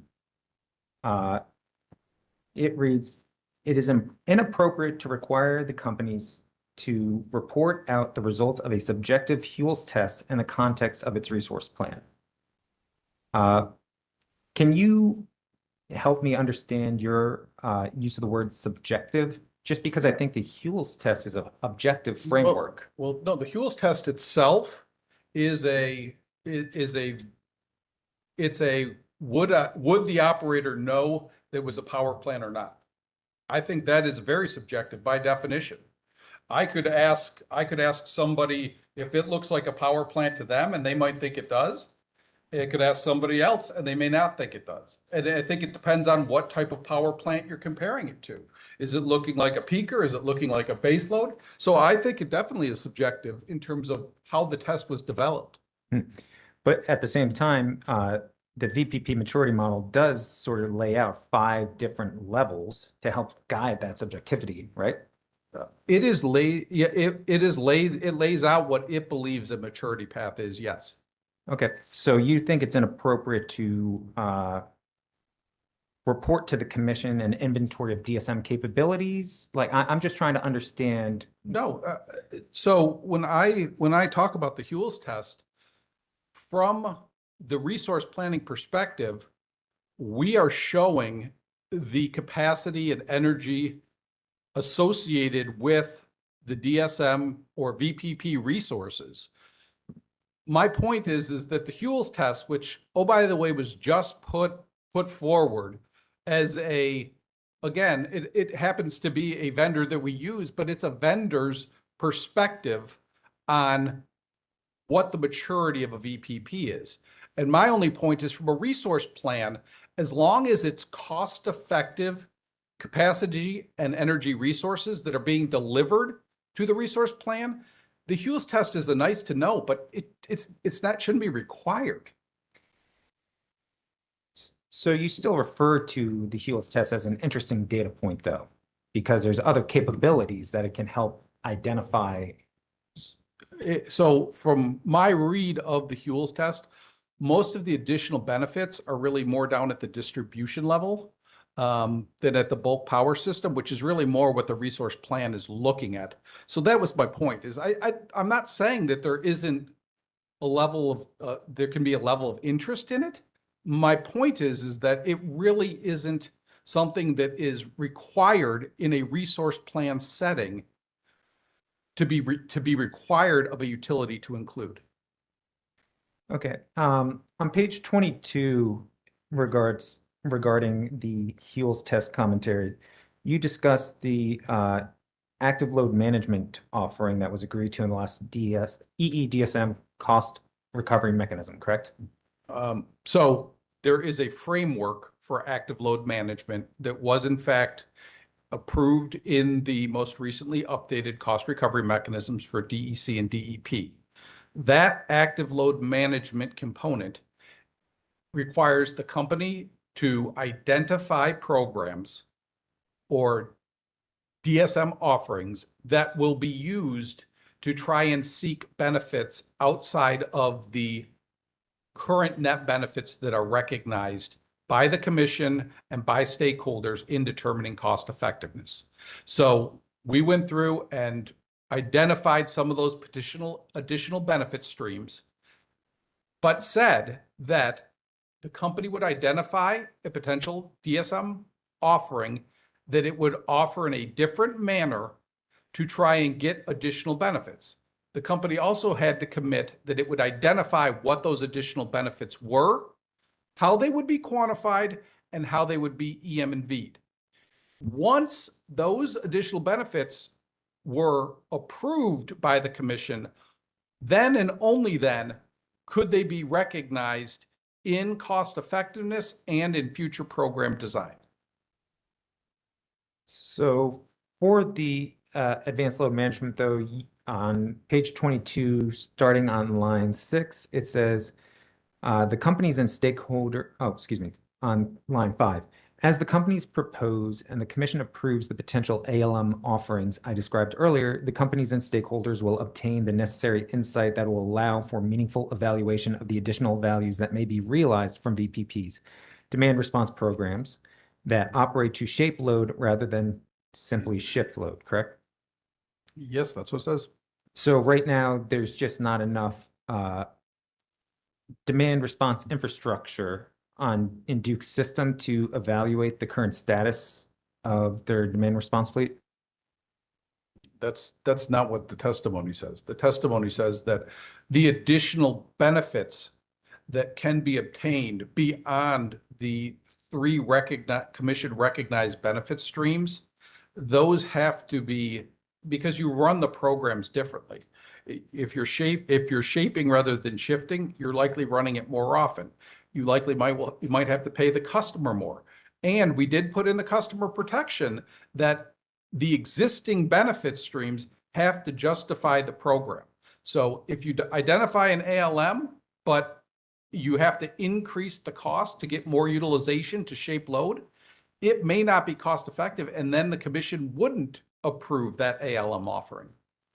And this is cost effective pursuant to a utility cost effectiveness test, the UCT? That's correct. It's not looking at whether or not it is more cost effective to get that capability versus other resources in the resource plan. That's not how it's defined in the framework. Okay.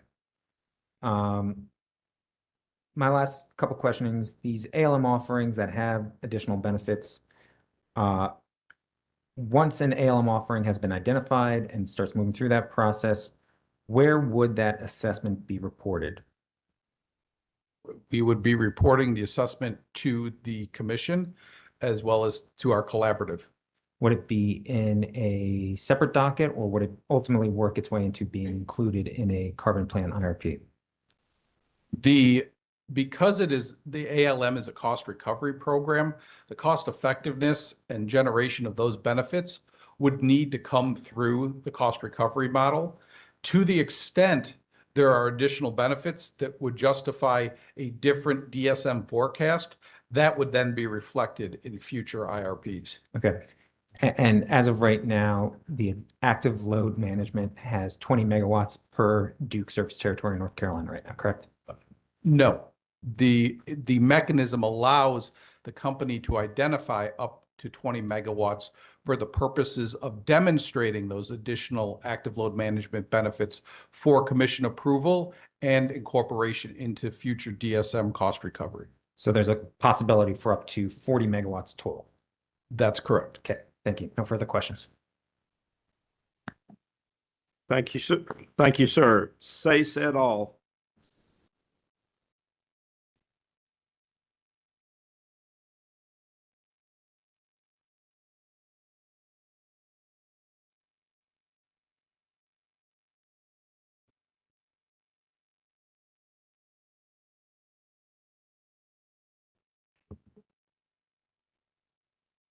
Good afternoon, Menashe Megarer for Sace et al.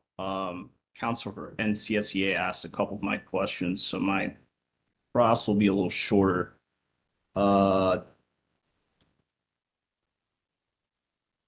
so you note on page 4 of your rebuttal testimony, beginning on line 7, and let me know when you're there. I'm there. So beginning on that line 7, you note that some of the recommendations from interveners are outside of the scope of this proceeding. Do you see that? Yes. Do you have this? I think it should be up there because we had a witness look through it earlier. The Sace et al. Judicial notice binder, and I'm happy to, if I have permission to approach. You got it? Wait, cool. All right. Can I have you turn to tab 2 in that handbook? Cross-exam or redirect exam judicial notice exhibits. Chair, I believe it's a cross judicial notice document. Okay, thank you. And are you there? I'm there. All right. So this is a stipulation from the 2023 CPIRP between Duke Public Staff and Walmart, correct? Yes. And this stipulation was approved by the commission in its 2023 CPIRP order? Yes, I believe so. Chair Brawley, at this time, I'd ask that the commission take judicial notice of the agreement and stipulation of settlement, which was filed July 17, 2024 in the E-100 sub 190 docket. Notice number 2. Yes, it is. We do take judicial notice of the agreement, stipulation, settlement, and docket E-100 sub 190. And can I have you turn to, it's page 19 of that stipulation, but it's the 21st page overall. Yep, I'm there. Okay. You see the bottom, it's that grid edge and customer program section. Yes. All right. Take some time to review paragraph 43 and just let me know when you're done.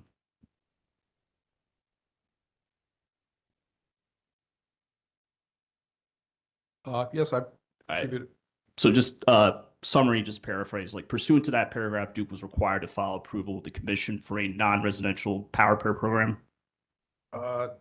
So I don't think it does require that. Right. In fact, The parties agree to. Well, so yeah, let's think about this in context. I don't want to seem argumentative, but this was a overall broad stipulation that had multiple terms.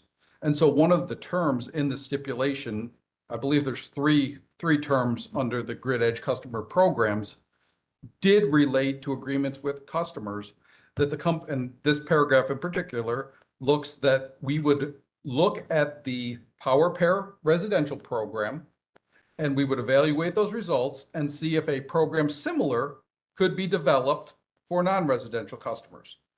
And then it goes on to say that if the companies determine that such a program provides benefit to customers, it will file for approval for such a program. If the companies have not filed for approval of the residential power pair program prior to September 2025, the companies will provide an update to the commission on its evaluation of such a program in the 25-26 CPIRP. So I think that this is very different from what I talk about in my rebuttal testimony. This isn't saying that we should incorporate a specific program design that somebody brings into the proceeding. This is saying that, yes, we agreed based off of this broad comprehensive stipulation that we would look at residential power pair.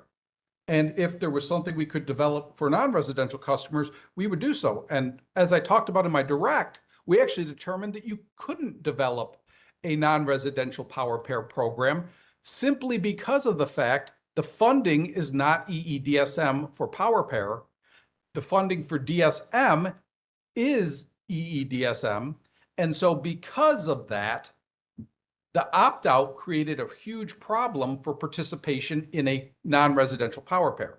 Instead, the company filed a DSM-only program for non-residential storage. Again, it was part of discussions that were based off of the stipulation, but it wasn't a prescribed program design.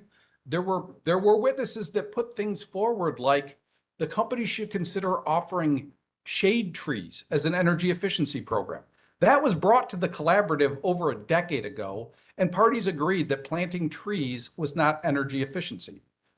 So that's what I was referring to, is bringing in specific program designs that may have already been considered in the collaborative. That's not what the purpose of a resource plan is. The purpose of a resource plan is to say, is your EE forecast appropriate to be included in the resource plan? Understood. There's some caveats here. Obviously, there's some processes entailed, but I take it from your testimony that a non-residential storage program was filed in response to what I see here in the stipulation. Yes. Okay. Turning to page 10 of your rebuttal testimony, getting on line 2. Just let me know when you're there.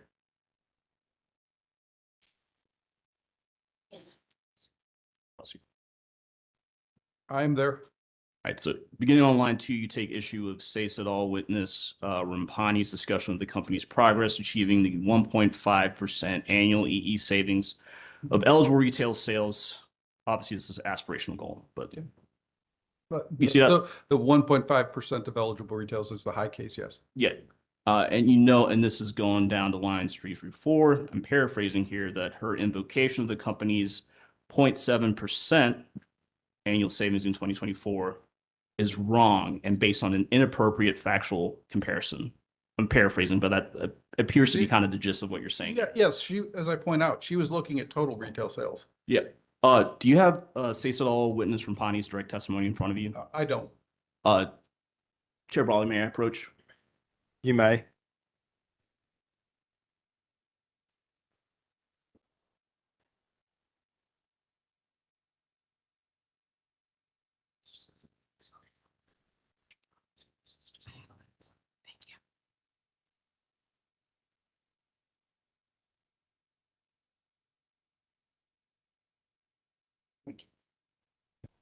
Page. Okay.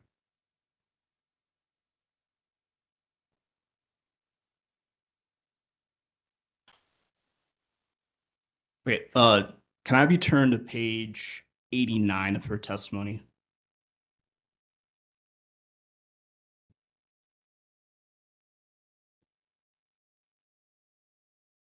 Yes, I'm there. All right. And then can I have you turn to line 4? And just let me know when you're there. 89, so the page, but line 4. 69, line 4. I'm there. All right. So here is where she starts to talk about that 0.7% annual efficiency savings number. You see that? But yes. All right. Can I have you still staying on that same page, go to line 8, and there's a footnote there, footnote 90. You see that? Yes. Okay. If you can just take some time to review the actual footnote text, there's a paren that's in that footnote, and just let me know when you're done. Yep, I read it. All right. So just reading here, she notes that while these figures are not reported net of opt-outs, it's her understanding, says it's my understanding, that the Duke utilities remain below the aspirational target of 1.5% savings of eligible retail sales. That's what she said, yes. Okay. Let's see if I have anything else. The statement is still false, though, when it says that Duke currently achieves approximately 0.7% of the annual efficiency savings as a percentage of total retail sales, less than half of the commission's aspirational goal. The aspirational goal was 1.5% of eligible retail sales. So that was the point I was making, is that her statement that it was half, less than half, is wrong. Okay. Understood. All right, so jumping to the bottom of page 11 of your rebuttal testimony.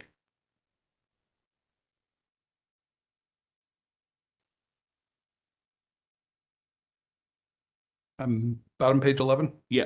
So you know that Dr. Rampani ignores the climactic, socioeconomic and other customer-based variables that impact utilities' EE performance in the Southeast. You see that? Yep. Okay. You'd agree, though, that the companies have not filed their own analysis documenting those same climactic, socioeconomic, and other customer-based variables. That's correct. Okay. All right. No further questions. Okay, thank you. Public staff. Thank you, Chairman Brawley and Keyworth for the public staff. Just a few questions for you, Mr. Duff. With regard to the new load forecast that's been provided by Duke since interveners filed testimony, can you tell us if the EE load forecast was updated in that to reflect an associated increase in retail sales? It was not. Thank you. And do you have any idea why not? I think it really had to do with a timing standpoint, because the forecast at some point has that 1% floor, but then there are also pieces that could also be updated with respect to the actual projected achievement. The other thing is, I believe that there were a lot of it was data centers, and data centers we actually removed from the low case. So there were just a lot of moving pieces if in fact we would have tried to update the UEE forecast. Thank you. And I think just a couple others. With regard to DSM programming, do utilities receive compensation for administering those programs? We are incentivized to achieve energy efficiency savings, yes. And does the utility provide customers with an incentive for their participation in DSM programs? Yes. Thank you. That's all the questions I have. Okay, thank you. Redirect from Duke. Just a few, Mr. Yes, Chairman. ma'am. Mr. Duff, I'll follow up on questions from Council for Public Staff. With respect to programs, the incentive aspect of it, providing incentives to customers, and that you just testified that the company also earns an incentive for achieving. Following up on Council for Public Staff, as well as Council for NCSA and Council for SACE, who also got into this similar topic. Can you back up for the commission and just explain for a DSM EE program, why are we evaluating incentives to our customers and how that impacts cost effectiveness? Sure. So we evaluate the incentive that's paid to the customers because those costs are borne by all customers. And so what we do is we look at the costs, which in many cases are primarily the incentives to customers, the direct thing. So it might be a $500 incentive to move to a SEER 16 HVAC instead of the standard SEER 50. That cost is then compared to the benefits that all customers realize across the system. And so we take the avoided energy, avoided capacity, and avoided transmission and distribution investment that can be tied back to those savings that come from the SEER 16 HVAC versus SEER 15. You only look at the gap. Those are then compared, and if the net present value of the savings that will be realized by the system are greater than the incentive cost or the cost that all customers will bear, it's deemed to be cost effective under the utility cost test. And if the company was to propose a program that was not cost effective, do we think, how would that impact customers? So if a program is not cost effective, it would be generating less benefit than cost and likely would create more cost for customers than had the program not existed. And so it's fair to say that when the company's developing its DSM and EE programs in collaboration with stakeholders, that one of the objectives is a cost-effective program. Yes, the cost effectiveness is one of the primary goals of the energy efficiency programs. And that's actually the incentive structure that Ms. Keyworth mentioned is tied not just to the savings, it's also tied to the cost effectiveness of the program, meaning that not only does the incentive structure incentivize Duke to achieve more energy efficiency, it incentivizes it to do it in the most cost-effective manner possible, because then all customers are gaining more benefits at a lower cost. Okay. And in response to Council for SACE, you discussed the aspirational 1.5%. And I know in this case, we're proposing to continue the floor of 1%. Can you tie the floor of 1% to your discussion about energy savings that are being captured in the program document? Sure. So when we look at the 1% floor, it's really important to point out, because I actually did hear some other people talk about it. The 1% is a floor that's assumed every year. The actual UEE forecast has multiple years that are higher than that 1%. But when the potential for savings starts to diminish, we're still assuming a 1% and assuming that new programs and technologies will be developed over that 25-year horizon to meet the 1%. That's the minimum. But if we overachieve, those savings are accrued to the system and are reflected in the load forecast moving forward. So it's one of the challenges associated with efficiency is you're really bringing it forward. When you overachieve your forecast, you're getting participation or efficiency that you were assuming was going to happen in the future. There's only so much efficiency.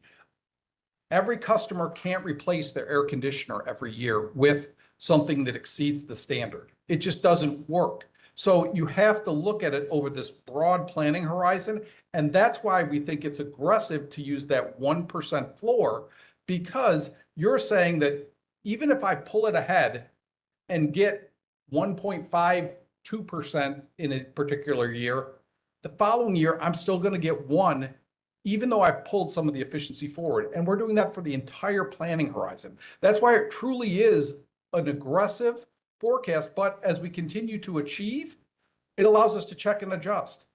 If we got 7% efficiency savings next year, I would tell you that we would need to reduce the future forecast, because you're not going to be able to get 1% every year if you get 7% in 1 year. It just isn't physically possible. So that's why it's a long-term forecast, but the near term really does show that that floor is applied.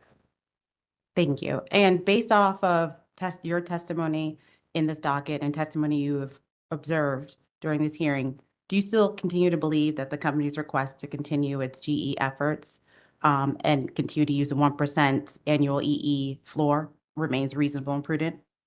Yes, not only did the public staff agree with the assumptions, which I think is a strong sign, obviously subject to reporting it with and without EV sales in the eligible sales, we think that it is a reasonable forecast. We're seeing our achievement, the 2025 achievements, which we didn't have necessarily at the time that we filed direct, were 1.55% for DEC and 1.31% for DEP. And I will say that those are in large part due to a lot of the constructive work we've had with parties to update the cost recovery mechanism, as well as to update the programs, because those, both DEP and DC jumped in 2025 when those mechanism and program modification changes went into effect. Thank you, Mr. Duff. No further questions. Okay. We're going to take a short break. We'll be back at 4:10.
on the record.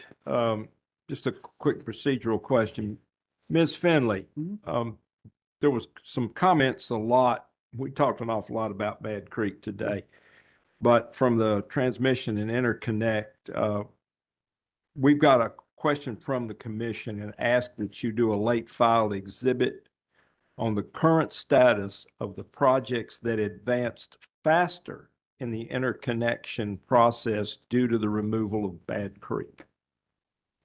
Okay, that information is in Appendix K, but we can give an update on the status of the current projects. I think that's what we're being asked here. Okay.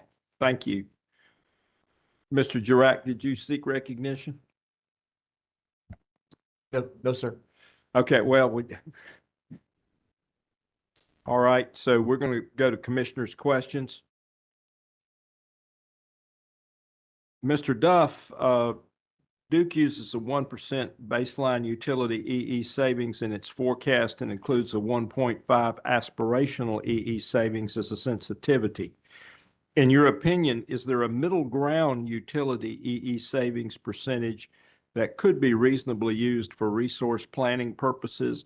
And what is that potential percentage? Well, Chair Barley, I think I kind of gave you a preview of my answer. I think that the 1% of eligible retail sales is a very reasonable modeling assumption. It's important to note, as I said a few minutes ago, it's not the low case is actually assuming a flat 1%. Yep. The base case is a floor. And I think that if you look at it and think about it over 25 years, if you're saving 1% a year, that's 25%, over 25% reduction because it compounds. And so I think that it's a very aggressive, but based off of where we are to date, it is something that we have a path to achieve. And so we feel that it's comfortable to use in this IRP and in future IRPs until we start to see the market change and find that that 1% is no longer attainable over the long run. Okay. Would you say the same applies to DSM assumptions? Yes. Okay. Since the commission approved revisions to DSM EE mechanisms, have there been any improvements in the number of non-residential customers opt-outing out of the DSM EE rider? Yeah, yes, there has. Actually, we saw in 2025 a all-time high in the DEC opt-in window. DEP is a little bit harder to report than DEC because of the legacy amortization and cost recovery used in the DEP model that will end it after 2026. Their opt-in is at the point of participation. So it's not really an opt-out, opt-in on an annual basis the way it is for DEC. So DEC is the kind of the one that we can really see the impact. And yes, as I said in my rebuttal testimony, we saw a huge spike in the number of customers that opted in. And I can give you another example because I actually recall in another proceeding, Commissioner Tucker asking me a question about these modifications and what they're doing. And so a great example is the Power Share 50 program.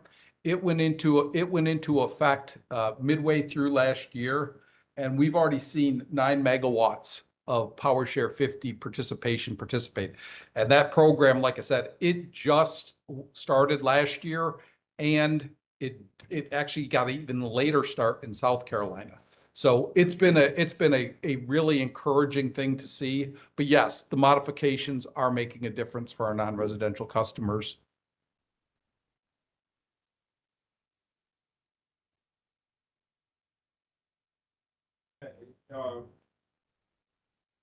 Commissioner McKissick.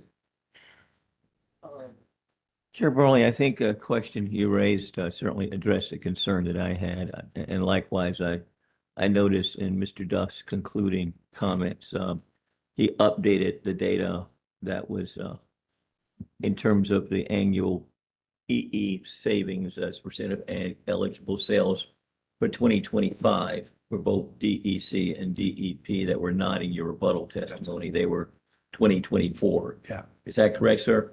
That's correct. The 2025 numbers, just so they're on the record again. In 2024, DEC's annual savings were a percent of eligible retail sales were 1.34. In 2025, they were 1.55. For DEP in 2024, they were 1.04. And in 2025, they were 1.31. So you can see a significant increase for both. Yeah, and that's what, I would have asked that if you had not supplemented your response, because the data in your rebuttal only went to 2024. So don't have any further questions, Mr. Chair. Thank you, sir. Thank you, sir. Commissioner Tucker. Just one quick question, Mr. Duff, and thank you for being here. Do you think the increase that has just been in place since mid-year last year is due to the fuel charge, the administration charge, and the rate fee, and the bills going up, people wanting to participate more in savings? Commissioner Tucker, it's hard to answer why particular customers participate. What we do know is that demand response, or DSM, is really a way for customers to directly reduce their bill by allowing us, in the Power Share 50 case, to potentially allow them to leverage their backup generators. And so we do see it as a way to help with bills. With respect to the specific drivers, I can't speculate on that. Okay, very well. Well, congratulations on maybe your success here with these programs. Have elevated you into that new position. So we'll be seeing you there soon. Commissioner Guida. Thank you, Chair. Mr. Duff, in rebuttal, you discussed the effect of tax credit eliminations in the Power Pair program enrollment, and talk about the insufficient data regarding Power Pair experience. What would Duke consider sufficient data for program certainty, and how does your understanding of this program impact base modeling assumptions for Power Pair? Sure. So I'll kind of try and break that up and make sure I don't miss a piece, Commissioner. So with respect to the tax incentives, those we saw really accelerating participation towards the end of last year, because in addition to getting the Power Pair incentives or subsidies through the pilot, customers could also qualify for a tax credit. The big beautiful bill ended those at the end of 2025. So obviously customers were trying to take advantage of those tax credits and get them on top of the Power Pair pilot. That's not to say we haven't seen participation in 2026, because DEC is close to being closed, but it really did cause a huge acceleration in the end of last year to maximize the dollars or subsidies that customers installing solar could get. With respect to how it's modeled in the resource plan,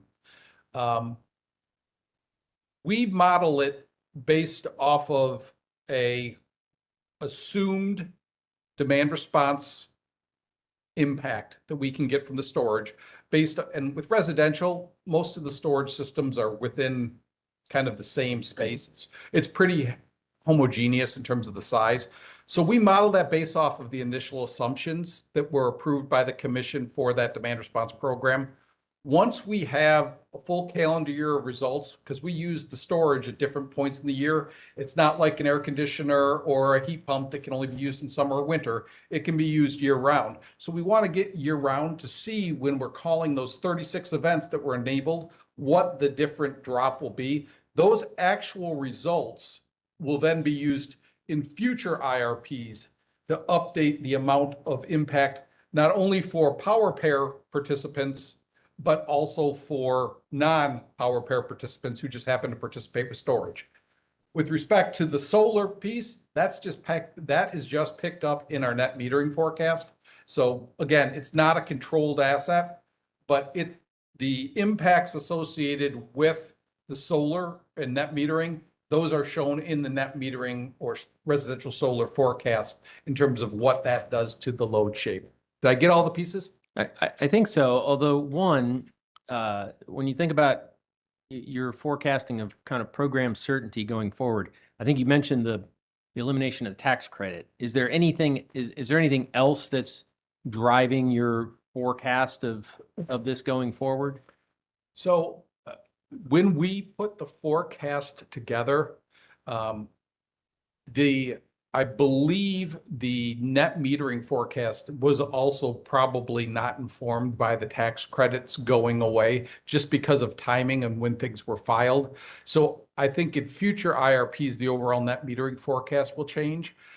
We're still seeing, I think, potential customers interested in storage because storage gives you some resiliency benefit and what appears to be quite attractive from a customer participation standpoint, a DR credit, because the beautiful thing about storage demand response is there's no real impact to the customer. It's not, again, like a heat pump or a hot water heater where you could potentially impact a customer's comfort or quality of life.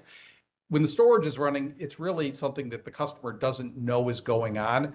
And so we have seen that that's something that may continue to be attractive for customers. But again, we're still learning from the tax credits to see where the market is going. But there is still solar and storage being installed because, like I said, DEC was not closed at year end, and we're very, very close to closing DEC altogether now. Okay, thank you. Yep. All right. Questions on commissioner questions?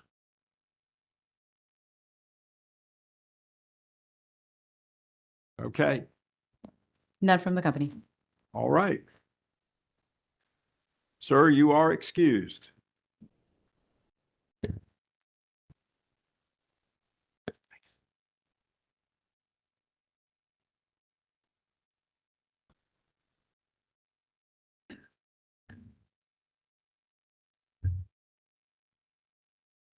So we're doing a reliability and operational resilience. Yes, sir. Mr. Holman and Mr. O'Connor.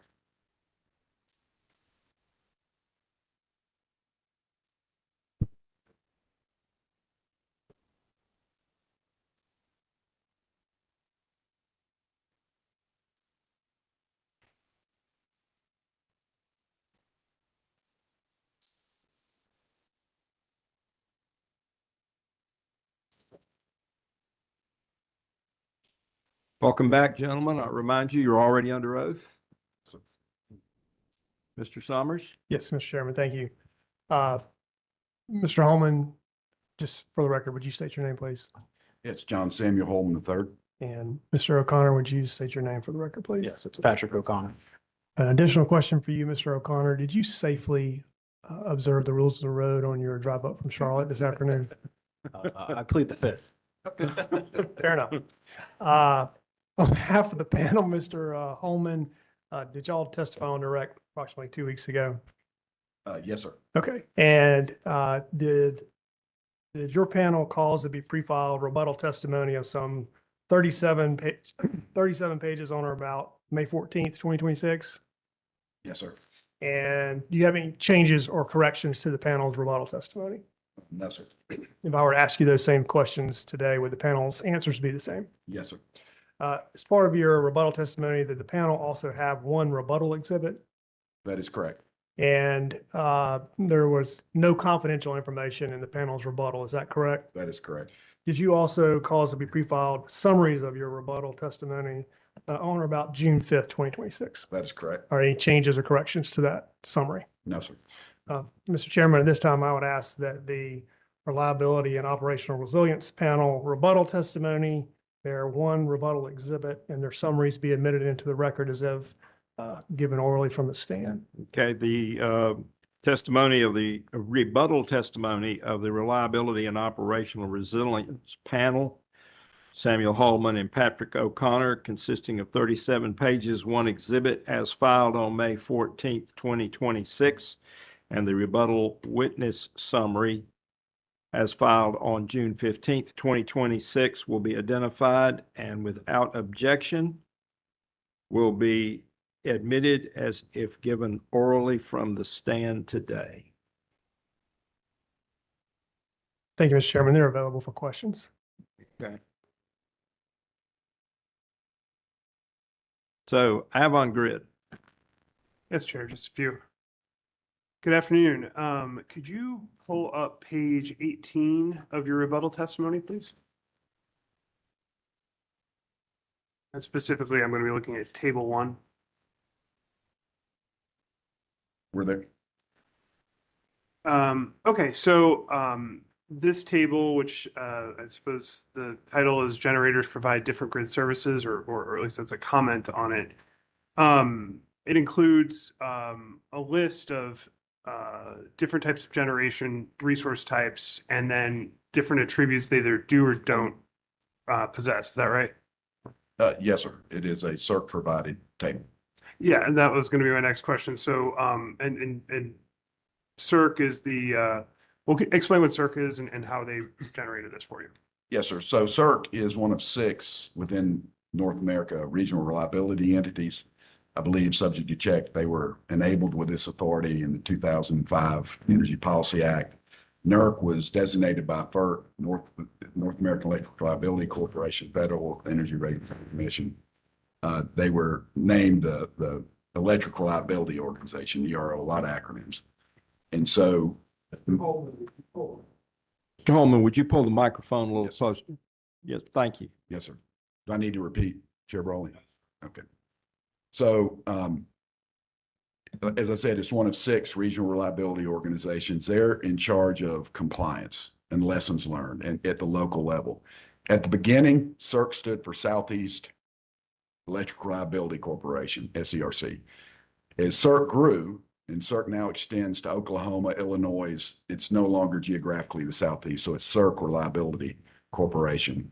And part of CERC's responsibility is to offer reliability observations, I think, and this is one of those. CERC is the largest from a load perspective, from a population perspective, not from a geographical perspective, but it's the largest regional reliability organization within North America. Thank you. And while this graph is or this table is very helpful, it's incomplete, isn't that right? Since combined cycles aren't a listed generation resource? That is correct. CERC uses this. So keep in mind, CERC has a massive geography, lots of balancing authorities, lots of generation resources. And they've concluded these observations based on that geography. It is not pointing to Duke Energy. In fact, we've shared with CERC, we don't agree with some of your conclusions, but directionally, it is correct. But you're right, it does not include combined cycle. The latest version, and I know we don't have it here, the latest version does, because we raised that issue with them in recent weeks. Thank you. And I'm going to cherry pick on one particular piece, as you can imagine, wind offshore at the bottom for Avangrid's purposes. And under the flexibility set, availability during peak times and wind offshore is represented as partially exhibits attribute or a yellow designation. Do you see that? Which are you under? Point me directly to your column. Sure. Wind offshore is the bottom row. Yes. And then the column is under the orange flexibility section. And it is the second to, I suppose, last if you're going from left to right. Got it. Availability. During peak times. Yes, sir. And what I'm trying to show here isn't that this is wrong, but maybe that there is some context missing. And I'll ask it in this way. Duke is a winter peaking system at this point, right? At least in North Carolina? Historically, we've been a winter peaking utility, but if you look at the last 3 all-time peaks, we went winter, summer, winter. But I think traditionally, within the last 10 years, we've been a winter peaking entity. And those, very few highest peak events in the winter, those are often on winter mornings when it's the coldest. Is that right? Our history's been during the coldest temperatures in the winter. That is when we peak. Now, there is some conditionality to that. It could be the day of the week. Is it a weekend or is it not? Is it a holiday? Is it not? I think those of us that experienced Winter Storm Elliott, it was both of those, and we still had a really high peak day that particular day. But historically, if you're in the Monday through Friday range, the peak will be on the coldest day in that winter. And Isn't it true that offshore wind, even in a generic review, performs its best during winter mornings? I'll ask my colleague witness O'Connor to chime in on this. I do not have expertise in that area. I would suggest offering that question to the renewable panel, but Mr. O'Connor. Yeah, I think just within the context of the plan, to the extent that any resource or renewable resource contributes to peak is represented by our expected load carrying capacity, of which we have values for onshore and offshore wind. And so I guess I'll ask it in this way then. For the purposes of this table, is it fair to say that for peaking resources, it might not show all the nuance that would be out there? And this wouldn't just apply to offshore wind. I suppose it could also apply to summer solar resources. So thank you for that question. And I'll reiterate, this is CERC's view of the resources. And like I said, we don't necessarily agree with them. We had long discussions with our colleagues at CERC over our ability to have dual fuel capability. That changes a perspective that they had on natural gas type of resources. And so this is their perspective on it. I think it is directionally correct. If you look at it, to kind of orient the commission on this, and I'm colorblind, so bear with me on this. The left purplish, bluish columns, those are essential reliability services. Those are the ones that NERC has designated. You have to have these 24/7 by 365 to ensure reliability and security and resiliency all the time. I would offer it ties back into the statute in North Carolina to maintain or improve reliability. The next three column groups are characteristics of the resource. They're CERC's observations of the characteristics of those resources. They're important because as an operator, I've said before, we're mostly agnostic to the technology. We're not agnostic to the capability and the limitations. And these are all really important. Those left 1, 2, 3, 4, 5, 6 are essential for the grid to have to ensure reliability and security 24/7 by 365. Those comprise some, not all, but most of the essential reliability services that NERC has emphasized for probably the last 15 years. No further questions. Thank you, Mr. Smith. CCBA. Thank you, Mr. Chairman. John Burns for CCBA. Looking at that same chart that Mr. Smith was just talking to you about, and you look at the solar battery and solar plus battery rows, is it fair to say that this chart shows the effect of combining the two actually is better than either of them individually? I do think, and I'll ask my colleague again to chime in from more of the IRP perspective. I think operationally, you're leveraging capabilities that make sense. As we've said before, there is no one perfect generation type. And to the extent you can leverage one's capability to overcome one's limitations, that is a positive thing. We have decades of experience of doing that with pump storage. And I think the same logic that we've applied for decades in pump storage applies to solar paired with storage. It's different in terms of is it a central resource like a Bad Creek or a Jocassee, or is it a distributed resource like mostly solar and storage would be? But I think the same logic applies about leveraging value and capability to overcome limitations.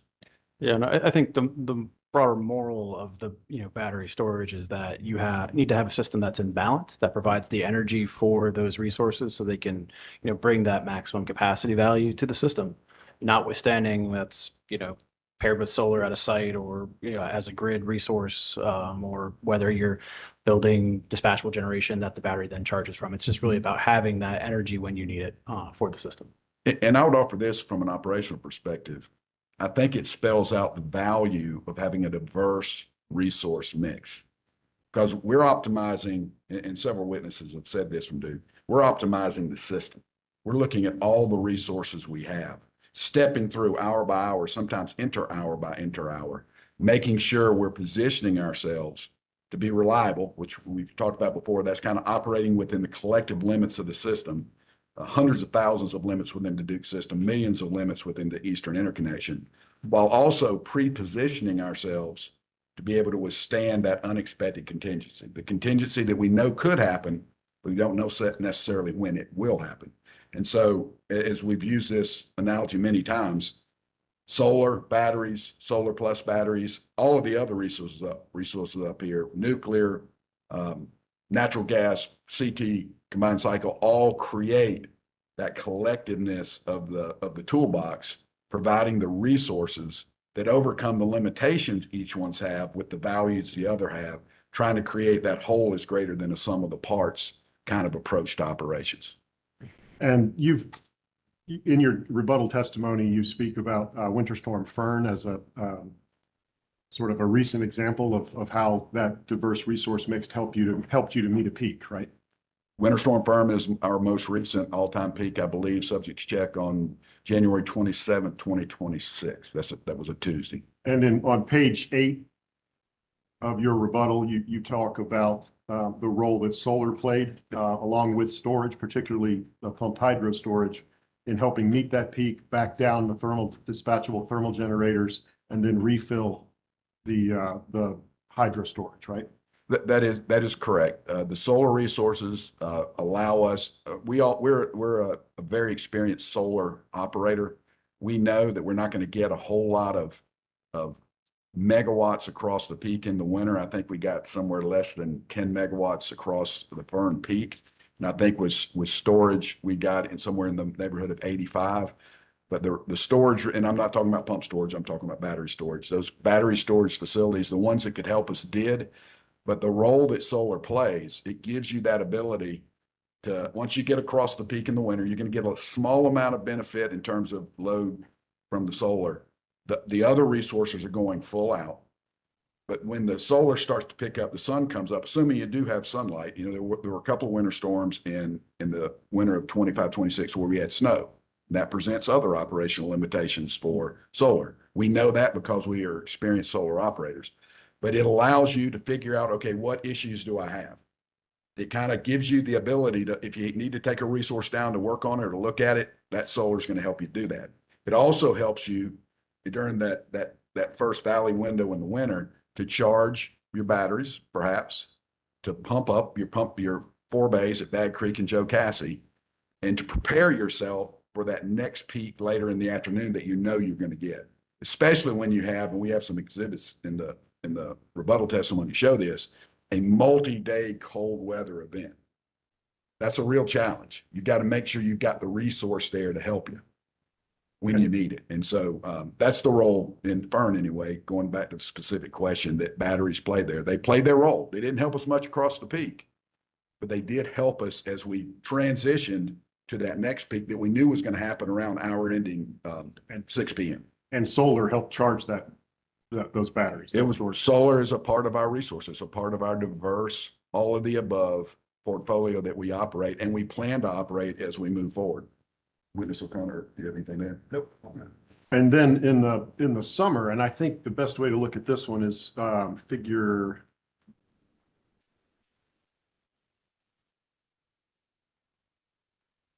4, where you expect solar, how you expect the use of solar and storage to change between 2026 and 2035. Is that right? Is that what that chart does? Page 14, figure 4. Yes, sir.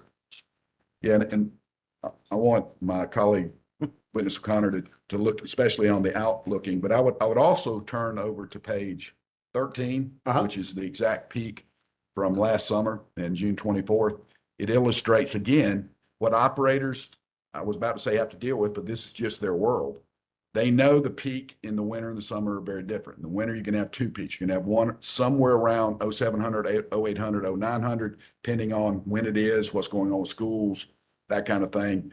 In the summer, it's going to be somewhere around 1600, 1700, 1800.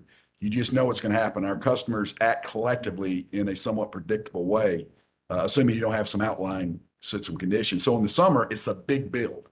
Winter's an extremely high peak at 0800, let's say, then it drops. In the summer, it's a slow grind from the morning when the sun comes up and it gets humid and hot until you peak around 1700. And so one way to describe solar's place is in the winter, it is somewhat non-conforming. And that, I don't mean that to be negative. It's just what it is. Again, I'm agnostic to the technology. We just need to know the capabilities. It's non-conforming to our customers' demand, but we're able to use it to get ready for that next peak. In the summer, it's much more conforming. even though we typically peak with our solar somewhere around 1 p.m., 1300 to 1400, and it begins to settle down after that as the sun reaches its apex and begins to set.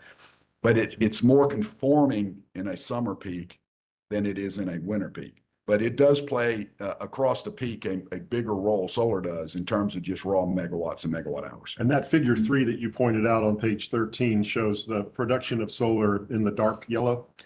I'm colorblind. Oh, I'm sorry. Subject to check. Yes, it does. I apologize. That's okay. And it roughly tracks the peak, right? It does turn at the very end of the day. It will start to decrease before the peak does. Mm-hmm. But we know that. Most utilities in the Southeast that have solar assets know that. That's no surprise. We deal with it.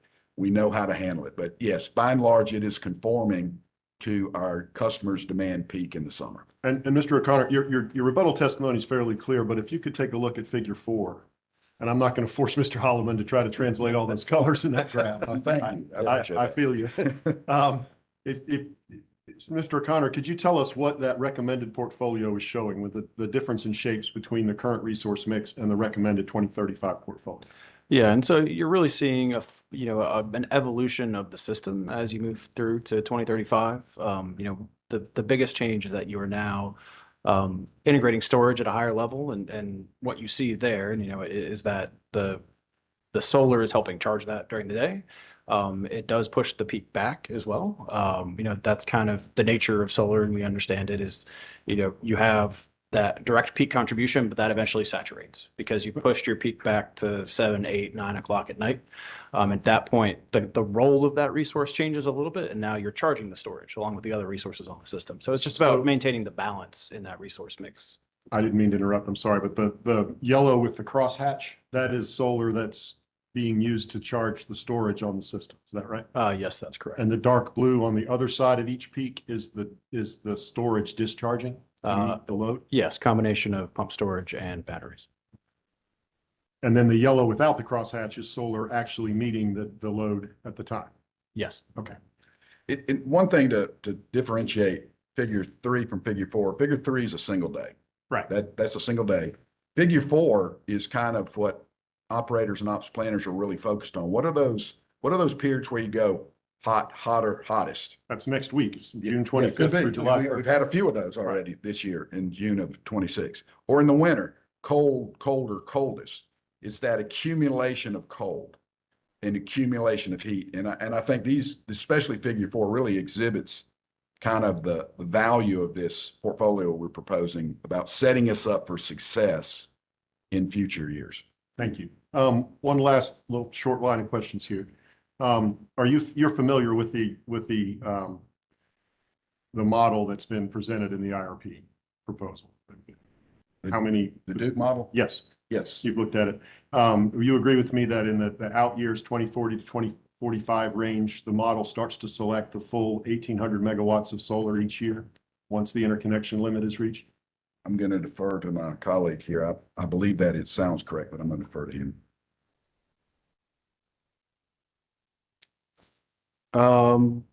I'm not sure it's the full 1,800, but that could just be the math, but it looks like it's over 1,000, a year. Okay. Yeah.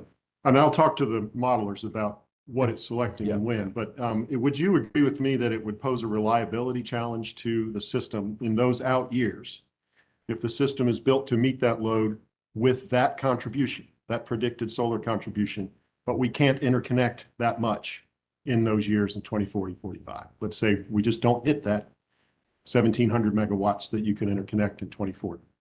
I think, one of the pillars of reliability in the plan is executability. That's something we take seriously. And I think the modeling team can probably, and the individual subject matter expert teams can speak to exactly how, deployment limits are set for each resource. That is, I think, exceptionally important, or particularly important here in the critical period where we're growing into the reserve margin. By the time you're getting out to 2040, 2045, you still want realistic limits in the model, but we should also be sort of aware that we know things will change there. And it's the best guess from the modeling team and the best marshaling of expertise that they have to say what that set of resources looks like. But a solar, go ahead. I was just going to add this. I mean, I've heard I've heard witness Snyder say this many times. The four pillars are executability. It's reducing carbon as we get out towards 2050. It's affordability, understanding that our customers are paying for this. And then the linchpin is reliability. And so your question, I think, is what we do. We are singularly responsible of all the parties in this hearing under the oversight of the commission to make sure we can execute this plan.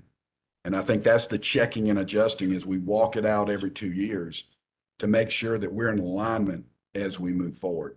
We own the risk because our job is to ensure reliability and security for 3.8 million customers in North Carolina. NERC in all their documents, and I think I've mentioned this before, they have a little byline. It says reliability, resilience, and security because over 400 million customers and citizens of North America are counting on us.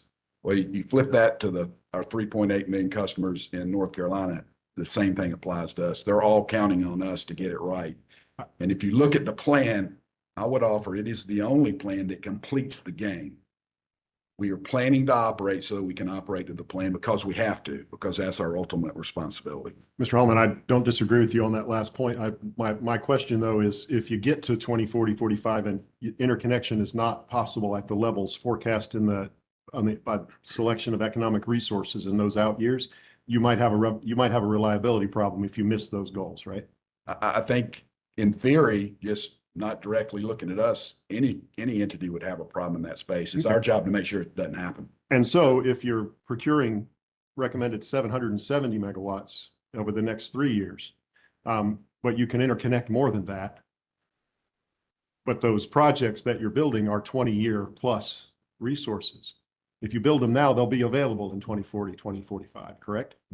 I think I would defer that question to our IRP panel. I think they have a better perspective on the gives and the takes in the out years. Mr. O'Connor, do you have any thoughts on that question? Yeah, and I think it's probably good to talk to the modeling panel just because by the time you get to 2045, 2040, and you look at those volumes of solar in isolation isn't necessarily contributing that much directly to the reserve margin. And so there might be a balancing of factors there to talk to the modeling team about. Okay, I will. Thank you. No further questions. Thank you, sir. Sigford. No questions, Chair Brawley. Thank you. Thank you, Ms. Chris. CUCA? Not present. EDF? No questions. Thank you. Microsoft?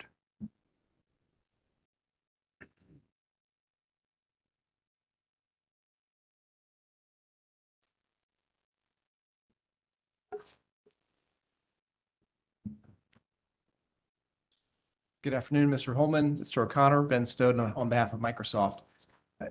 There has been a fair amount of discussion in this docket on the challenges of planning for very rapid load growth, but I'd like to talk briefly about how Duke, from an operational standpoint, makes sure that serving large load customers doesn't undermine reliability. In your rebuttal testimony, you all discussed NERC's large load action plan and specifically addressed NERC's preliminary draft reliability guideline on risk mitigation for emerging large loads. Do you recall that?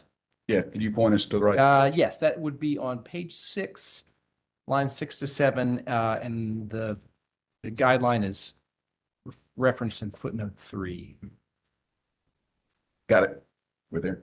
And Mr. Holman, I believe that in a conversation with Commissioner Brawley earlier in this hearing, you said that you are on the NERC team that is developing reliability standards for large computational loads.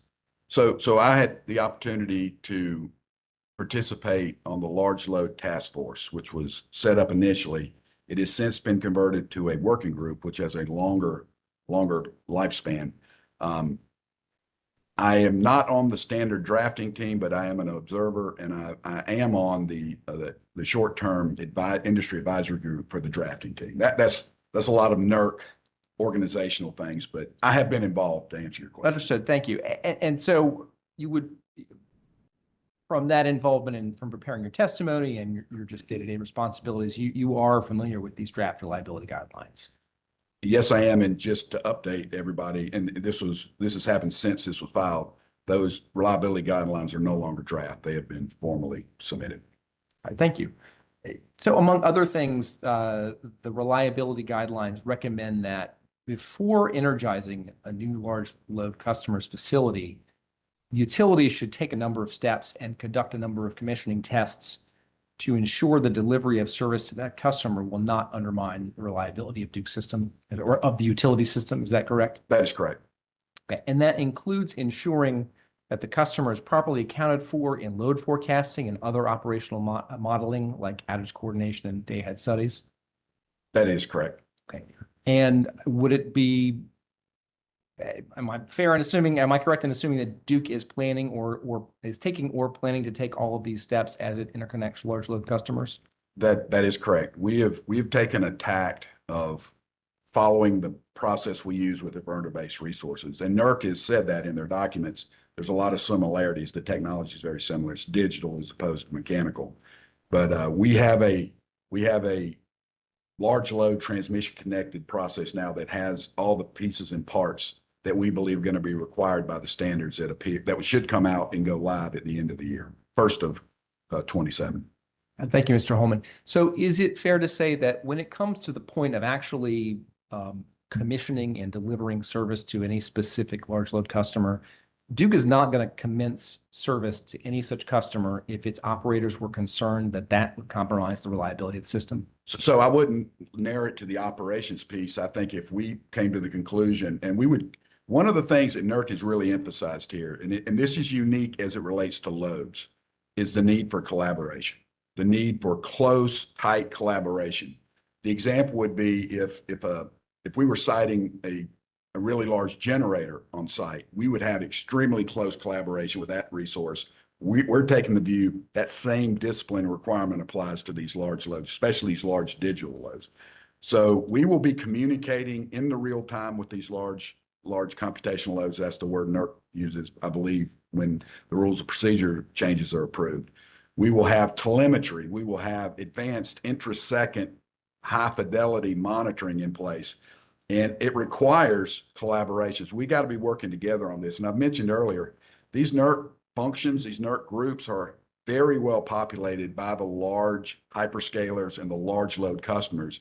And I heard one of them say, we want to be a good grid citizen, a responsible grid citizen. And I have seen that. I think they are willing to work with us. Who would want to be the cause of a big blackout? We would not allow it to happen to the extent we could stop it.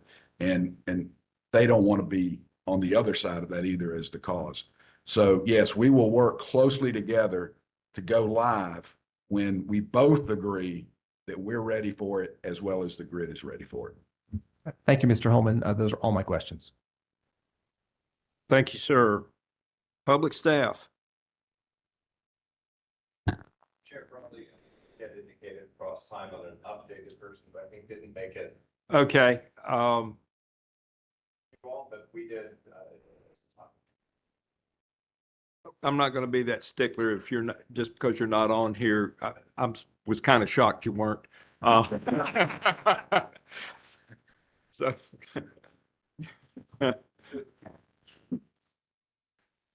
say said all. Thank you, Chair Brawley. David Neal for Say Said All. And I think I just want to start with your rebuttal on page 17 at lines 16 through 17. Line 16 and 17 on page 17? That's correct. Okay, we're there. And you testified that there's no one perfect generation technology that alone can meet our customers' needs and maintain or improve system reliability. And you've had a conversation with some of my colleagues already about this issue, and including table 1, the grid services by generation type that you've already testified came from CERC, not from Duke. And just have a couple questions about this table. Table 1. Table 1. Going back to table 1. Okay. Which is on page 18. Got it. Yeah. So you would agree that this table shows, for example, that the red dot means does not exhibit an attribute. And so if you look at nuclear, for example, and you go down the line of flexibility, they say that, that CERC says that nuclear does not have the attribute of the ability to cycle, startup, shut down multiple times per day, correct? That is correct. And it doesn't have fast startup time. Let's see. The next one over. Contingency reserve. I'm sorry, I'm still on flexibility. The one right next to that says fast startup. Okay, correct. I was looking at the other one. Yep. And so when Duke's planning its system and looking at adding nuclear generation as a baseload resource, it doesn't add to the modeled cost of that resource gas turbines that do have the ability to cycle up and down multiple times a day, correct? It does not. And you'll do that because as you are already testified in this panel, there's no one perfect resource. You're looking for a diverse suite of resources that have different attributes that bring different values to the system, correct? That's correct. And just have a couple more questions about this chart. Looking at the battery category, if you look down in this, the very first column, primary frequency response, there's a yellow dot which says partially exhibits attribute. Is it your understanding that batteries only partially exhibit that attribute? So I would offer this, and in talking with our CERC colleagues, I think it's, well, you'd have to ask them how they thought, but so historically, primary frequency responses come from large synchronous generations that have a large rotating mass that fight the change in frequency. That's what inertia is. It's a resistance to change. And historically, and NERC speaks to this in their long-term reliability assessment, historically that's been provided by nuclear, by coal, by natural gas, by hydro. They're the devices that have large rotating mass. That's what drives us, a mechanical system that does that. So in theory, as we talk to some of the battery manufacturers and some of the folks in other parts of the world, there is the potential, the long-term potential, that you can have what they call synthetic inertia. And that is based on this technology, these chips that can respond quick enough to mimic that phenomena of large rotating mass fighting against change in frequency. And you don't want frequency changing. That's a good thing. Load does it as well, large industrial loads that are mechanically driven. So I think the yellow means it's not proven. And I hate to belabor the point. The next column over is synchronous inertia, where they, again, CERC put a red dot. But this first column was not synchronous inertia, but primary frequency response. It's the same answer. It's governor response that has historically been provided by large synchronous generation. And the thought is, in the future, once it gets to be proven, that potentially some of this new technology could provide that type of service. But I'd offer this, proven, theoretically, all those are words that fit into planning space, not meaning to disparage planners, but it doesn't mean a lot in operating space, because you want to put in the operator's hands things that have been proven, things that are dependable, things that are predictable. And the reason why you want to do that is the nature of the system we're talking about. It's the largest, most complex machine humans have ever built. It's the most critical of the critical infrastructures that exist in the world. And in my 40 years plus in the industry, to use it as a laboratory or experiment on it has never been a good idea.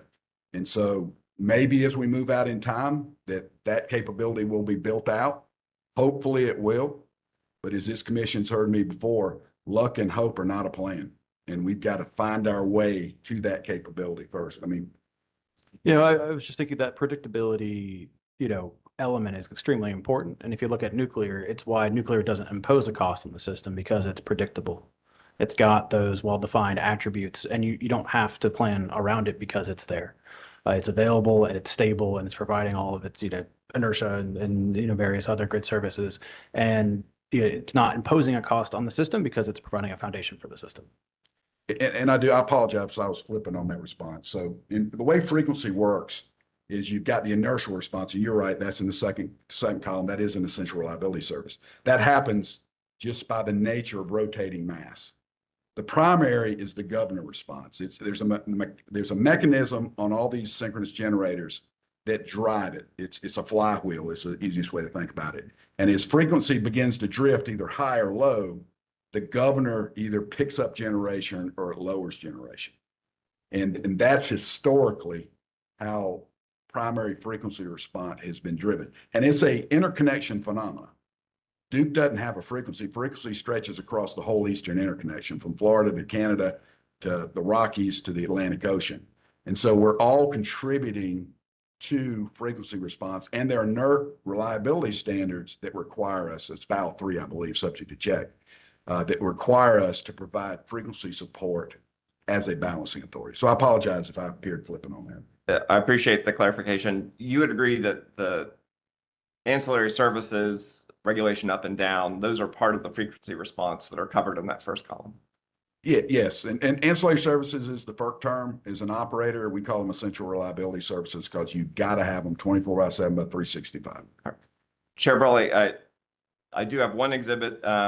It is a confidential exhibit. We're at the end of the day, so it might take us into the confidential session. It'll be brief, I hope. SACE et al. Confidential potential cross exhibit number 16. So there's a SACE binder of potential cross exhibits up there. With the green label from SELC. And if I need to approach, I can.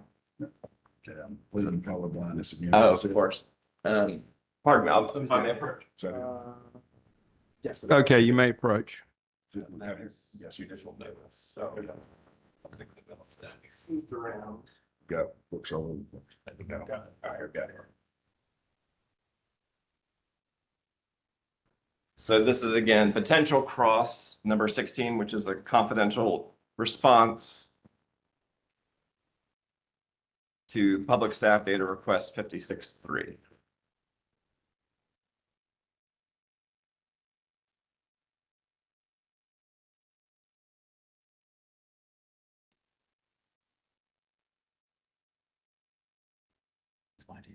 Okay. Yeah. We got it. Yeah.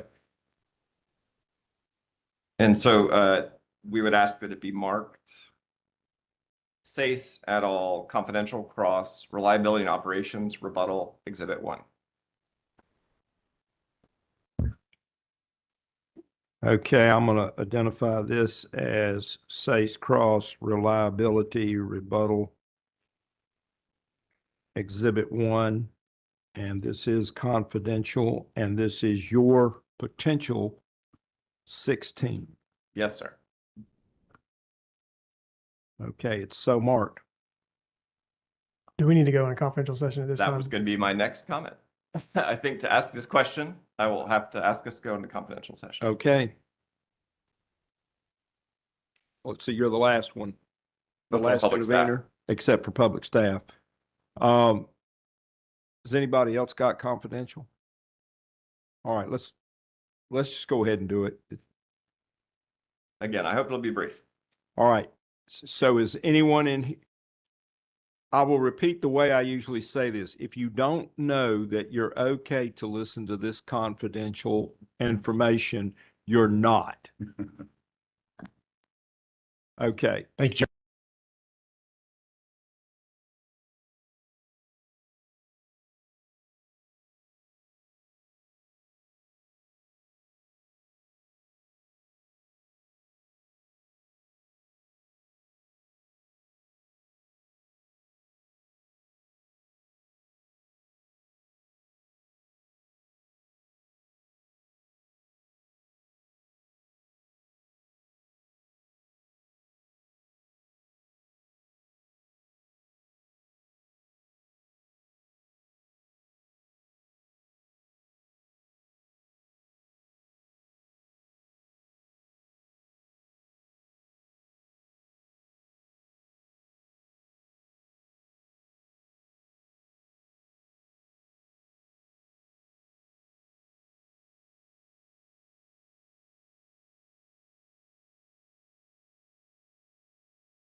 I'm watching to see if we've gone back online.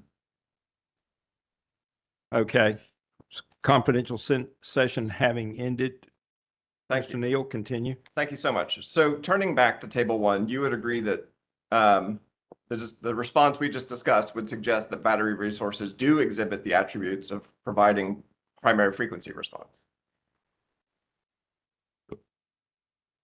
I think not without dragging us down a rabbit hole, there's primary frequency response and there's secondary frequency response. When we think of, maybe Witness Holman could help me out here, but regulation is typically secondary. Not that battery cannot provide primary, but you're into that synthetic territory where it's not physical governor response. You're looking at inverter-based responses to system state. Can you ask your question again? I think that was a fine answer. Again, recognizing we've already established that there's a difference between inertia and frequency response. So there's a fundamental difference between inertia, primary frequency response, and regulation. They're very different.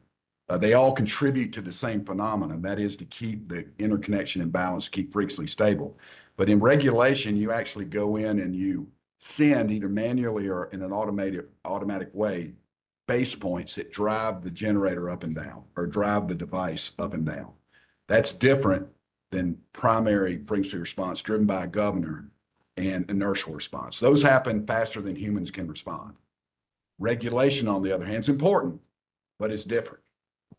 Regulation is more of a real-time phenomena that the balancing authority has to keep its balance, its ACE equation, area control area equation, within a qualified range. I don't want to get in the gory details of NERC standards, but it's NERC Val 1.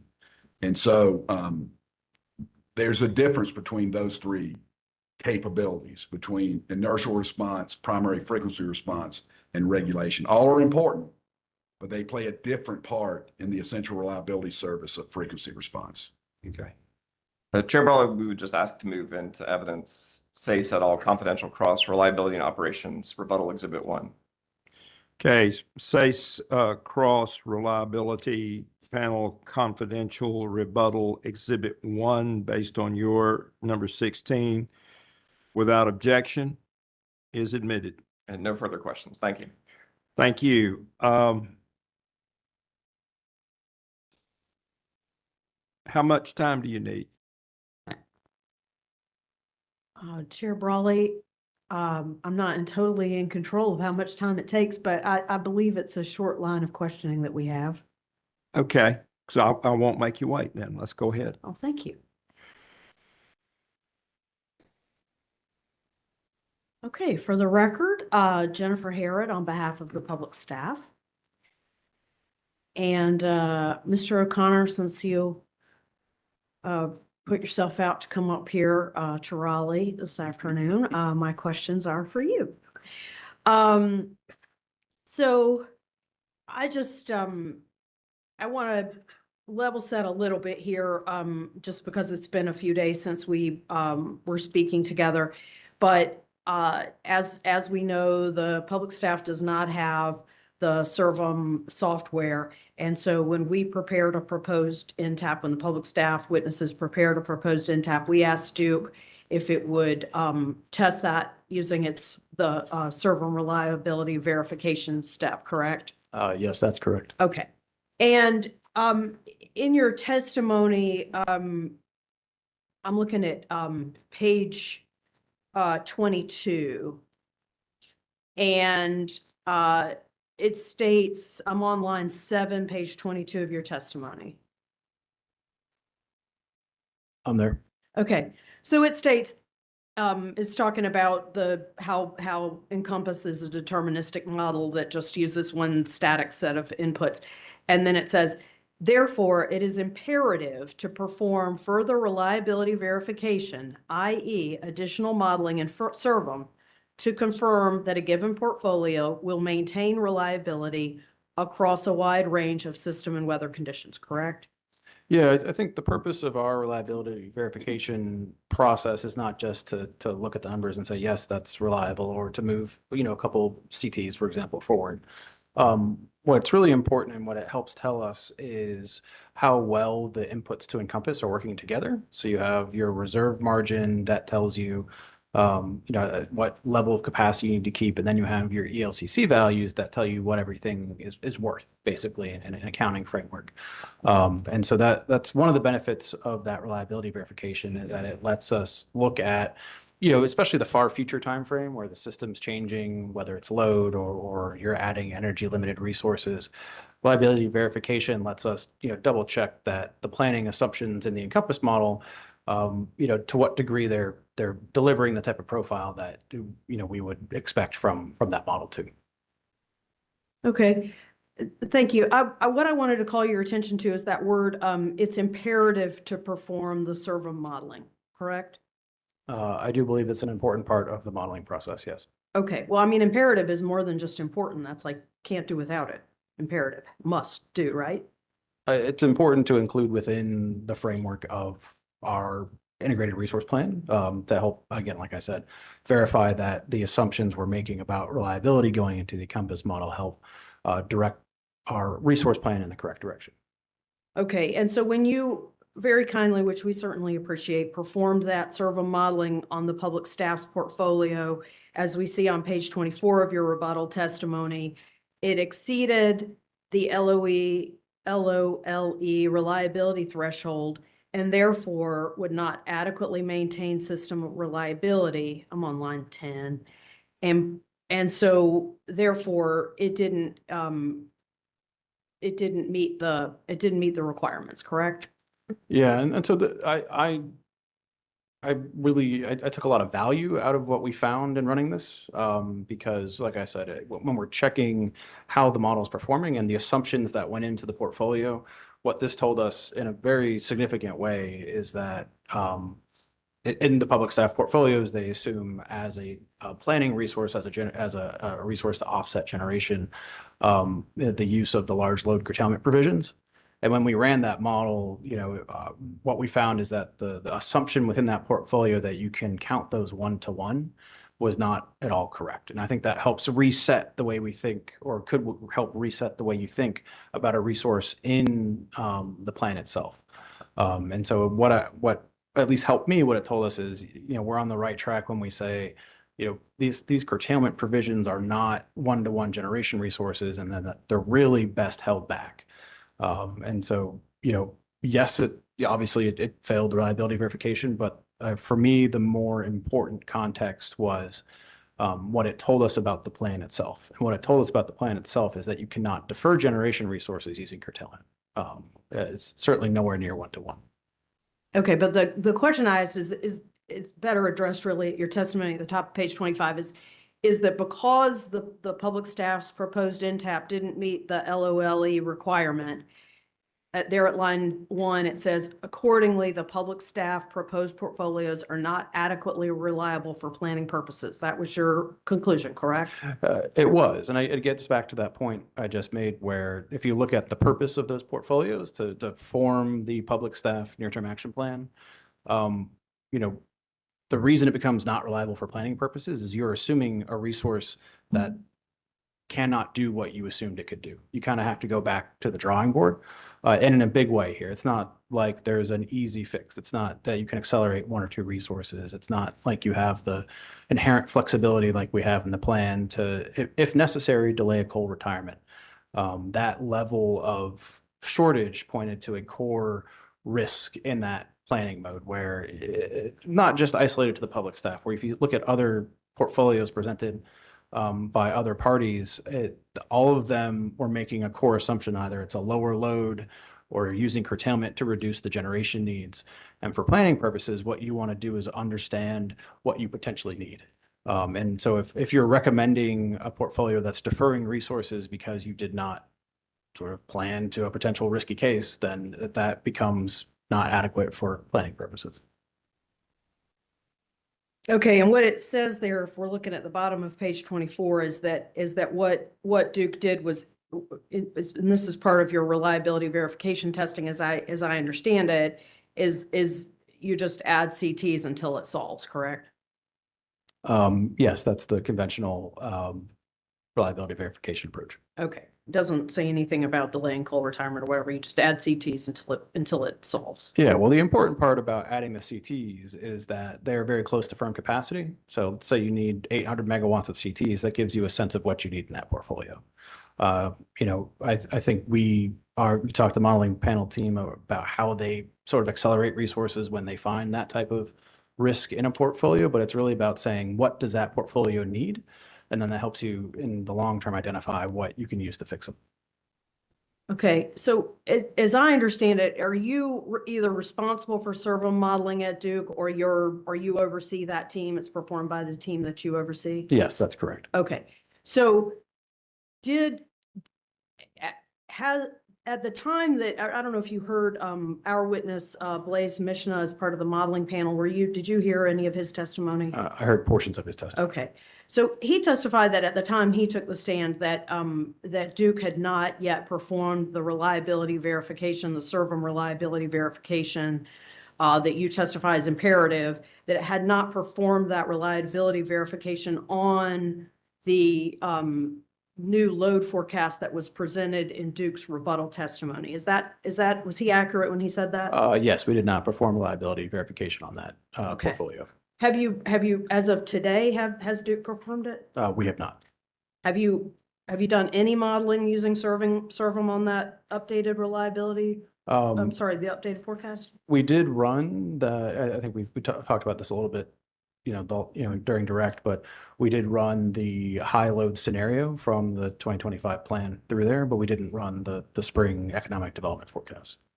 And you didn't run the forecast that was presented in rebuttal testimony? Yes, that one, yes. Okay, so can you explain why not? At the time of filing the plan, and it's just not something we necessarily felt the need to do.